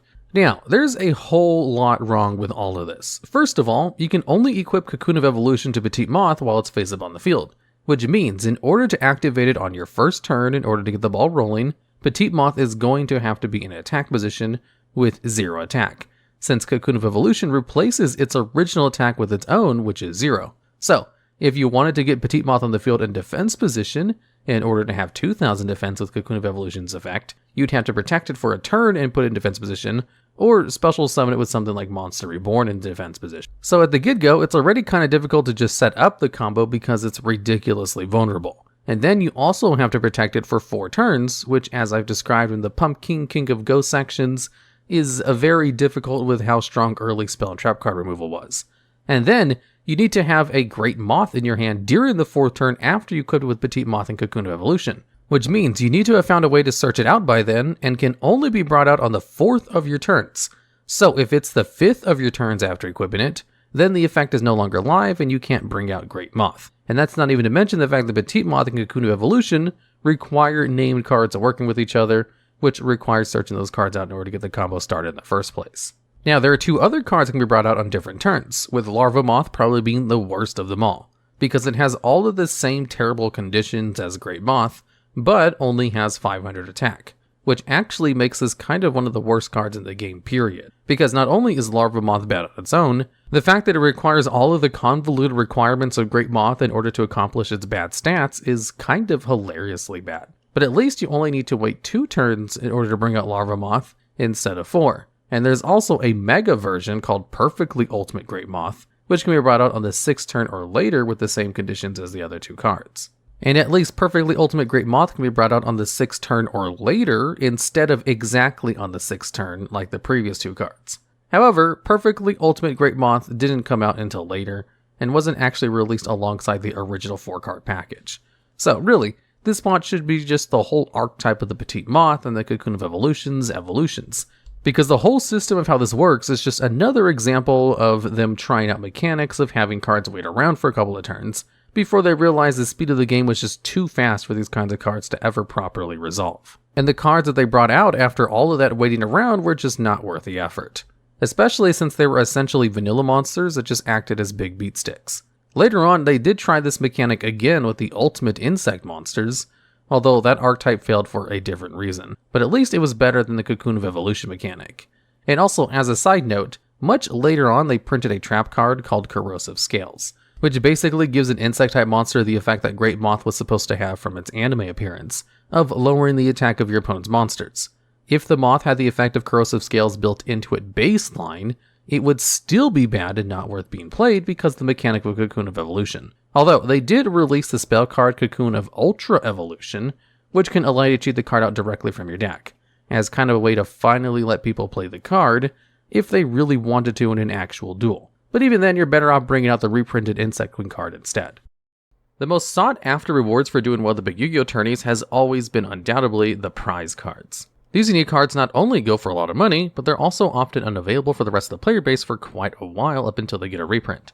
On today's episode of the Unknown Side of Yu-Gi-Oh, we'll be going over the SGC prize cards, as well as the impact they've had in the game due to their power and exclusivity. The first card we'll be going over is Cyberstein. This is a level 2 Dark Machine monster with meager stats, but its effect lets you pay 5,000 life points to special summon any fusion monster from your extra deck in attack position. Cyberstein was the first unique prize card we got, all the way back in 2004. Back then, the main Yu-Gi-Oh tournaments were still the Shonen Jump Championship Series, or SJCs. These were the only official large-scale events for the game and were held throughout the USA and Canada. Because there was not yet an equivalent for these tourneys in Europe in 2004, Stein was only exclusive to the winners of a few tournaments. It was also exclusive to America, despite having been released originally as a common all the way back in '99 for the OCG. Stein saw some play in Japan due to being one of the first few ways to access the extra deck. But due to its staggered release in the West, it actually didn't have any impact as a prize card at first. This is because both Metamorphosis and Magical Scientist were available by the time Stein was released, and they did a better job at utilizing the good fusion monsters from the time,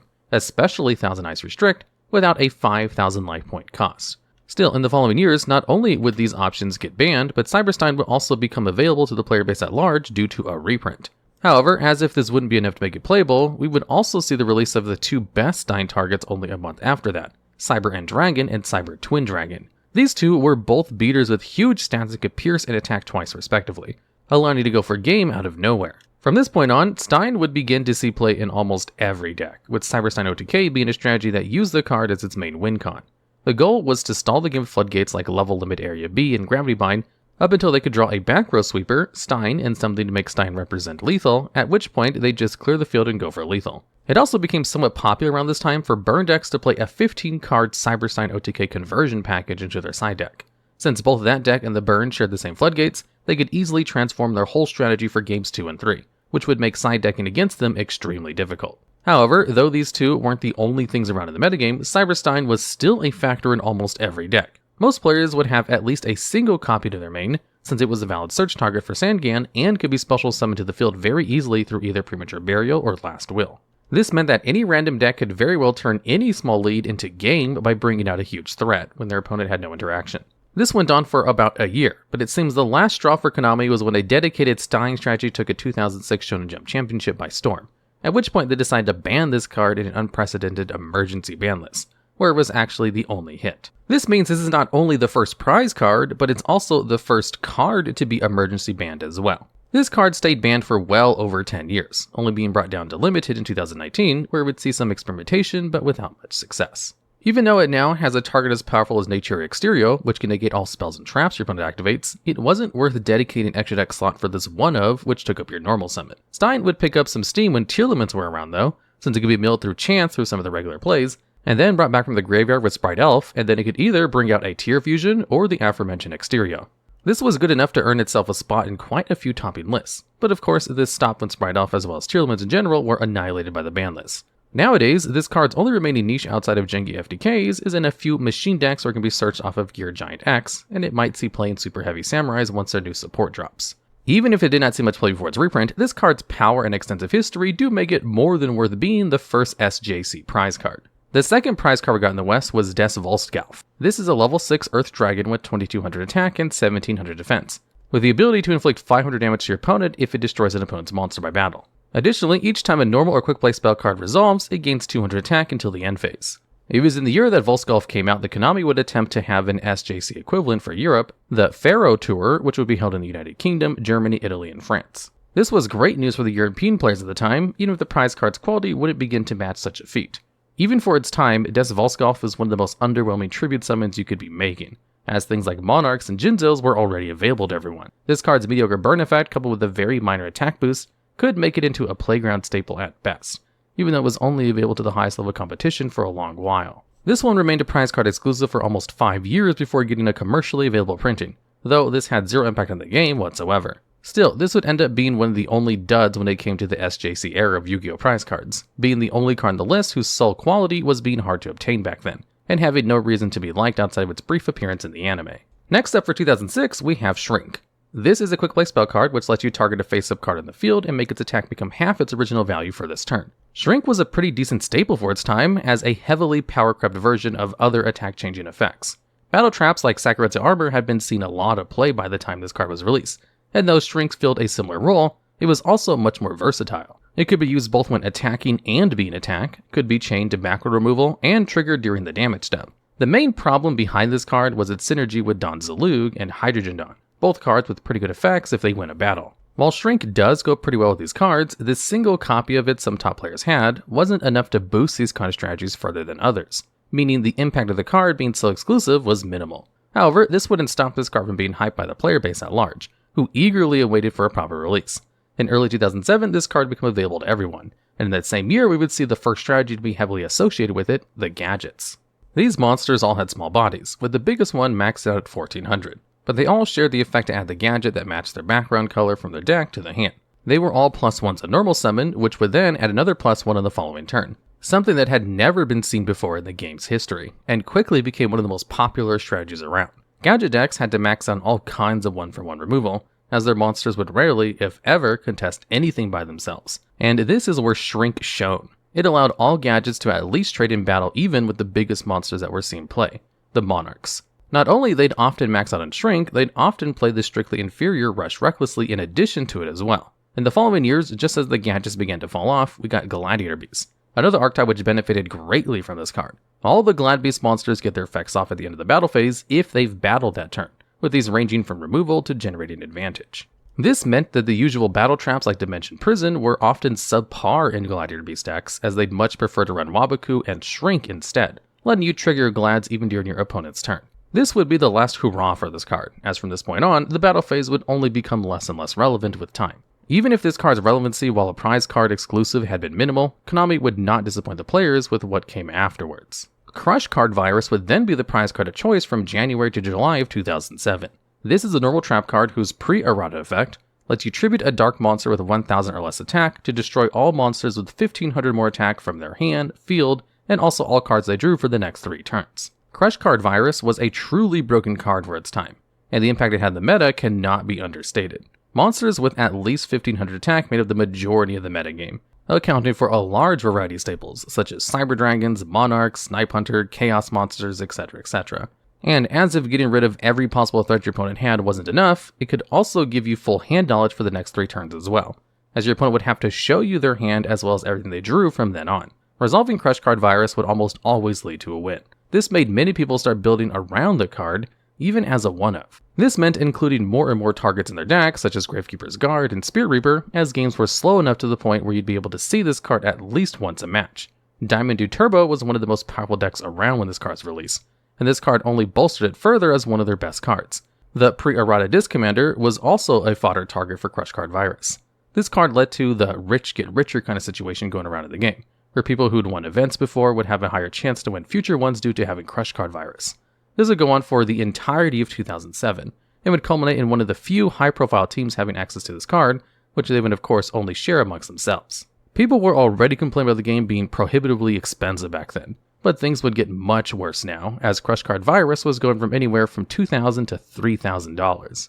This culminated in 2008 when people would often want to combo Crush Card Virus with another prize card, Gold Sarcophagus, totaling in over $5,000 for 2 cards out of your 40-card deck. At this point, Dark Arm Dragon Turbo decks were dominating the metagame, and with that itself being a $200 card on release, the game had never been, and will hopefully never again, be as expensive as it was then. Things would get somewhat better as Crush Card got a reprint that year, but due to some supposed short printing, this card would still be costing you over $100 by itself. What followed was a whole year of Crush Card Virus omnipresence. Towards the middle of 2008, the meta would coalesce between Gladiator Beast, Lightsworn, and Dad decks, all of which played Crush Card Virus, and also lost extremely hard to it. We would see the years close with Teledad rising up as the best deck, and the card remained legal for the first half of 2009 before it was finally banned. Crush Card Virus was a real blight for the game from release all the way to this point, and though the worst thing about it was the time when it was the exclusive prize card, it had impacted several metas after that.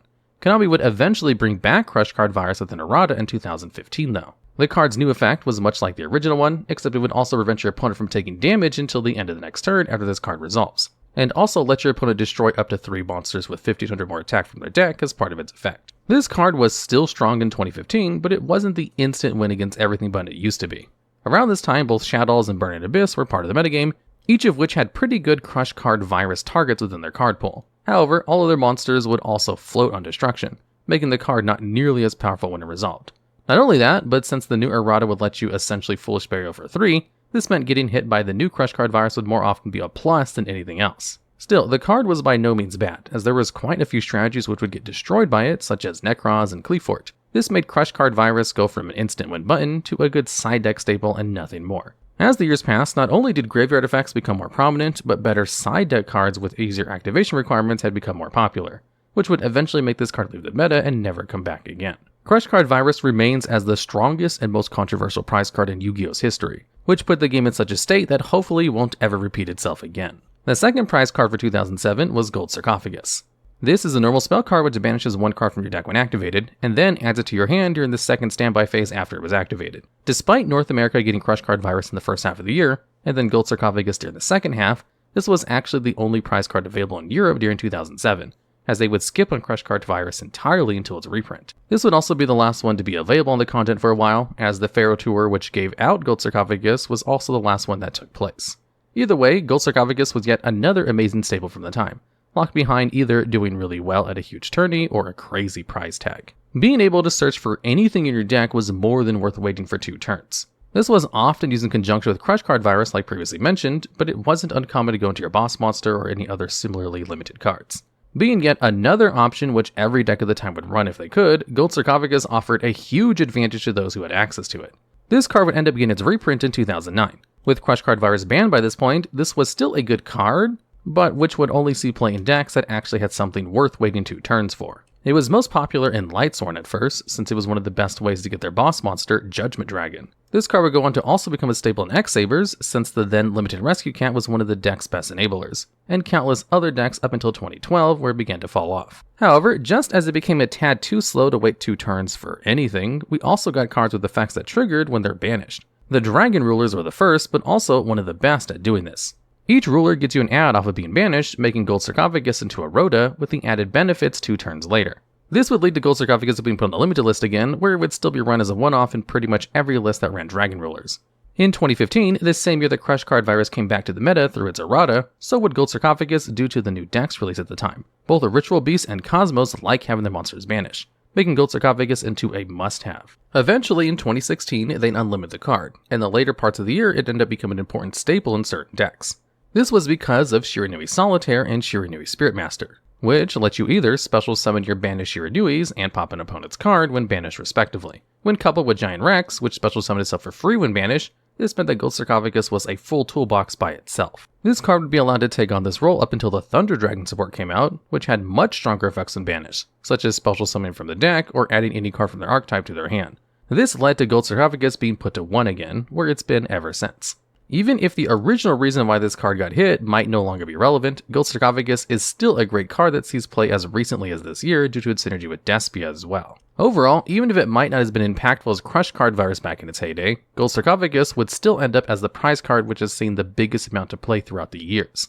It and Cyberstein are the only cards in this list to be limited to this day, and it's unlikely we'll ever see Gold Sarcophagus back at 3 again. Doom Caliber Knight was given to the top 3 players at 2008's SJCs.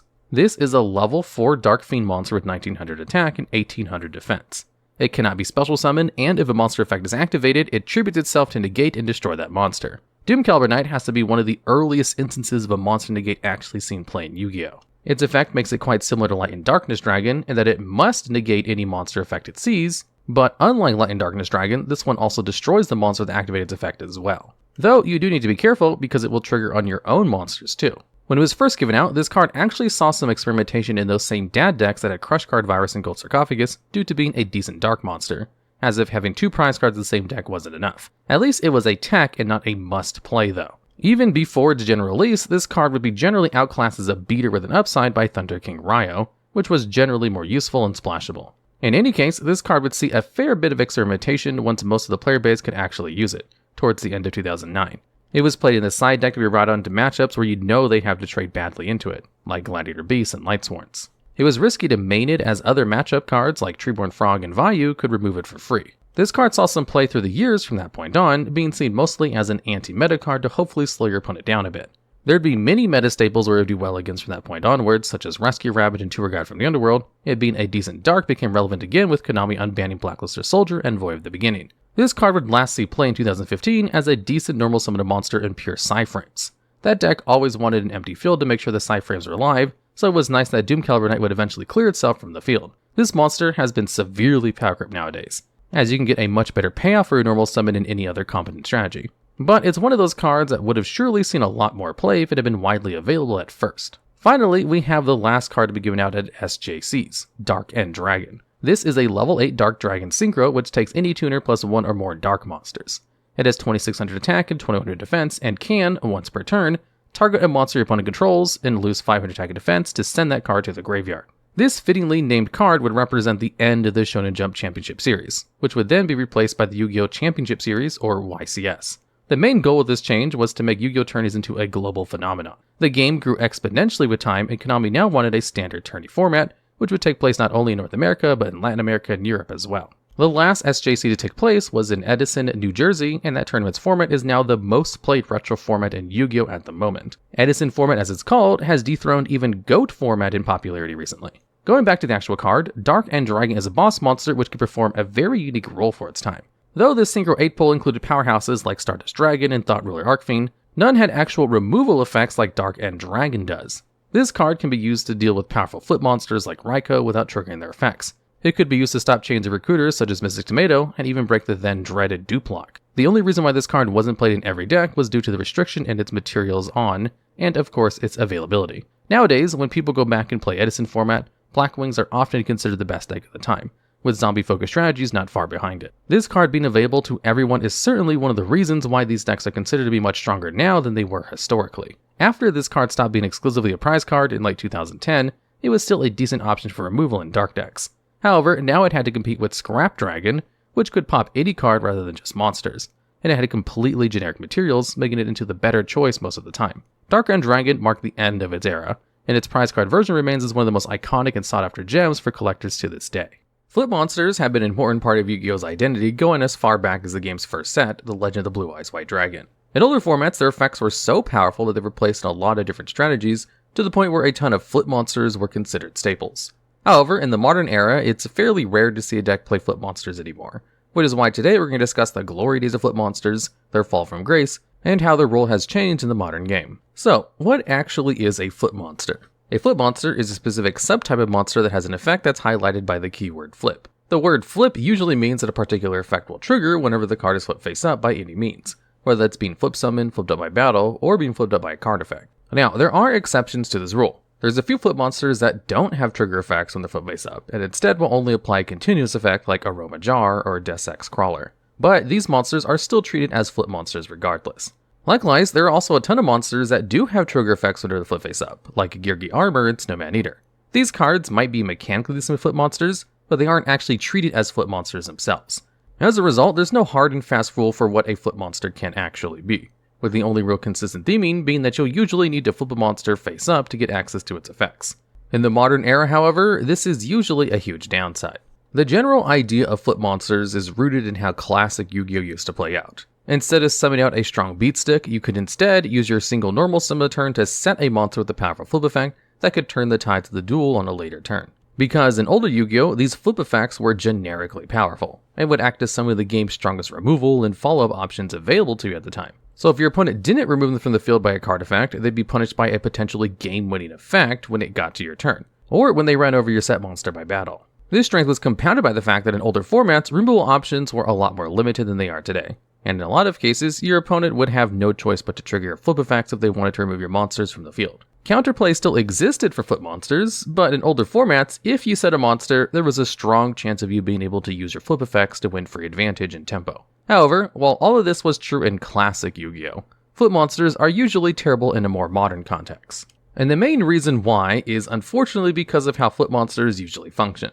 In modern Yu-Gi-Oh, most of the game's strongest playmakers usually have effects that provide you with an immediate advantage in some way. Whether that's with Axis Code's pop effect to wipe your opponent's field, or Alubra's effect to add branded fusion from your deck to your hand, a lot of modern cards are designed for a faster game, so are just as fast and usually provide you with an effect that you can use instantly. And that's where the problem with flip monsters begins, because on their own, flip monsters don't provide you with any kind of usable advantage on your first turn. So you have to rely on other cards that let you flip your monsters face up as soon as possible, or just hope your opponent doesn't have any removal or negate options to deal with your set monsters before the battle phase. But this game plan is wholly unreliable because removal options have become a lot more common and easier to access, especially because of the number of powerful tools that exist in most players' extra decks. As a result, most decks that could play flip monsters usually default to playing cards which are immediately playable instead, in order to keep up with the current speed of the game. This meant that a lot of classic flip monsters that were almost overpowered in old Yu-Gi-Oh! Now very rarely see play in current competitive decks because of how slow and clunky they are when compared to more modern effect monsters. But the mechanic as a whole isn't entirely dead, and there have been a number of attempts to reinvent and redefine what it means to be a flip monster. A lot of these attempts have resulted in more failures, but some have resulted in some of the strongest flip monsters in the game's history. Let's start off by looking over 3 classic flip monsters that saw a ton of competitive play in older formats that had fallen off in terms of playability: Magician of Faith, Raikou, Lightsworn Hunter, and Gravekeeper's Spy. Magician of Faith is a light spellcaster monster with pretty meager stats, but if it's flip face up, you get to target any spell card in your graveyard and add it to your hand. The effect is simple, and is representative of the design of a ton of other flip monsters that saw play in older formats, like Dekoichi and Magical Merchant. The idea behind these cards was that they all provided you with a +1 in terms of card advantage, effectively replacing themselves with another card whenever they're flip face up. What drove Magician of Faith over the top and made it so ban-worthy was the power level of the spell cards that were available in older Yu-Gi-Oh! You see, while classic Yu-Gi-Oh! Is definitely a lot slower than the modern game, spell cards were even more insane back then than they are today, with the trinity of Graceful Charity, Delinquent Duo, and Pot of Greed all being legal. And because these cards were so generically powerful, just about every deck would play them. Magician of Faith made it so that you could recycle and reuse some of the strongest spell cards in the game, and provided you with devastatingly strong follow-up allowing you to reuse already game-winning unfair cards like Graceful Charity several times in a duel, which is why it was featured in so many different strategies. Because if you were going to play these absurdly strong spell cards anyway, it just made sense to play a card that lets you use them again multiple times. On the opposite end of the spectrum were flip monsters that act as removal options for your opponent's cards, like Night Assailant and Armed Ninja. But by far, the strongest of these kinds of flip monsters was Raikou, Lightsworn Hunter. Because whenever Raikou was flip face up, you had to send the top 3 cards of your deck to the graveyard, and you got a chance to destroy any card in the field. Both of these effects were benefits of the cards. Raikou's Meal made it so you could end up triggering a beneficial graveyard effect like a Shadow or Dandelion, but most of Raikou's strength came from it being able to pop any card in the field. In older formats, removal options as a whole were generally less common, so monsters that can act as removal were already fairly strong. And most removal options were usually specific to a particular type of card. Raigeki is only going to be able to pop monsters, and Heavy Storm is only ever going to be able to deal with back row.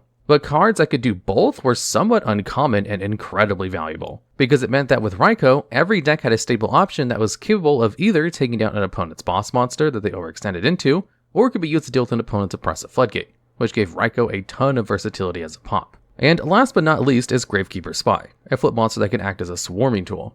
Because whenever Gravekeeper Spies flip face up, you can special summon out another Gravekeeper monster from your deck with 1500 or less attack. And this includes another copy of itself, since Spy only has 1200 attack. So while Gravekeeper Spy was strong in Gravekeepers as an archetypal tool, the main reason it saw competitive play was that a ton of different strategies would use it as a way to swarm and bring free bodies to the field as quickly as possible. This made Spy a really strong staple that had a ton of versatility, since it could be used as a defensive wall, an offensive threat, or even as material for an even stronger monster. And how Spy was used would change in every different Yu-Gi-Oh generation. In early Yu-Gi-Oh, Spy was a solid advantage generator that also guaranteed you free tribute fodder for a Monarch monster. During Teledad format, Spy also gave you a free body that you could use as synchro material, and a Dark attribute also made it so it was a lot easier to turbo out Dark Arm Dragon. And in early Zexal formats, Spy was even a solid rank 4 generator. Essentially, swarming as a concept has always been a valuable thing in Yu-Gi-Oh! And Spy was one of the only reliable means of actually flooding the fields in older formats, before we had access to more archetypal tools. In the modern era, the concepts that Magician of Faith, Raikou, and Spy represent are still really important ideas, potentially even more so than back then. But despite how good these cards are conceptually, they never see any play in the current competitive format. This is because every one of these three monsters has the inherent downside of being a flip monster, which makes them far too slow and clunky for how fast the game has gotten. And with the constant evolution of the game's card pool throughout the years, there are now just better cards which do what these three cards tried to do, but better. There's no point in waiting a turn for Gravekeeper Spy when Buzzsaw Shark can give you an instant rank 4 instead. And why would you wait to flip your Raikou face up with Book of Taiyu for 1 pop when you have Lightning Storm and Evenly Matched to wipe your opponent's entire field? And why would you need Magician of Faith for follow-up when most archetypes already have strong archetypal tools that allow them to access their best spell cards anyway? These options are just stronger, better, and faster than most utility-based flip monsters in the game. And because of how vulnerable and slow flip monsters are, there's just never any reason to go out of your way to use them. In fact, there are even more modern variations of Magician of Faith, Gravekeeper Spy, and Raikou that all don't see any competitive play, because being a flip monster is just inherently a downside to the card, especially when compared to regular on-summon trigger effects. But even though flip monsters don't see any more generic play, they haven't been power crept out of the game entirely. It's just that their role in the game has changed. Instead of being the powerful staples they once were, the flip monsters that usually see the most amount of competitive play are ones that are centered to a particular archetype, with the most iconic being Shadows. The Shadow monsters are an archetype of flip monsters that use their incredibly strong spell and trap card lineup to access their powerful fusion boss monsters. But unlike most other flip monsters, the Shadow monsters have effects whenever they're sent to the graveyard by a card effect in a similar way to a card like Night Assailant. This actually solves one of the key issues that flip monsters have. Most of the time, your opponent can just remove them from the field before you have an opportunity to flip them face up, leaving you with nothing. However, the Shadow monsters don't have this weakness, because whenever your opponent tries to pop your set Shadow monster, you get the chance to punish them by triggering your Shadow monster's graveyard effects. So if your opponent tried to remove your face down Shadow Beast to stop you from drawing, you still get to draw a card when it's sent. Or if your opponent tried to stop you from using the bounce effect of Shadow Dragon, you still get to pop a spell or trap card they control. But that was just the worst case scenario, because with their strong trap-based support cards, you could easily flip up your Shadow monsters on your opponent's turn to get access to their powerful flip effects, like Hedgehog's Search or Squamata's Pop. These factors combined made it so that Shadows, a deck comprised almost entirely of flip monsters, was capable of dominating early Pendulum formats, and could contend against the likes of Cleafort and Burning Abyss. And even to this day, the strategy still remains evergreen, as more modern strategies like Invoked and Tearlaments will often choose to incorporate Shadow cards into their arsenal. However, while Shadows made these flip effects playable, they were never the main reason to actually play the strategy, because even back in 2014, the best cards in the deck were never the flip effects themselves. Most of the deck's power was concentrated in their fusion spells and fusion monsters. El Shadow Construct and Shadow Fusion were such big threats that in 2014, it was actually a detriment to have a monster summoned from the extra deck as part of your end board, as it meant that if your opponent had a Shadow Fusion, they got to summon a free construct and send any Shadow monster from the deck to the graveyard, allowing them to trigger whatever Shadow graveyard effect they wanted and drown an advantage. Similarly, in 2023, the Shadow monsters don't see play because they're flip monsters, they see play because they're a necessary requirement for summoning out El Shadow Winda. And as a result, the Shadow flip monsters that see the most amount of competitive success aren't those with the best flip effects. It's those with the most beneficial graveyard effects that give you some advantage if you happen to mill them or use them as material. Which makes it so that, for most strategies, the Shadow flip monsters are bricks. So in reality, while Shadow monsters had their time in the competitive metagame, they're more of an example of the success of fusion summoning and floating effects, rather than being an example of successful flip effects. Still, they're a notable part of the game's history, and whatever you attribute the deck's success to, the deck is still mainly composed of flip monsters that manage to see a lot of competitive play. However, there are still some strategies out there that have managed to see modern competitive success while specifically relying on their flip effects. Guru Control is one such deck that's reliant on a specific flip monster, Subterra Guru. Guru has 2 hard once per turn effects. Its flip effect lets you add any Subterra card except Guru from your deck to your hand. And while it's face up, you can target another monster in the field and flip both Guru and that target monster to face down defense position, with this being a quick effect if you control any other Subterra card. With Guru, you have a lot of interesting search targets, with your 2 strongest options being Subterra Final Battle, an archetypal trap card with a variety of beneficial effects, or Subterra Fiendness, an Omni-Negate while you control face-up Subterra monster. This forms a really compact but powerful engine that, when used with other strong control tools such as Floodgates, manages to form a really competent and meta-viable strategy that relies on a flip monster as a win condition.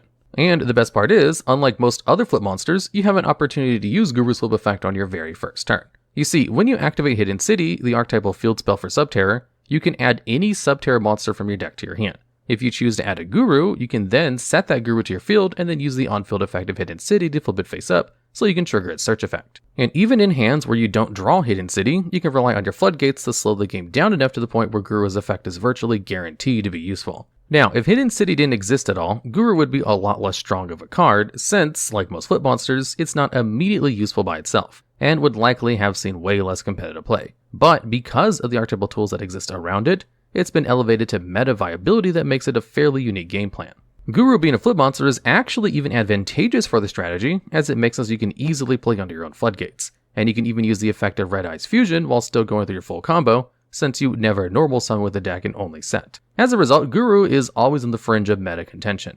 Never quite being one of the best strategies you can play, but it's always a solid anti-meta strategy. And a huge part of that is because of how its archetypal tools make it immediately usable, and provide it with solid payoffs that can actually be used to win games, rather than just generic card advantage. In terms of meta-viable flip monsters though, there really aren't that many, with the Shadows and Guru being the only real exceptions for modern Yu-Gi-Oh! Monsters are just inherently worse if you have to flip them face up, rather than being normal or special summoned, no matter how strong their effects may be, because in order to get access to these effects, you have to go through extra hurdles to actually flip them face up, which usually requires other cards or resources.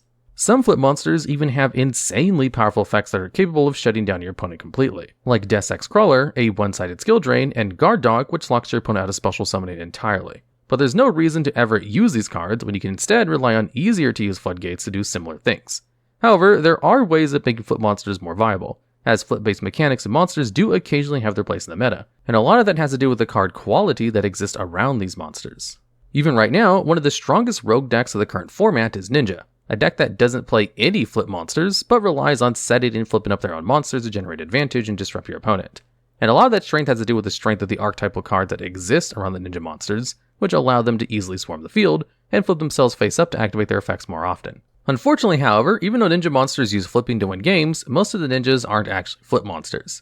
And this is a huge benefit for the deck, as it means their effects don't just trigger when they're flip face up, they can also trigger on the normal or special summon. This allows the deck to reach a much faster pace that can keep with the likes of Kashtira and Branded, that it wouldn't otherwise have if it was a deck based entirely around flip monsters that could only use these effects when flip face up. Good flip monsters do still exist though, and despite how fast the game has gotten, there are still 3 flip monsters in the Forbidden and Limited list. And these are Morphine Jar, Cyber Jar, and Fiber Jar. However, Fiber Jar is only banned because it creates long and tedious game states that can hold up an event, making it similar to Self-Destruct Button rather than an actual ban-worthy threat. Morphine and Cyber Jar were extremely strong staples back when they were first released, since they could both be used to instantly refill your hand or field whenever they flip face up, making them really great follow-up and swarming tools. So strong in fact, they even became the centerpiece of their own FTK-centric strategy, Empty Jar, a deck based around milling out your opponent as quickly as possible by abusing non-once-per-turn flip effects of the Jar cards.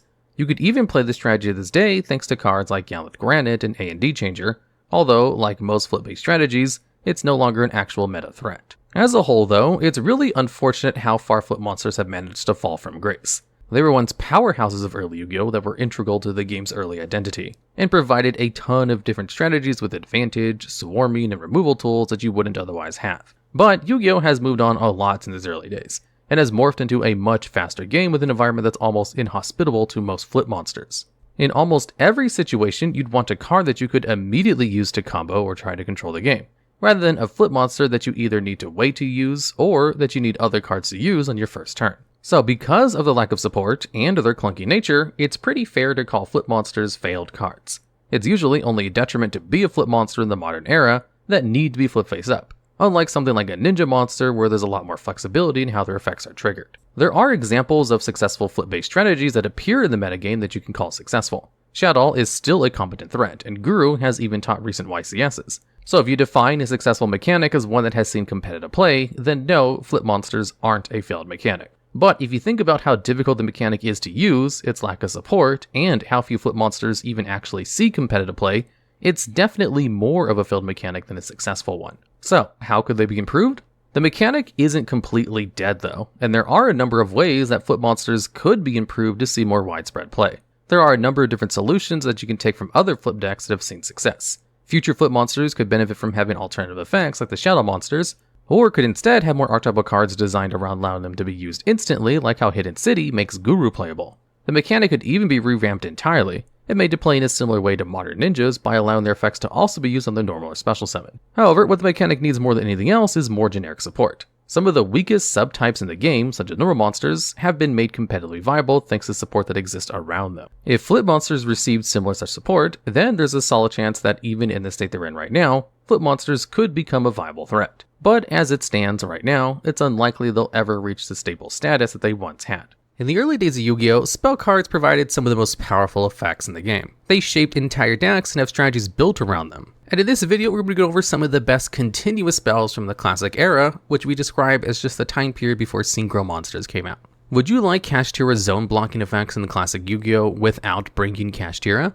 Well, look no further than our number 10 spot with the best classic continuous spells, Ground Collapse. This continuous spell card has the effect that once activated, you select 2 main monster zones on the field, and those 2 selected main monster zones cannot be occupied by a monster. Few cards in general tend to lock zones, especially in classic Yu-Gi-Oh!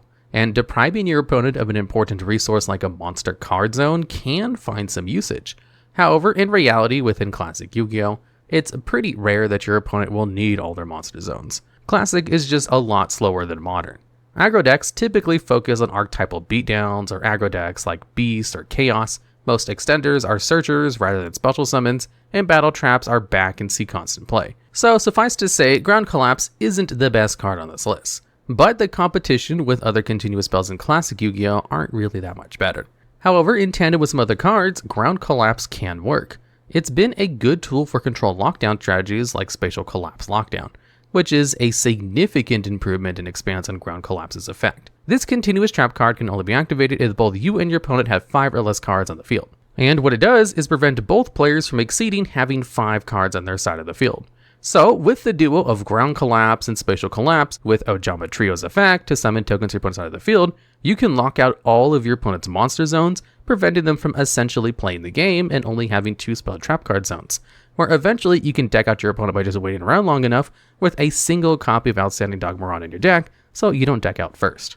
And at number 9, we have a complement to Floodgates, Mass Driver. This continuous spell card is infamously known for enabling some insane OTKs and FTKs strategies through its effect, which allow you to attribute 1 monster on your side of the field to deal 400 damage to your opponent's life points. Without a once per turn limit on the damage or amount of attributes, Mass Driver is one of the most abusable cards, with it being a key component in tons of burn FTK strategies. Thankfully, in the TCG where Mass Driver is truly abusable, it's banned. The most well-known use of its abuse was with the infamous Frog Burn OTK. But we're talking about classic Yu-Gi-Oh! Here, where the card isn't banned, and it's significantly harder to make use of its not once per turn effect. But don't let that fool you, as there is actually a Mass Driver OTK in classic Yu-Gi-Oh! As well. There is a specific Mass Driver FTK deck that uses a combination of Mass Driver, Dark Magician of Chaos's effect to add back spells from graveyard to hand on summon, as well as at banishing when it leaves the field, Dimension Fusion, which is a monster reborn but for banished monsters, and Spell Economics, which lets you not pay life points for spell cards. So essentially what would happen is that Spell Economics would make Dimension Fusion's 2,000 life point cost to bring back banished monsters free. So by bringing back Dark Magician of Chaos, you can get your Dimension Fusion back for free, and then tribute Dark Magician with Mass Driver's effect, and just continue until you FTK your opponent. There's even a trap card counterpart called Type 0 Badger Crusher, which has the same effect but for spell cards and sending from your hand instead from the field, which is significantly harder to capitalize on despite having the same effect. Fortunately, in classic Yu-Gi-Oh!, infinite loops are quite the rare sight due to the limited card pool, and in almost all cases, it's not worth tributing your monster to deal a low 400 damage to your opponent unless you can infinitely loop the effect. so it's hard to fully capitalize on the strength of Master Driver, which is why it's only at number 9. Moving on to number 8, we have the continuous spell Chain Energy. This spell card is an intense floodgate of sorts, as it adds attacks to each player for 500 life points whenever they normal summon, special summon, set, or activate cards from their hand. Chain Energy isn't the typical negating floodgate. Rather, it's one that adds a cost onto anything your opponent can do, which in some cases is even better. At first glance, 500 damage doesn't seem like a lot, but remember this applies to any summon or activation of a card in the hand, which can build up insanely quickly. Chain Energy outputs a lot of early damage onto your opponent when they're starting to establish a board in the slower classic Yu-Gi-Oh! In modern Yu-Gi-Oh!, players could easily wipe out their own life points by just going full combo. But then again, the modern format has a ton of tools to deal with random spell and trap cards. However, the same can't be said about the classic era of Yu-Gi-Oh!, as spell and trap card removal wasn't as common. There's a few options that have little or no cost, like Mystical Space Typhoon and Heavy Storm, but they're both limited to one copy, with Harpy's Feather Duster even being banned. Regardless, Chain Energy is a double-edged sword. The Chain Energy tax applies to both players, so players who run Chain Energy can have their strategy backfire. Chain Energy serves as a card to limit your opponent's plays as much as possible, which is why it's popular in the Heavy Slump deck, which fills your opponent's hand with enough cards to activate the Heavy Slump trap card, which if they have 8 or more cards in the hand, they shuffle their hand to the deck and draw 2 cards. From there, your opponent has significantly less options to play, and even if they do play, they'll be taking burn damage from Chain Energy. Chain Energy serves quite the complementary role in burn decks alongside the likes of Wave Motion Cannon, Just Desserts, and Ceasefire for additional burn damage. And at number 7, we have Card of Safe Return. This card has the effect that when a monster is special summoned from the grave, you can draw 1 card. Despite its simple effect, Card of Safe Return is banned in modern TCG format for its effect. Although it's significantly more frequent to special summon from the graveyard in modern Yu-Gi-Oh!, there's only like a staple or two that special summons from the graveyard in classic Yu-Gi-Oh! So with a Card of Safe Return, it's a free advantage. And some decks really capitalize on the advantage that a Card of Safe Return can provide. A lot of people remember Card of Safe Return being used in the anime when the effect backfired against Strings in his duel against Yugi, as Strings had to draw through his entire deck due to an Infinite Loop or Revival Jams effect in tandem with Slifer the Sky Dragon's effect. For example, Card of Safe Return is used in conjunction with Ectoplasmer and Malice Doll of Demise. Ectoplasmer is another continuous spell that has the effect that once at the end phase of the player's turn, the player must tribute 1 face-up monster and inflict damage to their opponent equal to half the original attack of the monster, combined with Malice Doll of Demise, which has the effect that during the next standby phase after this card was sent from the field to the graveyard by the effect of specifically a continuous spell card, you can special summon the doll from the graveyard. So with Card of Safe Return's effect, you can easily draw an extra card each turn. Despite the most common Reborn spell, Monster Reborn, being banned in this format, there are still a ton of other cards that decks can utilize to take advantage of Card of Safe Return. However, classic Yu-Gi-Oh! Does not have that many tools for common use of Card of Safe Return, which is why it isn't so high on this list. And at number 6, we have the continuous spell Stumbling. This floodgate has the effect that when any monster is normal summoned, flip summoned, or special summoned, they're changed to defense position. Similar to the previous entry in this list to Chain Energy, Stumbling is not a negating floodgate, but still packs a strong effect.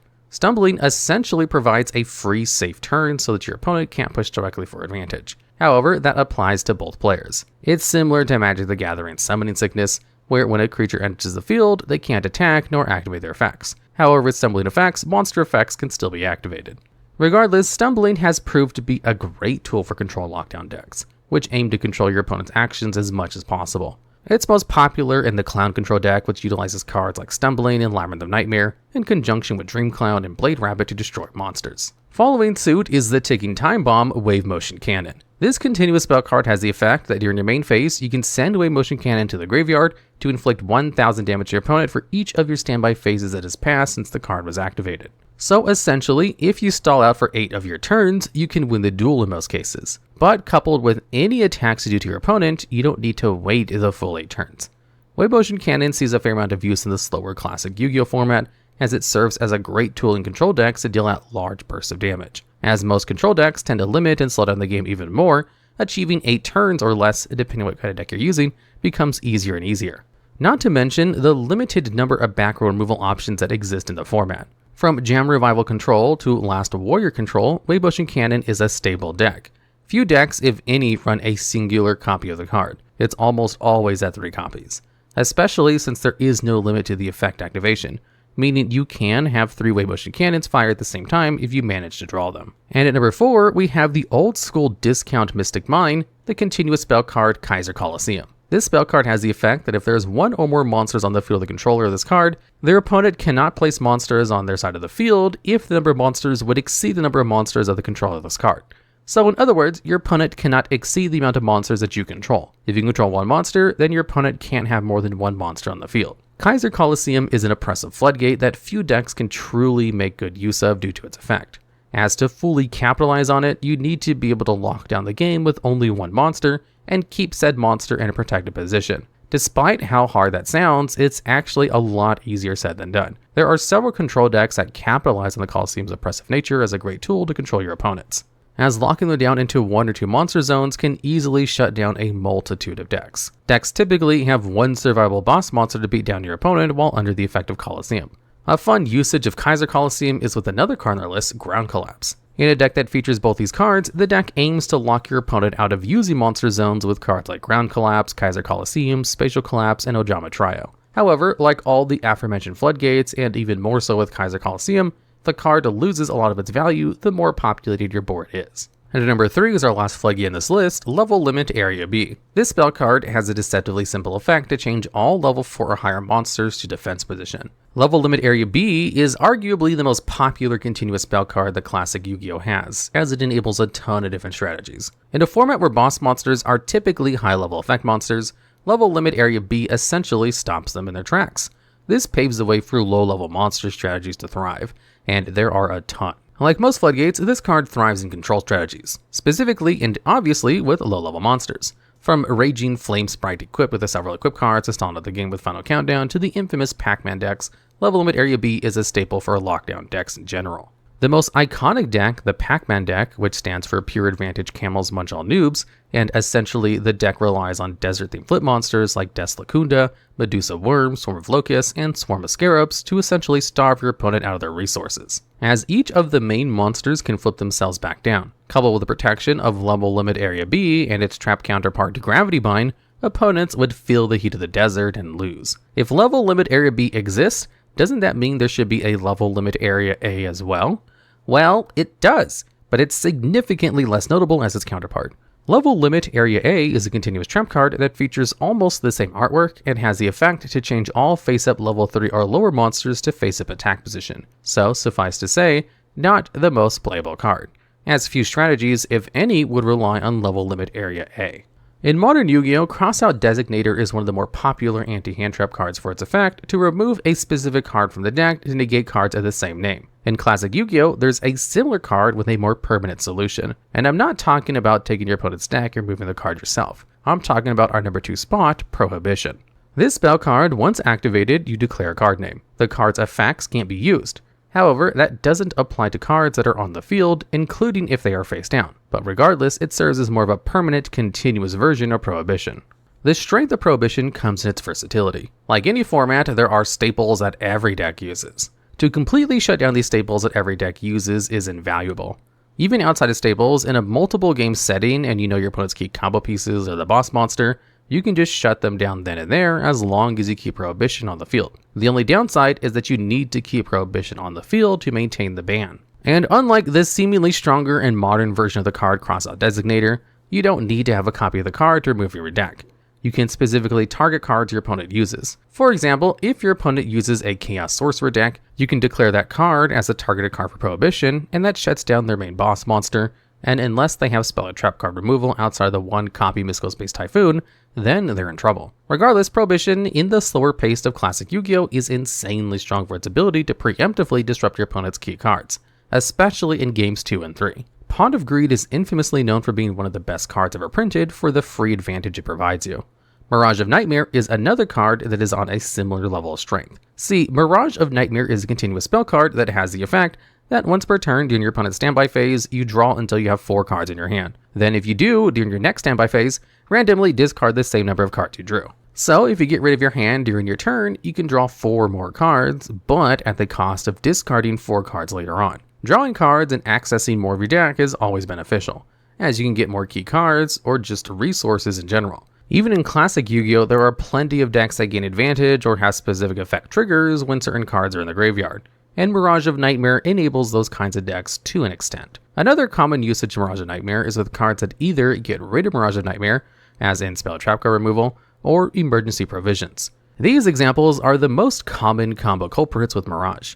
See, lots of players would destroy Mirage of Nightmare before the cost of discarding cards to take place, giving them a draw 4 for free as there's no lingering effect even if Mirage leaves the field. Not to mention its synergy with the ever popular Emergency Provisions Quick Play spell card, which allows you to send any number of your other spell and trap cards you control to the graveyard to gain 1,000 life points for each card sent to the graveyard in this way. So on top of drawing up to 4, you would get rid of Mirage of Nightmare to gain life points on top of it. Thankfully, Mirage of Nightmare is banned and won't see the light of day for a long time. Equip cards are the least used types of spell cards in Yu-Gi-Oh! Due to their lackluster effects compared to the strength of modern cards. However, in classic Yu-Gi-Oh! Where the game is a lot slower, equip cards see some usage. And for this video, classic Yu-Gi-Oh! Is just the time period before synchro monsters came out. Starting off our list at number 10 is Big Bang Shot. This equip spell came out back in 2003 and was commonly found in a lot of structure decks up to the late 2000s.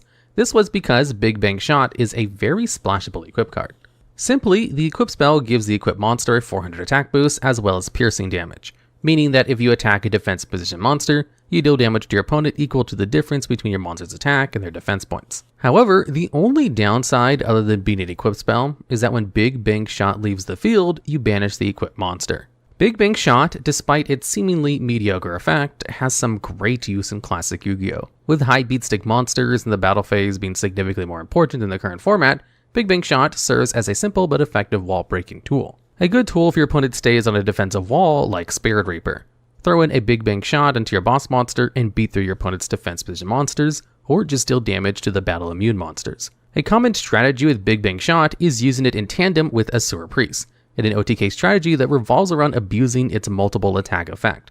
See, Asura Priest has the effect where it can attack all monsters your opponent controls once each. Combo this with some Ojama tokens that are summoned to your opponent's side of the field through Ojama Trio, and a high attack point cards like Mage Power and Big Bang Shot, and you've got yourself an OTK. However, Big Bang Shot isn't widely used for two main reasons in classic Yu-Gi-Oh! The main reason is that if Big Bang Shot leaves the field, the equipped monster gets banished instead. And unlike modern Yu-Gi-Oh!, there aren't as many tools to bring back banished monsters.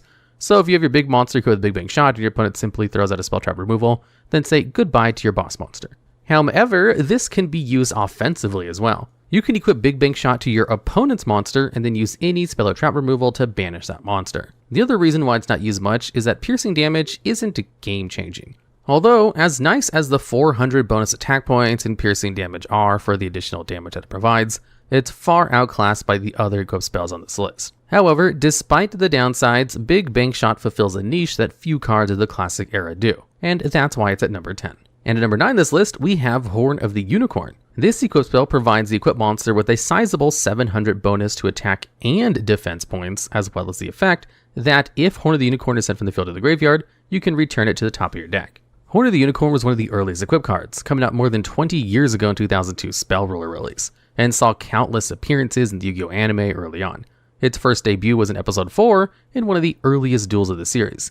It's even seen in Yu-Gi-Oh! 5Ds briefly as Luna uses it in her duel. Regardless, Horn of the Unicorn can provide some pretty good bonuses to both attack and defense, which is pretty rare for equipped cards in general, as surprisingly, very few of them actually increase the defense of a monster. Not to take away from its main appeal, that being its effect to return to the top of the deck when it's sent from the field to the graveyard, which allows for more or less a constant 700 attack and defense point boost. However, this effect is Horn of the Unicorn's downfall, as it takes your draw up. So if it keeps getting destroyed, then you're locked into drawing it over and over, which at times can be detrimental, which is why it's only number 9 on our list. But again, the versatility and renewability of Horn of the Unicorn still puts it on the list for classic Yu-Gi-Oh! And at number 8, we have Rod of Silence KS. This equip spell has two effects, just like our last entry. First is the equipped monster gains 500 defense points. The other effect is why this card is used, in that all other spell effects that target the equipped monster are negated and destroyed. So essentially, protection against the second most common card in the game. The defense point gain is pretty irrelevant, as the main use of KS is for its spell negation. Spell cards that target your opponent's monsters are quite common in classic Yu-Gi-Oh!, with cards like Book of Moon or Enemy Controller as common cards in decks across the format. Not to mention, KS negates all cards on this list as well, in that equipped cards constantly target the monster. So if your opponent uses a Snatch Steal or an Ekibyo Drakmor to target your monster with KS when it's equipped, that's not going to resolve. Constant spell card negation is quite the rare fact, let alone for the worst type of spell card in the game. Some fun lore with the Rod of Silence in that it's part of a group called the Guardian Weapons. This is a group of 8 monsters that all have a signature weapon, that being the Guardian Weapons, which are Butterfly Dagger Elma with Guardian Elma, Gravity Axe Garl with Guardian Garl, Twin Swords of Flashing Light Trice with Guardian Trice, Wicked Breaking Flameberg Bow with Guardian Glamberg, Shooting Star Bowl Seal with Guardian Seal, Rod of Silence KS with Guardian KS, Celestial Star Yatos with Guardian Yatos, and Reaper Scythe Death Scythe with Guardian Dread Scythe. Each of the Guardians have strong stats, but require the equip spell to already be on the field to summon them. However, while they are both on the field, both the equip card and the monster can do some damage. For example, there's the Celestial Sword Yatos and Guardian Yatos. The Celestial Sword has the effect that the equip monster gains 500 attack, and when it's sent from the field to the graveyard, you can target a Guardian Yatos to gain 500 attack for each banished monster. While Guardian Yatos, once on the field, can send an equipped spell card to the graveyard to target 3 monsters in your opponent's graveyard and banish them, and it gains 500 attack per banished monster. So the combination of the two can give Yatos a pretty sizable attack point gain on top of its already 2500 attack. However, the effect typically overlaps with KS's effect as the Guardian is unaffected by spell card effects and can't be targeted for attacks. Unfortunately, for the equip card, it doesn't protect itself just like the monster. So, like most equipped spells, it's quite vulnerable to spell and trap destruction. Regardless, in the slow-paced play of early Yu-Gi-Oh!, Rod of Silence has some amazing value for negating a wide variety of spell cards. And at number 7, we have Megamorph. This equip spell is the epitome of a double-edged sword. Megamorph's effect is that while your life points are lower than your opponent's, the equipped monster's attack is double. However, if your life points are higher, then the equipped monster's attack becomes halved. Megamorph theoretically has the highest attack point gain out of all the equipped spells, because if you equip it to a Blue Eyes White Dragon, or any other large beat stick, their attack is doubled. So, sticking with our Blue Eyes example, it gains 3000 attack points, which can easily swing games while you're behind. But that's the issue. You have to be behind when it comes to Megamorph, as that's only when you get the good effect. Once the Blue Eyes beats over a weaker blocker in the way and your opponent's life points fall below, then your Blue Eyes White Dragon is looking more like a Blackland Fire Dragon. But Megamorph has found some fun strategies to abuse its effect. Specifically with Cyberstein, which is a level 2 monster that has the cost to pay 5000 life points to cheat out a fusion monster from your extra deck. The OTK involved using Cyberstein's effect to bring out Master of Oz, which has a staggering 4200 attack points. Then, by equipping with Megamorph, you can pretty easily beat through any monster in your way. And at number 6, we have the Axe of Despair. This equip spell not only adds an extra 1000 attack points, but also has the effect that when it's sent from the field to the grave, you can tribute a monster to place the axe on top of your deck. So essentially, Axe of Despair is a better, stronger version of the previously mentioned Horn of the Unicorn. Not only does Axe of Despair provide a better attack boost than the Horn, but also gives the player the choice to bring the Axe of Despair back from the grave once it's destroyed. Although the cost is significantly resource heavy compared to Horn of the Unicorn, but at least it doesn't force you into using it. Unlike Horn of the Unicorn, the main reason why Axe of Despair is used is just for the 1000 attack points that it gives while equipped. Axe of Despair is one of the most generic equipped spells that provides one of the highest attack points boosts in the classic Yu-Gi-Oh!, outside of a couple of other options.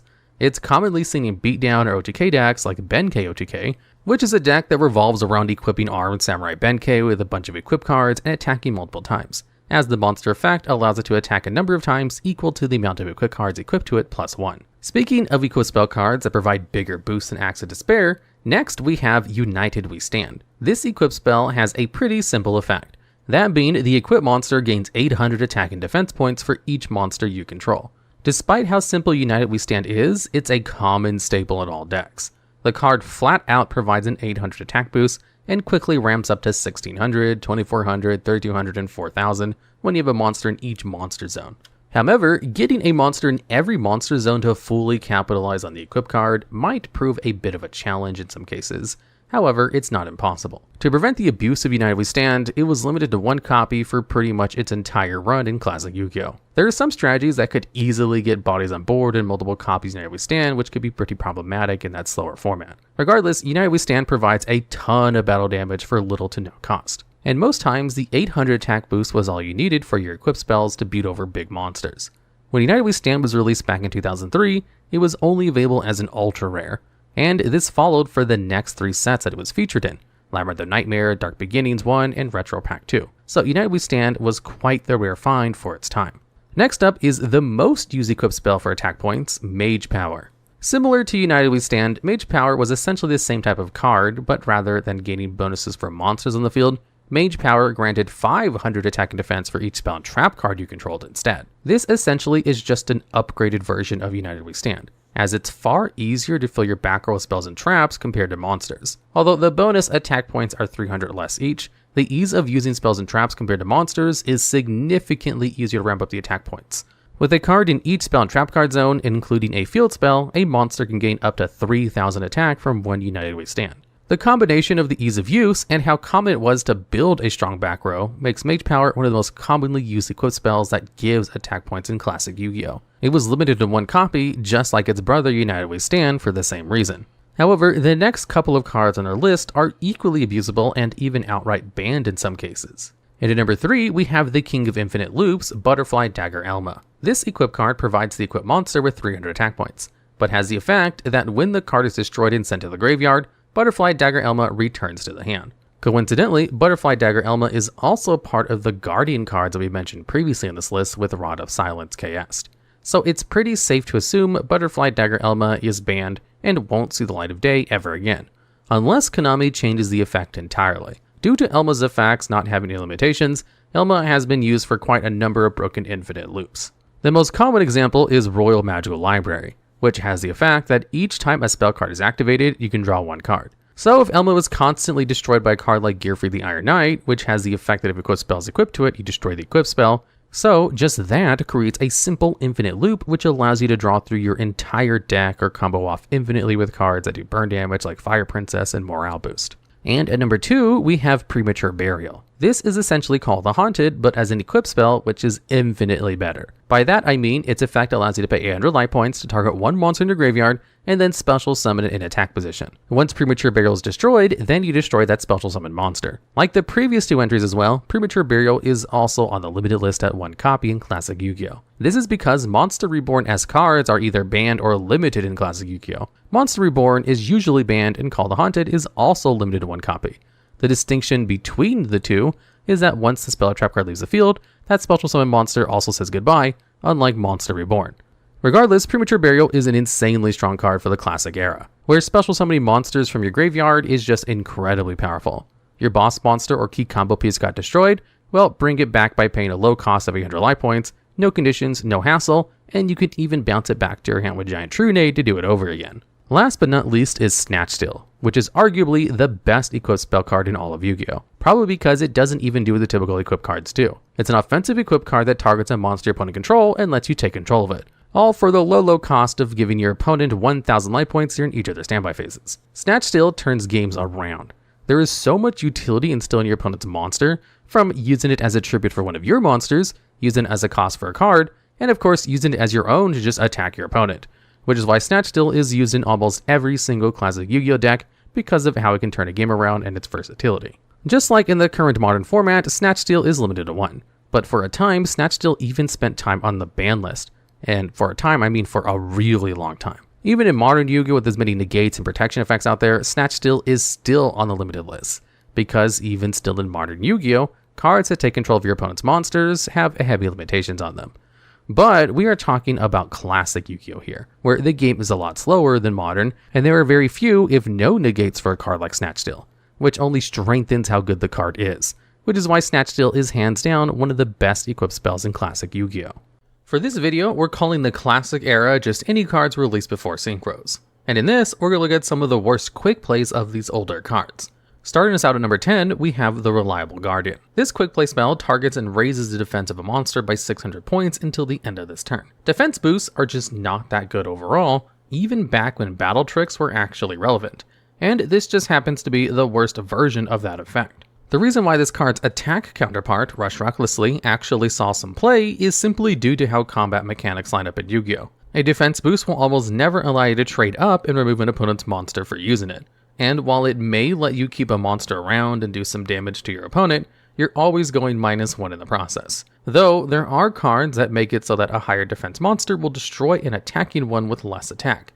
That's still really underpowered for a 2-card combo though. The Reliable Guardian never even had a niche as the Rush Recklessly for monsters that can attack while in defense, because these all came out much after stat modifying effects were all that relevant. The truth is, there are just several better options you could be running to protect a defense position monster. There are many battle traps that also remove your opponent's monster while stopping the attack. And if you really want specifically battle protection, there are traps to protect your whole field instead. Even if you're a defense-focused deck filled with cards like Stone Statue of the Aztecs, which does double the damage an opponent takes when attacking into it, you'd be better off with cards that reduce your opponent's attack like Mirror Wall instead. If you look into the modern card pool, then we'll have the likes of Rise to Full Height and D2 Shield to double the monster's defense instead. This is just a really old card that was already outclassed in release, and much more now. And at number 9, we have Guard Penalty. This spell lets you target one monster on the field, and if it's changed to defense position this turn, draw a card. Just to get out of the way, you can only draw a single card with this spell, even if you somehow manage to change the monster's position multiple times. Now, drawing just a single card is already a valuable effect in of itself. Upstart Goblin has seen tons of play throughout all the ages of the game, and even its trap version, Jar of Greed, used to be viable in the past. So why is this card bad? Well, there's just a pretty big rift between a free draw one and a conditional one like this, no matter how easy the condition is. You need either a monster on the field that's already been there for a turn, or a card that changes battle position available. While that's not that hard to assemble, it's infinitely times more difficult than other draw spells, which just need you to activate them. Not only that, but it also gives your opponent an avenue to interact with your draw 1, which can lead you to getting 2 for 1 easily. Think about it this way, no one's going to stop your Upstart Goblin, but if they see you activating Guard Penalty in one of your monsters, they might be very tempted to spend removal on it in response. It's quite hard to make a draw 1 effect be bad at Yu-Gi-Oh, but this card manages to do so perfectly.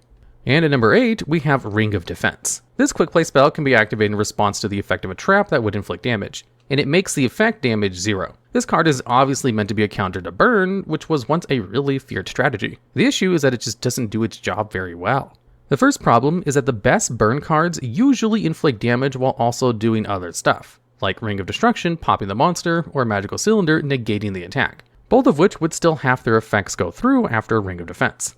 Additionally, many of the best burn cards are spells like Wave Motion Cannon or monsters like Death's Koala. If you wanted to actually counter burn, there are just so many better options you'd never think of slotting this card anywhere in a deck.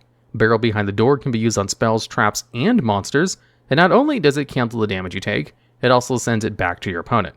If you want to get around more than just one single trap, you can also just run Royal Decree instead as well, which could be used to beat a wide variety of decks too. At last, if your issue is that these previous two are trap cards that need to be set for a turn, there's always Death's Wombat, which straight up prevents you from ever taking effect damage while it's on the field, and only needs to be normal summon. As a narrow card made to counter a specific deck, it doesn't even do that well, and so was severely outclassed even back in 2004. And at number 7, we have Jar Robber. You can only activate this card in response to Pot of Greed, and then you negate it and draw a card. If there's one card you never want to see resolved on you, it's Pot of Greed. That easy +1 can swing the tide of almost any duel. No wonder then that Pot was banned all the way back in 2005, only to never come out of the forbidden list again. This much would have already made Jar Robber into a card that's completely useless for the last 20 years and will continue to be, as the card is never coming off the list. Still, even when Pot was legal, it was always limited to 1, meaning you weren't even guaranteed to see it throughout a duel. Not only that, but why bother playing a card that can only negate that, when at the time Pot was legal, you could also play Solemn Judgment at 3.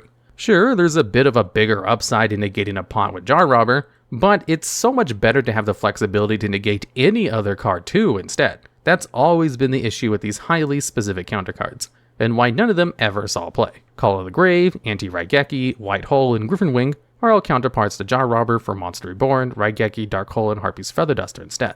And odds are, you've seen a few of those in the worst of lists already. The only thing that separates Jar Robber from the rest of them is that it's a quick play spell instead of a trap, even if that doesn't make much sense, because it's not like your opponent is ever going to be activating a normal spell in your turn anyway. Pot of Greed might be one of the strongest cards in the GOAT format, but this is simply not a good way to beat it. And at number 6, we have Monster Recovery. This quick play spell targets a monster you control that is owned by you, and shuffles it and your entire hand into your deck, and then draws you cards equal to the number of cards shuffled from your hand by this effect. While getting access to what's essentially a mulligan has the potential to be a pretty good effect, letting you shuffle back your bricks and such, this card just makes you -2 way too hard to ever be worth it.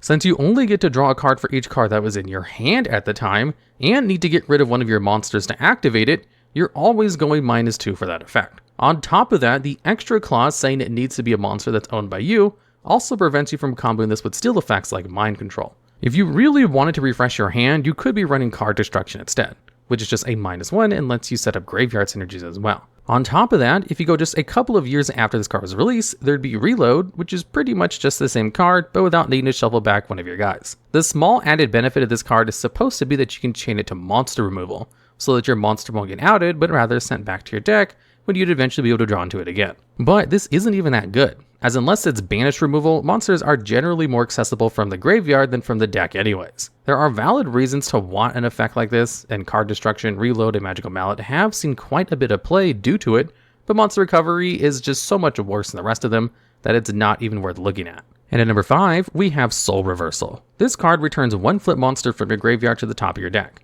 Soul Reversal is one of the few ways to recycle flip monsters the game had back in the day. But just because it's unique doesn't mean it's good. Even for GOAT format standards, having to go -1 to not even get the monster back during the same turn is just way too slow.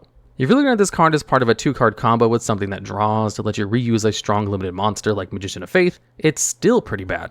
It'd be way better to just figure out a way to discard a Night Assailant consistently instead. Even a deck that's super reliant on their flip monsters like Empty Jar would sooner run Shallow Grave, which summons the monster to the field instead. And even in these two cases where Soul Reversal is heavily outclassed, we are only looking at its contemporaries from way back in the day. By advancing just a bit further into the timeline, you get way better ways to get monsters from the graveyard back to the hand, like Monster Reincarnation and Drill Warrior, who can recover in non-flips too, and without waiting a turn for it. The only other use for Soul Reversal is comboing it together with cards that you need to call to the top of your deck, like Reversal Quiz and Archfiend's Oath. But you can know what's there with much less setup involved with Convulsion of Nature instead. Getting a flip monster spun back to the top of your deck with Ryza or Phoenix Wing Windblast was always a soul-crushing move that set you back on tempo enough for you to lose a duel on the spot. And Soul Reversal lets you do just that, except to yourself and not your opponent. And at number 4, we have Bubble Shuffle. This spell targets a face-up attack position Elemental Hero Bubble Man you control, and an attack position monster your opponent controls, and changes both to defense position. Then you tribute your Bubble Man and special summon an Elemental Hero from your hand. This card asks for just a bit too much of you for what it gives off. As if needing a specific monster in the field wasn't enough, it also wants your opponent to have an attack position one, and you need to have an Elemental Hero in hand to activate it as well. While Bubble Man is at least a leagues better than a lot of the other Elemental Heroes, and even packs a special summoning edition, it only began to see play once XCs became a thing. So it was never a monster you wanted to end on your side of the field. While an old school Elemental Hero deck would have lots of great targets to summon out, like Stratos and Alias, you could have just as well normal summoned them instead for almost the same value, since Bubble Man is getting tributed anyways. The way this card was meant to be used was showcased in the anime and manga, where Jaden used it to change an opponent's monster to defense position while cheating out Blade Edge, a 2600 attack beater with piercing. Needless to say, that was never nearly good enough to see play in the real game. The last thing hero decks wanted was a high level monster with no inherent special summoning condition, and if you just wanted to change your opponent's battle position at spell speed 2, Book of Moon could do so with much less hoops to jump through. Bubble Shuffle is a mess of a card, with strict activation requirements for an effect that's halfway between a battle trick and a way to cheat a monster out, all while making your cards lose advantage in the process. And at number 3, we have Photon Generator Unit. You must tribute 2 Cyber Dragons to activate this card, and then it lets you special summon a Cyber Laser Dragon from your hand deck or graveyard. Now, Cyber Laser Dragon is a level 7 with 2400 attack and 800 defense that cannot be normal summoned or set, and must be special summoned with Photon Generator Unit. Its effect is that, once per turn, you can target and destroy a monster on the field with an attack or defense equal or higher than this card's attack. This card requires way too much setup to get out a monster that's not even that good. Cyber Laser Dragon is a total brick if you ever draw it, lacks protection, and has a stat line that's low enough for it to be matched by pretty much all single tribute monsters of its time. Though its effect is actually quite decent, it's still much worse than what a card like Chaos Sorcerer or Dark Arm Dragon would give you, and these two cards were also much easier to bring out to boot. While summoning out a single Cyber Dragon is really easy, to the point where we often call monsters that special summon out for free Cyber Dragons, getting 2 is a tad more annoying. Since its effects need you to have an empty field, you'll either need a way to cheat it out, or set up a tribute summon for the second one.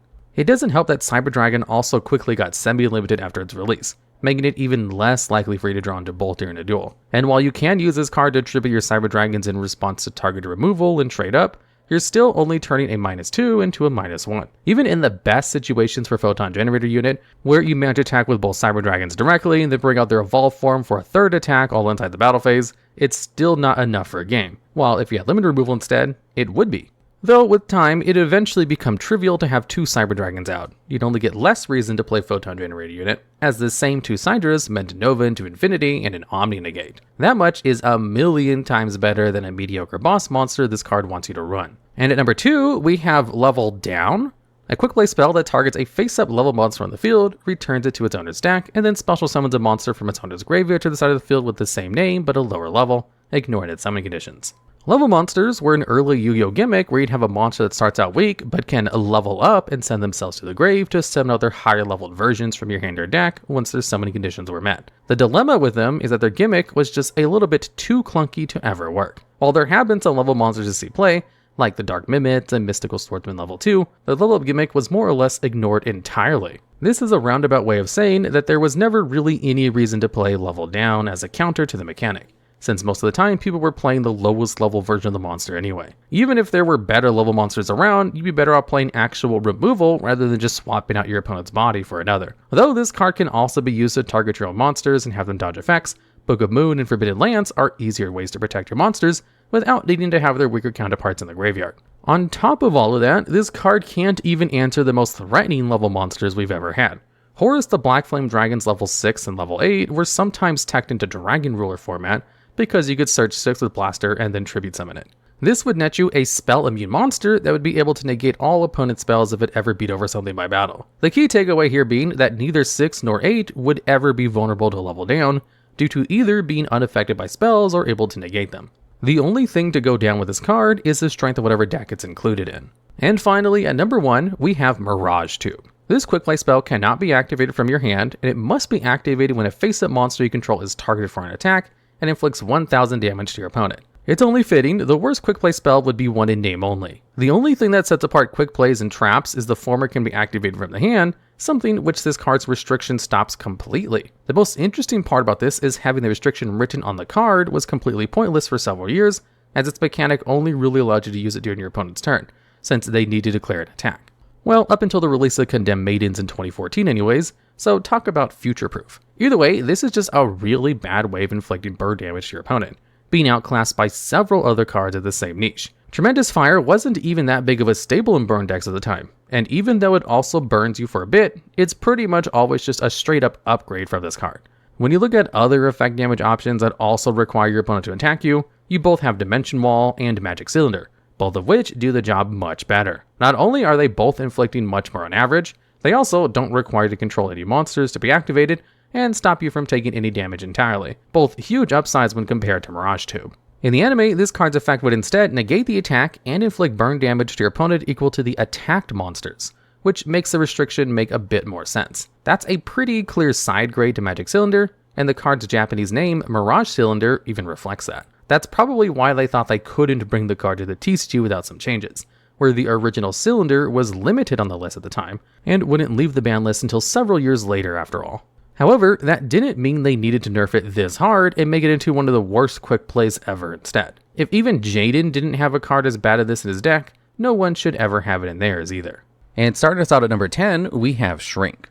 This quick play spell targets a face-up monster in the field and halves its original attack until the end of this turn. Shrink is probably one of the first cards to come to anyone's mind when they hear the word Battle Trick. It will always allow reasonably statted monsters to win pretty much every battle, and can be used both when attacking and being attacked. One of the biggest upsides of this over something like Sakuretsu Armor is that it can be activated during the damage step, where most kinds of effects cannot be activated, letting it get under a lot of usual defensive options.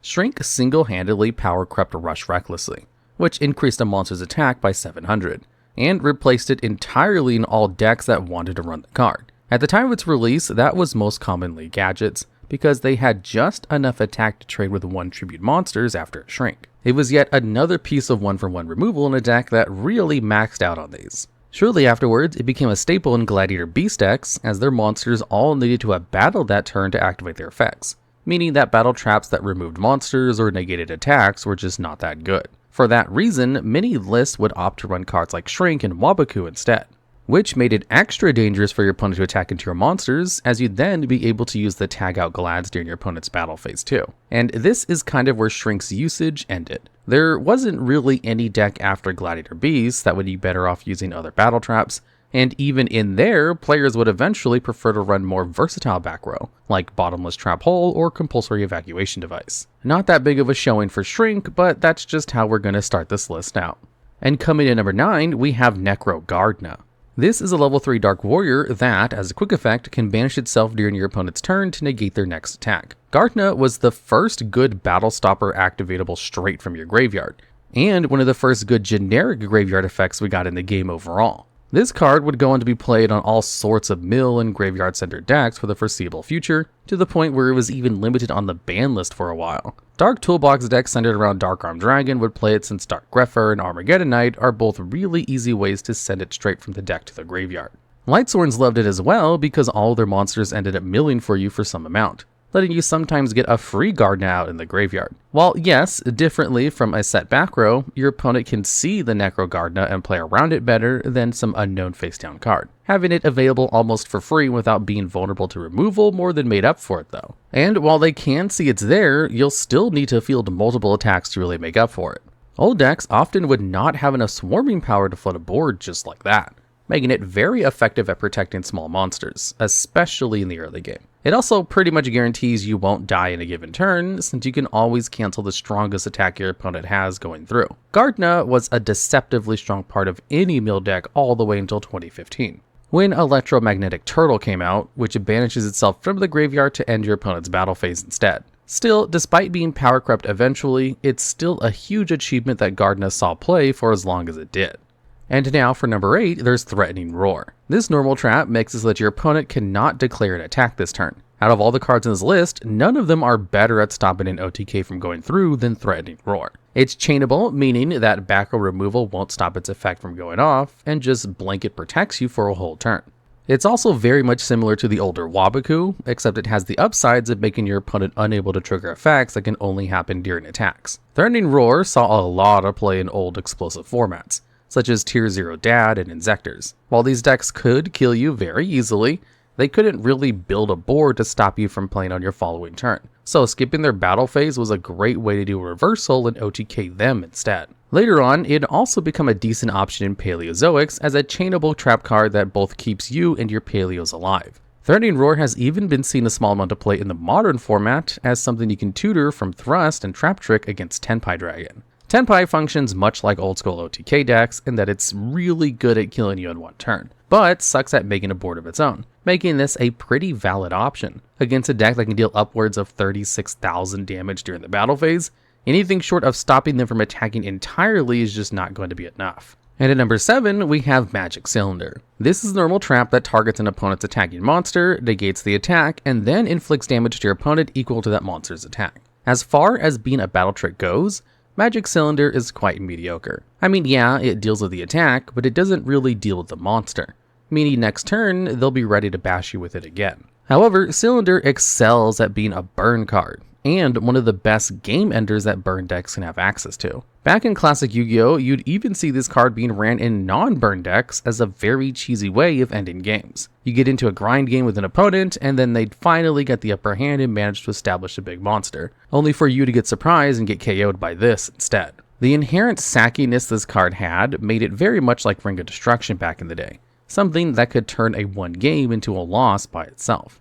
Konami would handle it accordingly then and limit Cylinder to 1 for a really long time. Once the card pool widened a bit and we got better and better things to use during the battle phase, Cylinder would be mostly confined to decks like Chainburn. In the future, it even gets some legacy support with Magic Cylinders, a card which both sets it from the deck and doubles the damage it does, though it also kinda defeats the point of the card if your opponent knows you have one set. And even if it might not be the scariest game ender it once was, you've probably been hit by a Cylinder at least once if you've climbed the Master Duel ladder. And at number 6, there's Enemy Controller. This is a quick play spell that lets you choose between two effects. Either target an opponent's monster and change its battle position, or tribute one of your monsters to take control of an opponent's monster until the end of the turn. Econ was one of the first modal spells the game saw, and it was a pretty good one at that. Either of its effects wouldn't really be good enough to see play individually, but when you have access to both, you get one of the most versatile cards the game has ever seen. It is true that the first effect, the one that actually qualifies as a battle trick, was always seen as the worst one, Still, that doesn't mean it couldn't be useful at times. One, if its best uses was changing monarchs to defense position, as their paltry 1000 defense would allow them to get beaten over by basically anything. In modern Yu-Gi-Oh, it can also be used as a last resort to stop a Zeus play from happening. But yeah, the meat and bones of Econ was definitely the steal effect. The original combo was to tribute a Treeborn Frog in the standby phase to take an opponent's monster. And since Treeborn Frog was not a hard once per turn, it would just come right back again. This lets you set up double tributes while also removing an opponent's monster, which is a massive tempo swing. There's just a lot of value in stealing an opponent's monster, especially when the tribute cost lets you dodge all kinds of targeted removal and negation effects. This let the card see play in decks such as BA, Zodiacs, and even Kashtira. While it never got hit in the TCG, it saw enough play in Duel Links to be limited 2 for several years, and even got put down to 1 in recent times. However, while Econ might be one of the most popular cards in here, only qualifying due to its consolation effect has knocked it down a peg on this list. And at number 5, we have Sakuretsu Armor. This normal trap can be activated when an opponent's monster declares an attack, and then it targets and destroys that monster. Sakuretsu might be one of the most fair cards to ever see play in the history of the game. It's a simple 1-for-1 removal that targets and destroys with no additional effects or costs. This is, of course, terrible now, but that was enough to make it one of the most played staples in old school Yu-Gi-Oh! Pretty much any control deck played this card to some capacity, as it's just a really efficient way to deal with basically any monster in these formats. The monsters with actual good effects such as Monarchs and Chaos guys don't really have any protection whatsoever, and so your Sakuretsu could deal with these already resolved threats pretty well. Even floatier monsters such as Recruiters would have to think twice before attacking, because they only floated when destroyed by battle and not by card effects. It was also imperative to have it for defense against monsters that could shred your hand on direct attacks like Don Zalug and Spirit Reaper. Sakuretsu was a great card overall, and since background removal was somewhat limited back then, with MST and Heavy Storm both being at 1, no one would bat an eye if you maxed out on Sakuretsu in almost any given deck. Some even chose to play Widespread Ruin as additional copies of Sakuretsu Armor too. Ironically enough, being a side grade that's only really played when you're already maxed out on another card is exactly the same niche that Sakuretsu would fit itself in when it got power crept by this next card. And at number 4, we have Dimensional Prison. Much like the previous spot, this card targets an opponent's monster when it attacks, except it then banishes that target instead. The difference between banishing and destroying cannot be understated. There's a very clear reason why Sakuretsu stopped seeing play towards the end of 2007, while Dimensional Prison continued to be a staple all the way until 2015. The added value of banishing the monster made it work way better against cards that use the graveyard as a resource, such as Chaos and Dad. It also got around basically all of the floating effects that were relevant at the time. The graveyard being a second hand is something that has been true in Yu-Gi-Oh! For a really long time, and decks became more and more reliant on it as time went on. That's how you could justify running this reactive, slow card all the way until 2015. If it resolved, the monster got outed and was not coming back. Destruction Protection was starting to become a thing around the time this card was released too, and being a trap that just traded cleanly with Stardust Dragon was huge. Even the preferred XCs too played into back row back then. Wind-up Zen mains would also get annihilated when facing the Deep Prison. Heck, even mighty boss monsters like Dante and Construct would have to think twice before hitting the back row if there was a chance of it being there. Unlike Sakuretsu, it eventually earned itself a place on the ban list too, even if it was just a semi-limit for a short while. To top it all off, this card was initially a video game exclusive, so just imagine how much of a pain it was to get a playset of it on release. And at number 3, we have Book of Moon, a quick play spell that targets and then flips a monster in the field face down. Book might not be the oldest card in this list, but it's also the most played one by far. It feels a bit of a disservice to even call it a battle trig, since being able to flip down a monster that are either attacking or being attacked into to win combat is a small aspect of why this card is so good. However, at the same time, it does add to Book's versatility, and that's the main thing this card has going for itself. Even within GOAT format, which is set in 2005, this card has a lot of utility. You can play it to reuse your flip effects, beat over threats with low defense, or dodge a Chaos Sorks effect. You even have access to one of the strongest plays in the format, booking down your Thousand Eyes Restrict and then flipping it back up so it can suck up another monster. But it wouldn't stop at that, as this card would continue seeing play throughout the years, aging like fine wine. Cyber Dragon heralded the end of GOAT format, and God knows 1600 defense is easier to deal with than 2100 attack. It fit like a glove in Gladiator Beast, as it was a great way to stop or force attacks through. Come the release of synchros, and Book can now flip down opponents' tuners to stop them from accessing the extra deck too. By the time the Xyz were released, this card was seen play in basically every deck and had to be limited, but that only made it feel like even more of an auto-include. Need to deal with a problematic monster like Unicorn or Winda? Just book it. Opponent ended on an annoying boss monster like Dryden or a Riseheart? This card from 2 decades ago clears it. The fact that Book of Moon managed to be one of the most played cards in various formats in playing 2023 is a testament to how it beat the test of time, and the only reason it can't be number 1 is due to how good the next 2 cards are during the battle phase, even if Book might be better outside of it. And now for number 2, we've got Honest. This is a level 4 light fairy, and its on-field effect says you can return it back to your hand during your main phase. However, while it's in the hand, while a light monster you control battles, you can send this card from your hand to the graveyard to give your monster attack equal to your opponent's monster's attack until the end of the turn.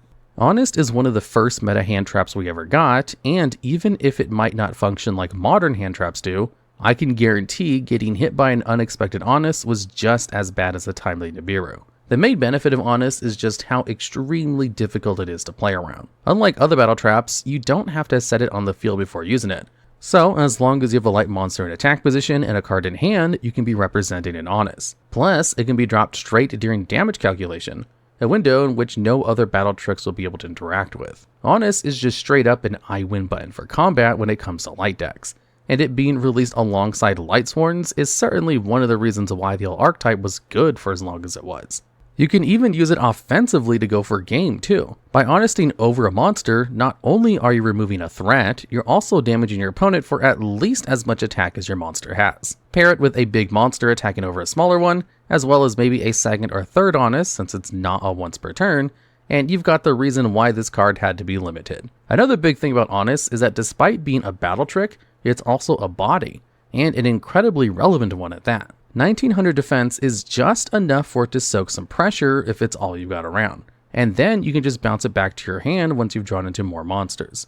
It's also a fairy, which meant not only did it contribute to getting an Archlord Christie alive, it was also a target to get it back once you did. Even if modern archetypes wouldn't touch it with a 10-foot pole, this was once an auto-include in every light-based deck, from Boojins to Trickstars, and for this reason, it deserves to be high on this list.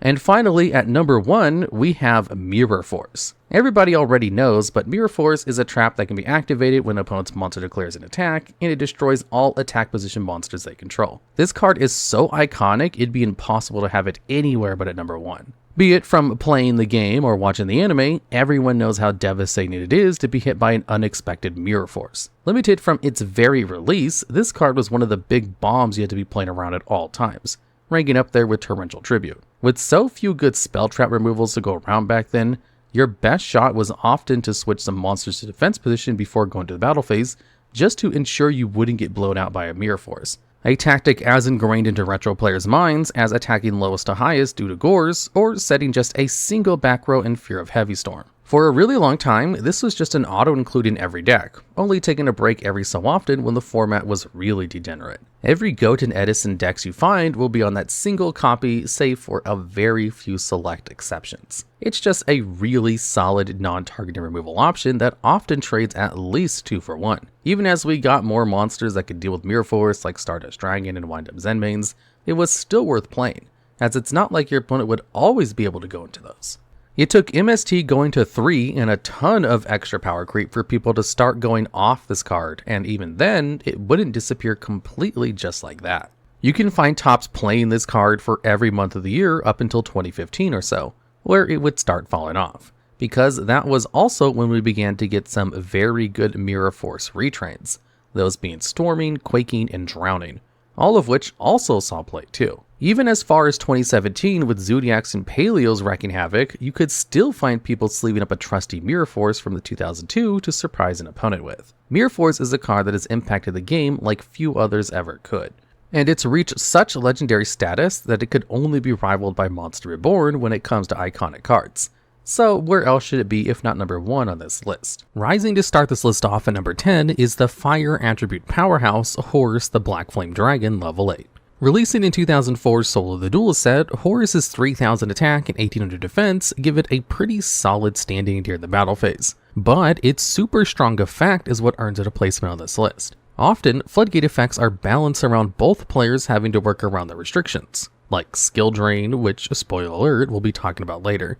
But some cards are meaner than that, which brings us to the ultimate monster in the Horus level line. Its floodgate effect is selective and wildly so. Where some cards blanketly negate spells or make them slower to play, Horus gives the controlling player the option of negating and destroying every single spell that activates. This is an absurd amount of power over the state of the game. Spell cards are some of the most impactful cards in the game, and having the freedom to use them while your opponent can't is game-winning levels of lockdown.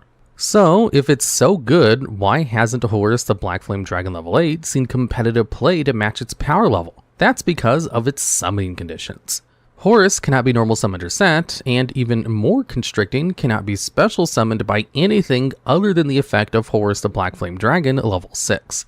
The bright side is that the big Horus can be summoned from the deck by the medium Horus, which doesn't have to be summoned by little Horus to go into the big dragon, but you'll still have to attack and destroy an opponent's monster with Horus the Black Flame Dragon level 6 to trade it out for level 8 during the end phase.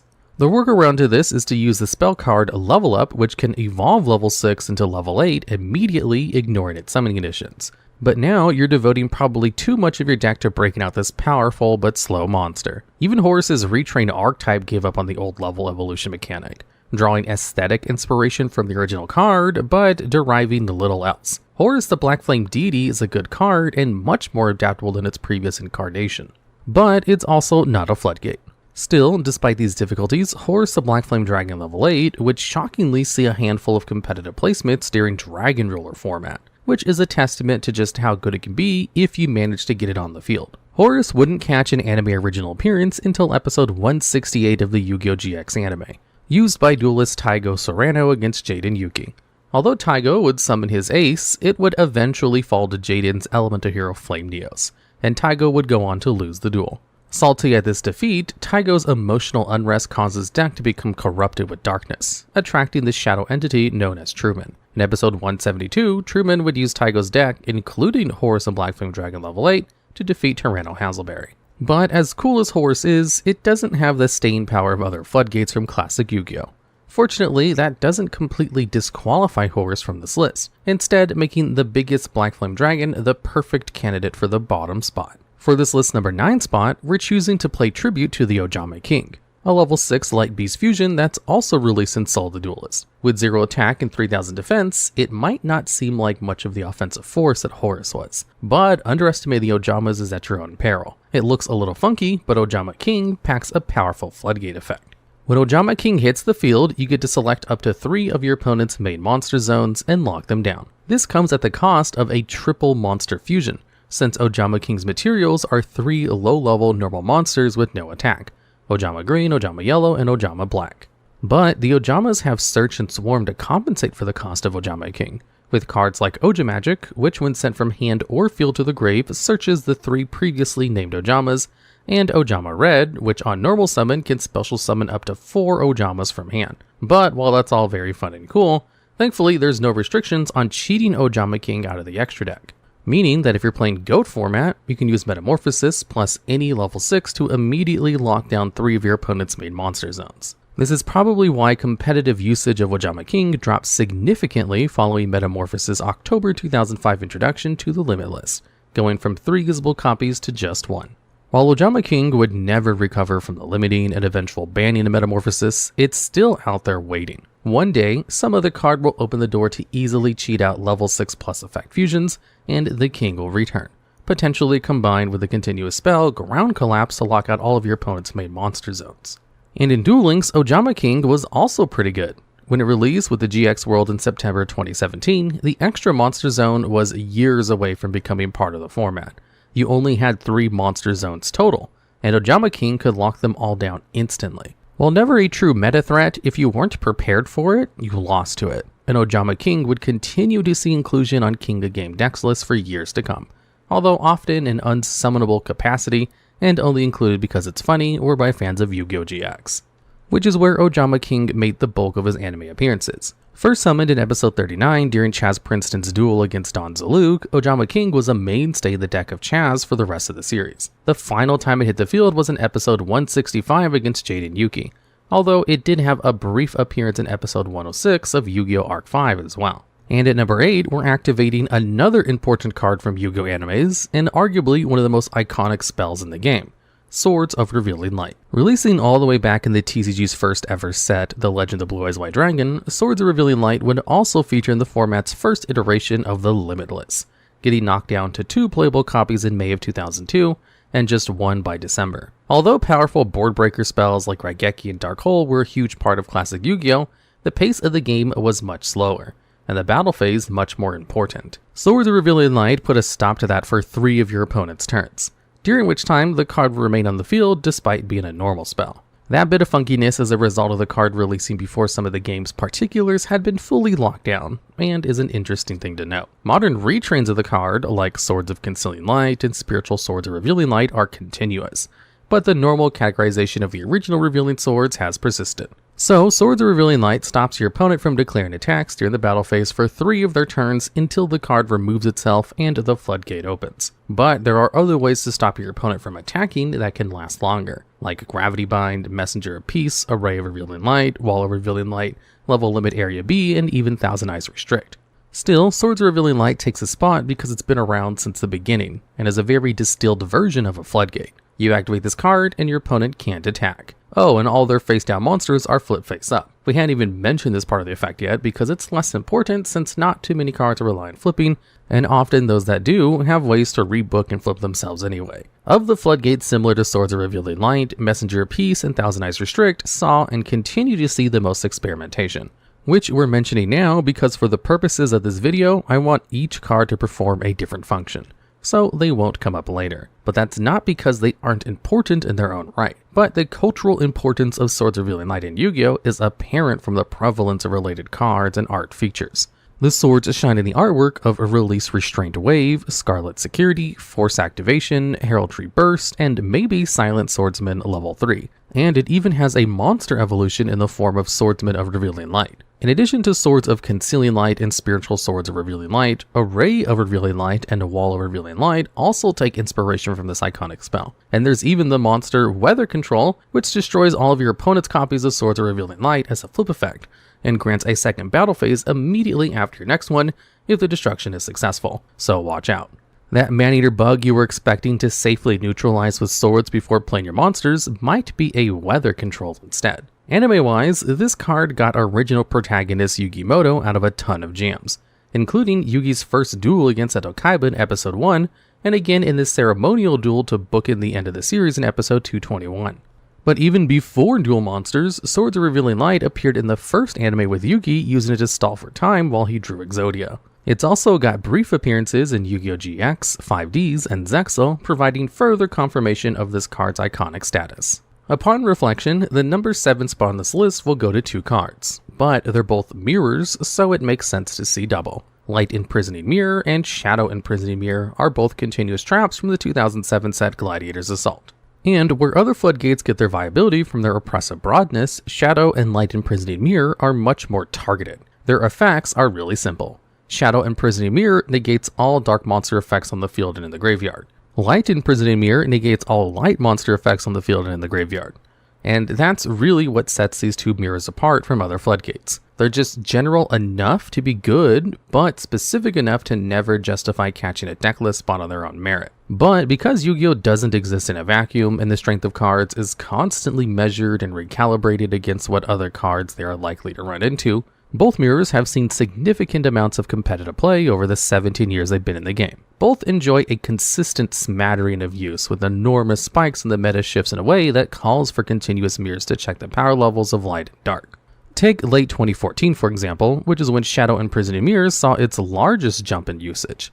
At the time, dark decks dominated the meta, with Burning Abyss in particular claiming a broad swath of top placements. Shadows and Evil Swarms were also quite big, and Shadow Imprisoning Mirror was impactful at stopping bolt strategies. While Shadow's fusion boss monster, El Shadow Construct, had a light attribute, and was therefore immune to the oppressive floodgate of Shadow Imprisoning Mirror, the other important Shadow card like Shadow Beast and Shadow Falco weren't, and doubly did not enjoy Mirror's graveyard negates.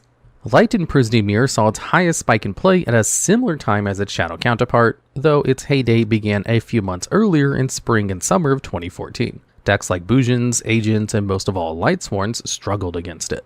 And even the aforementioned El Shaddai Construct and boss of the Burning Abyss, Dante, didn't want to run up against this trap. Due to their specific nature, Light and Shadow Imprisoning Mirror often found their way into the main deck from the side deck during matches 2 and 3 rather than right away. But that actually gave the card some much needed flexibility, since duelists could run it without overcommitting to hard countering 1 or 2 attributes. And at number 6, we have another icon of classic Yugioh, a level 6 Dark Attribute machine with 2400 attack and 1500 defense from the 2002 set Pharaoh Servant, and it's Jinzo. From the moment Jinzo hits the field, trap cards and their effects cannot be activated. On top of that, already active trap effects are negated. Its effect is very similar to that of Royal Decree, a continuous trap that simply negates all other trap effects. But Royal Decree came out a year later than Jinzo in Tournament Pack 4 and wasn't widely available until 2005's Dark Beginning 2. Also, Jinzo is cooler, even if Royal Decree sees much more play in the modern age. So let's get back to talking about Jinzo. During Jinzo's classic Yu-Gi-Oh days, battle traps like Mirror Force, Magic Cylinder, and Sakuretsu Armor were the threats every duelist had to consider. And one way to stop yourself from triggering these traps that could only activate in response to an attack was to wait until you had Jinzo up to go for game. A dynamic that's still very real within the GOAT format, where Jinzo is limited to 1 copy for its strength. While there aren't as many ways to search out Jinzo in GOAT, since cards like Jinzo Returner, Psychic Shockwave, Transmodify, and Law of the Cosmos fall on the wrong side of the time gate, and Witch of the Black Forest was banned at the time, the presence of generic draw power cards like Pot of Greed and Graceful Charity help make up for this. Law of the Cosmos is pretty cool because its set, 2020's legendary duelist Rage of Ra, introduced a huge wave of Jinzo support to solidify the identity of the iconic trap-searching machine's own archetype. This psychic wave included Law of the Cosmos, Cosmos Channeling, Everlasting Alloy, Psychic Bounder, Psychic Mega Cyber, Jinzo the Machine Menace, and Cyber Energy Shock, but not actually Psychic Wave because that card came out a few months earlier. Or Jinzo Layered, which came out a few days earlier in Dragons of Legend, the complete series. For such a simple effect, there are a lot of edge cases and rulings for Jinzo's interactions. For example, when Jinzo is summoned while trap monsters that are simultaneously monsters and traps, like Embodiment of Apophis, are on the field. Those trap monsters are pushed back into the spell and trap card zone, where they are left face up with no effect. If Skill Drain is already face up on the field, then Jinzo cannot enact its continuous effect to negate traps. But if Jinzo is already face up on the field first, then you cannot activate Skill Drain. Rivalry of the Warlords can stop you from summoning Jinzo if you already control 2 monsters of the same type, even though Jinzo would turn Rivalry of the Warlords off once it hits the field. While Jinzo predictably appears in many of the cards relating to its own archetype, like Amplifier and Cyber Energy Shock, its popularity has led to other artworks featuring the cards, like Factory of 100 Machines, which funny enough is a Morphtronic card, and Judgment Sword, which works with the as yet unprinted Armotos Legion Blink monsters from the Yu-Gi-Oh! Vrains anime. Although powerful enough to sit at limit 1 from 2002 until late 2007, Jinzo would see its highest spike in usage in spring of 2017, where it found its niche countering Zodiac Combo and the Paleozoic traps, as well as other powerful floodgates like Anti-Spell Fragrance and Imperial Iron Wall. Jinzo's first anime appearance was in episode 58 of Duel Monsters, used by the duelist Espa Roba, who would first beat Rex Raptor and then immediately lose to Joey Wheeler, losing not just the match, but his Jinzo card per the forfeiture rules of the Battle City tournament. Of the cards Joey wins during this season, which also include the Legendary Fisherman, Insect Queen, and Fortress Whale, Jinzo is hands down the best, and also the only one that Joey continues to use throughout the rest of the series. But perhaps more interesting than the times Jinzo was played are the 2 occasions that Jinzo itself was an actual antagonist.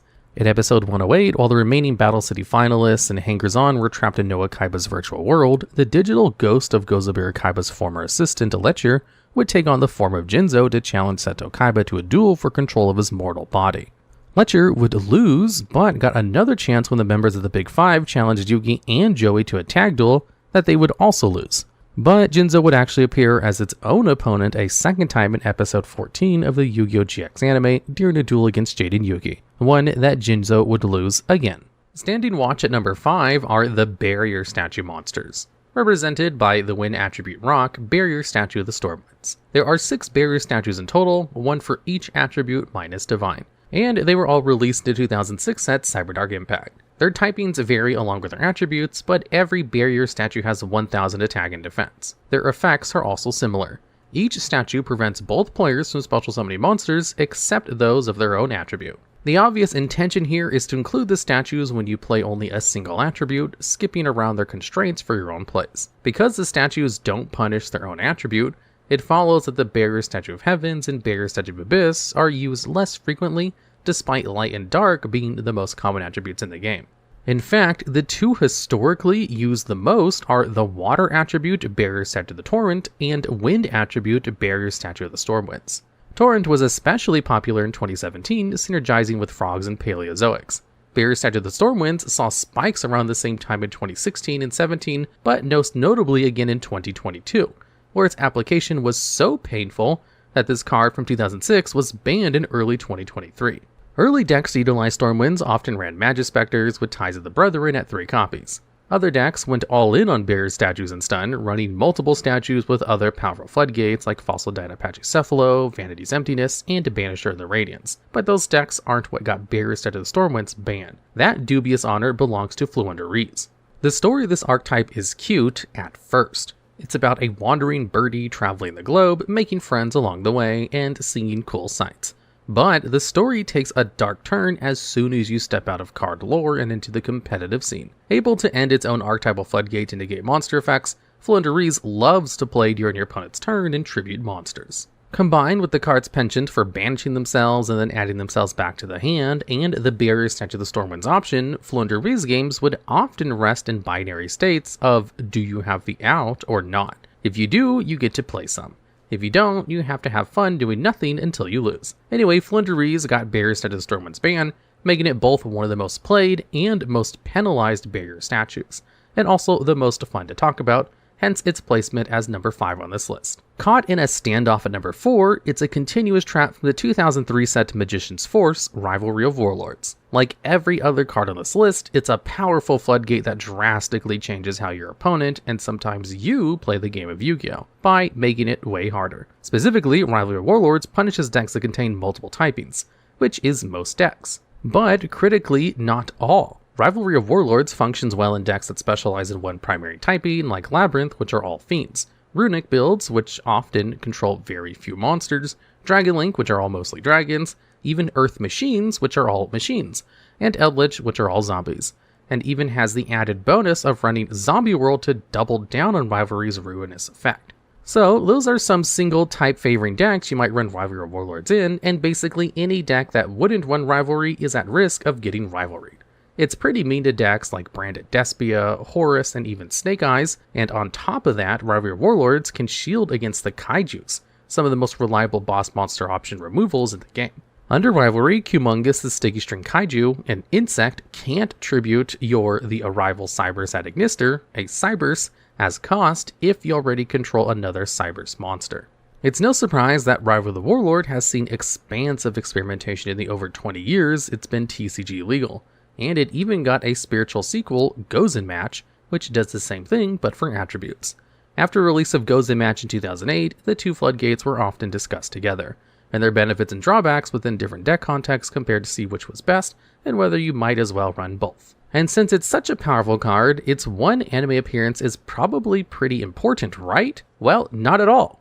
In episode 84 of the Yu-Gi-Oh! GX anime, Prince Ojin discards Rivalry of Warlords to activate cost down, so he can summon Satellite Cannon, which went about as well as it sounds like it went. Hey look, for number 3, it's another continuous trap from 20 years ago, Skill Drain. Releasing at the tail end of 2003 in Dark Crisis, Skill Drain is one of Yu-Gi-Oh!'s most played cards of all time. For more than 2 decades, it's been negating the effects of all face-up monsters for the laughably low cost of 1,000 life points. Some decks don't use many spell cards, some don't use many traps, but almost all use monsters. And most of those have effects that they want to activate on the field. In other words, Skill Drain is going to severely inhibit a lot of strategies. In many ways, Skill Drain is often harder for the controller to play around than cards that restrict based on type or attribute, like the Barrier statues in Rivalry of Warlords.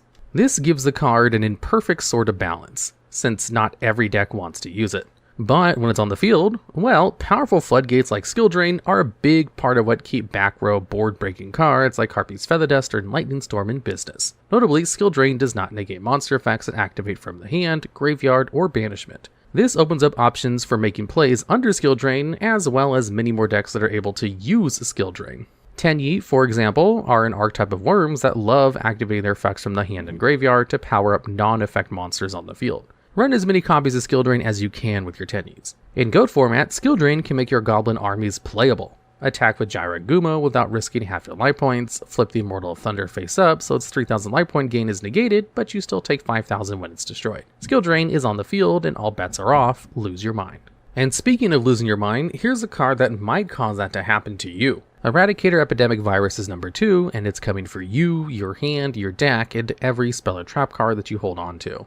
A normal trap from 2007's Force of the Breaker set, Eradicator Epidemic Virus is part of a long line of powerful virus cards, including Graining Grave Virus, Full Force Virus, Deck Devastation Virus, and the infamous Crush Card Virus. This line of cards also kind of includes Doom Virus Dragon, a fusion of Crush Card Virus performed with the Fang of Critias, Planet Polluting Virus, which is part of the Alien archetype, and Virus Cannon, which is pretty bad and has the weakest thematic connection, but Kaiba uses it in the anime, so whatever. Anyway, all of these trap cards focus on tributing a monster as cost to enact floodgate effects of varying levels of power and reach over your opponent's field, hand, and deck. Usually, the effects of these viruses last 3 turns, during which all of your opponent's draws are revealed and match against the activated virus's destruction criteria, and either return to the hand or drop to the graveyard as fits. Full Force Virus targets monsters with 1500 or less defense, and Graining Grave Virus can impact monsters of all stat lines, but also lets your opponent destroy a chosen few from their deck, which will probably benefit them more than hurt. Deck Devastation Virus destroys monsters with 1500 or less attack, and the original Crush Card Virus destroys monsters with 1500 or more. However, has steadily gained more downsides over the years with subsequent erratas, so that now it lets your opponent destroy 3 monsters under 1500 attack of their choice from their deck, and protects them from taking damage until the end of the next turn after the card resolves. And those erratas drawbacks are why we're going with Eradicator Epidemic Virus for number 2 instead of the original. The price to activate Eradicator Epidemic Virus is a little higher than the other virus cards, requiring a Dark Attribute monster with 2500 or more attack as tribute, but losing a strong attacker is well worth the activation of this trap. When you play Eradicator Epidemic Virus, you get to declare either spells or traps, and then search your opponent's field and hand for cards of the designated category, destroying all of them. On top of this, your opponent's next 3 draws get checked for spells or traps as names. As a normal trap, Eradicator Epidemic Virus can be searched by Trap Trick and Lilith Lady of Lament, and generic trap supporters like Absolute King Backjack can be useful as well. Although tributing a high attacker can be tough, the Dark Attribute requirement leaves some strong options. Red Eye's fusion into Meteor Black Comet Dragon can make great tribute fodder for Eradicator Epidemic Virus, especially since you can float into Summoned Skull with its graveyard effect. Throw in Boogie Trap and you can potentially activate 1 copy of Eradicator Epidemic Virus twice in 1 turn to lock your opponent out of spells and traps. In the modern game, you'll most often see Eradicator Epidemic Virus used in Labyrinth decks that can supply recyclable, viable tributes able to search your viruses from the deck and grave. But Eradicator Epidemic Virus saw the most amount of play in 2013 during Dragon Ruler format, with over 180 competitive placements that year. Although the virus was often held in side decks for use in specific matchups, the Dragon Rulers were great at spamming level 7s, which could overlay into number 11 Big Eye, a dark monster with 2600 attack. You can activate Big Eye's effect to steal an opponent's monster, and then shrug off the fact that it'll be barred from attacking that turn as a result, since you contributed as cost for the Eradicator Epidemic Virus.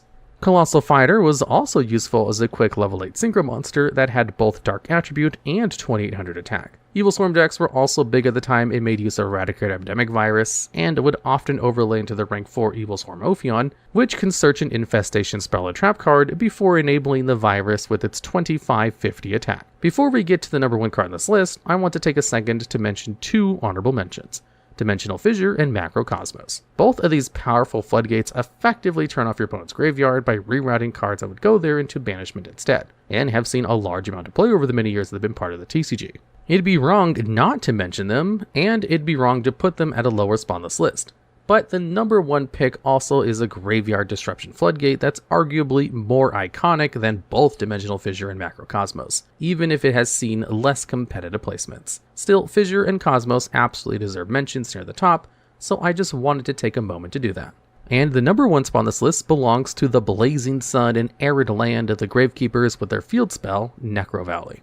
Originally releasing in the 2003 set Pharaonic Guardian, Necro Valley supports all Gravekeeper monsters with 500 point boost to attack and defense, which is totally not the reason it sees play. On top of the stat boost, Necro Valley effectively puts caution tape around all the graveyards. Cards cannot be banished from either graveyard, and all effects that would move a card out of the graveyard are negated. Effects that modify types and attributes in grave are negated as well. If you need your Elemental Sabers to change their water attribute in grave so you can access that sweet Mullen Glacia double hand rip, no you don't, and you won't. Your Magical Stone Excavation will fail.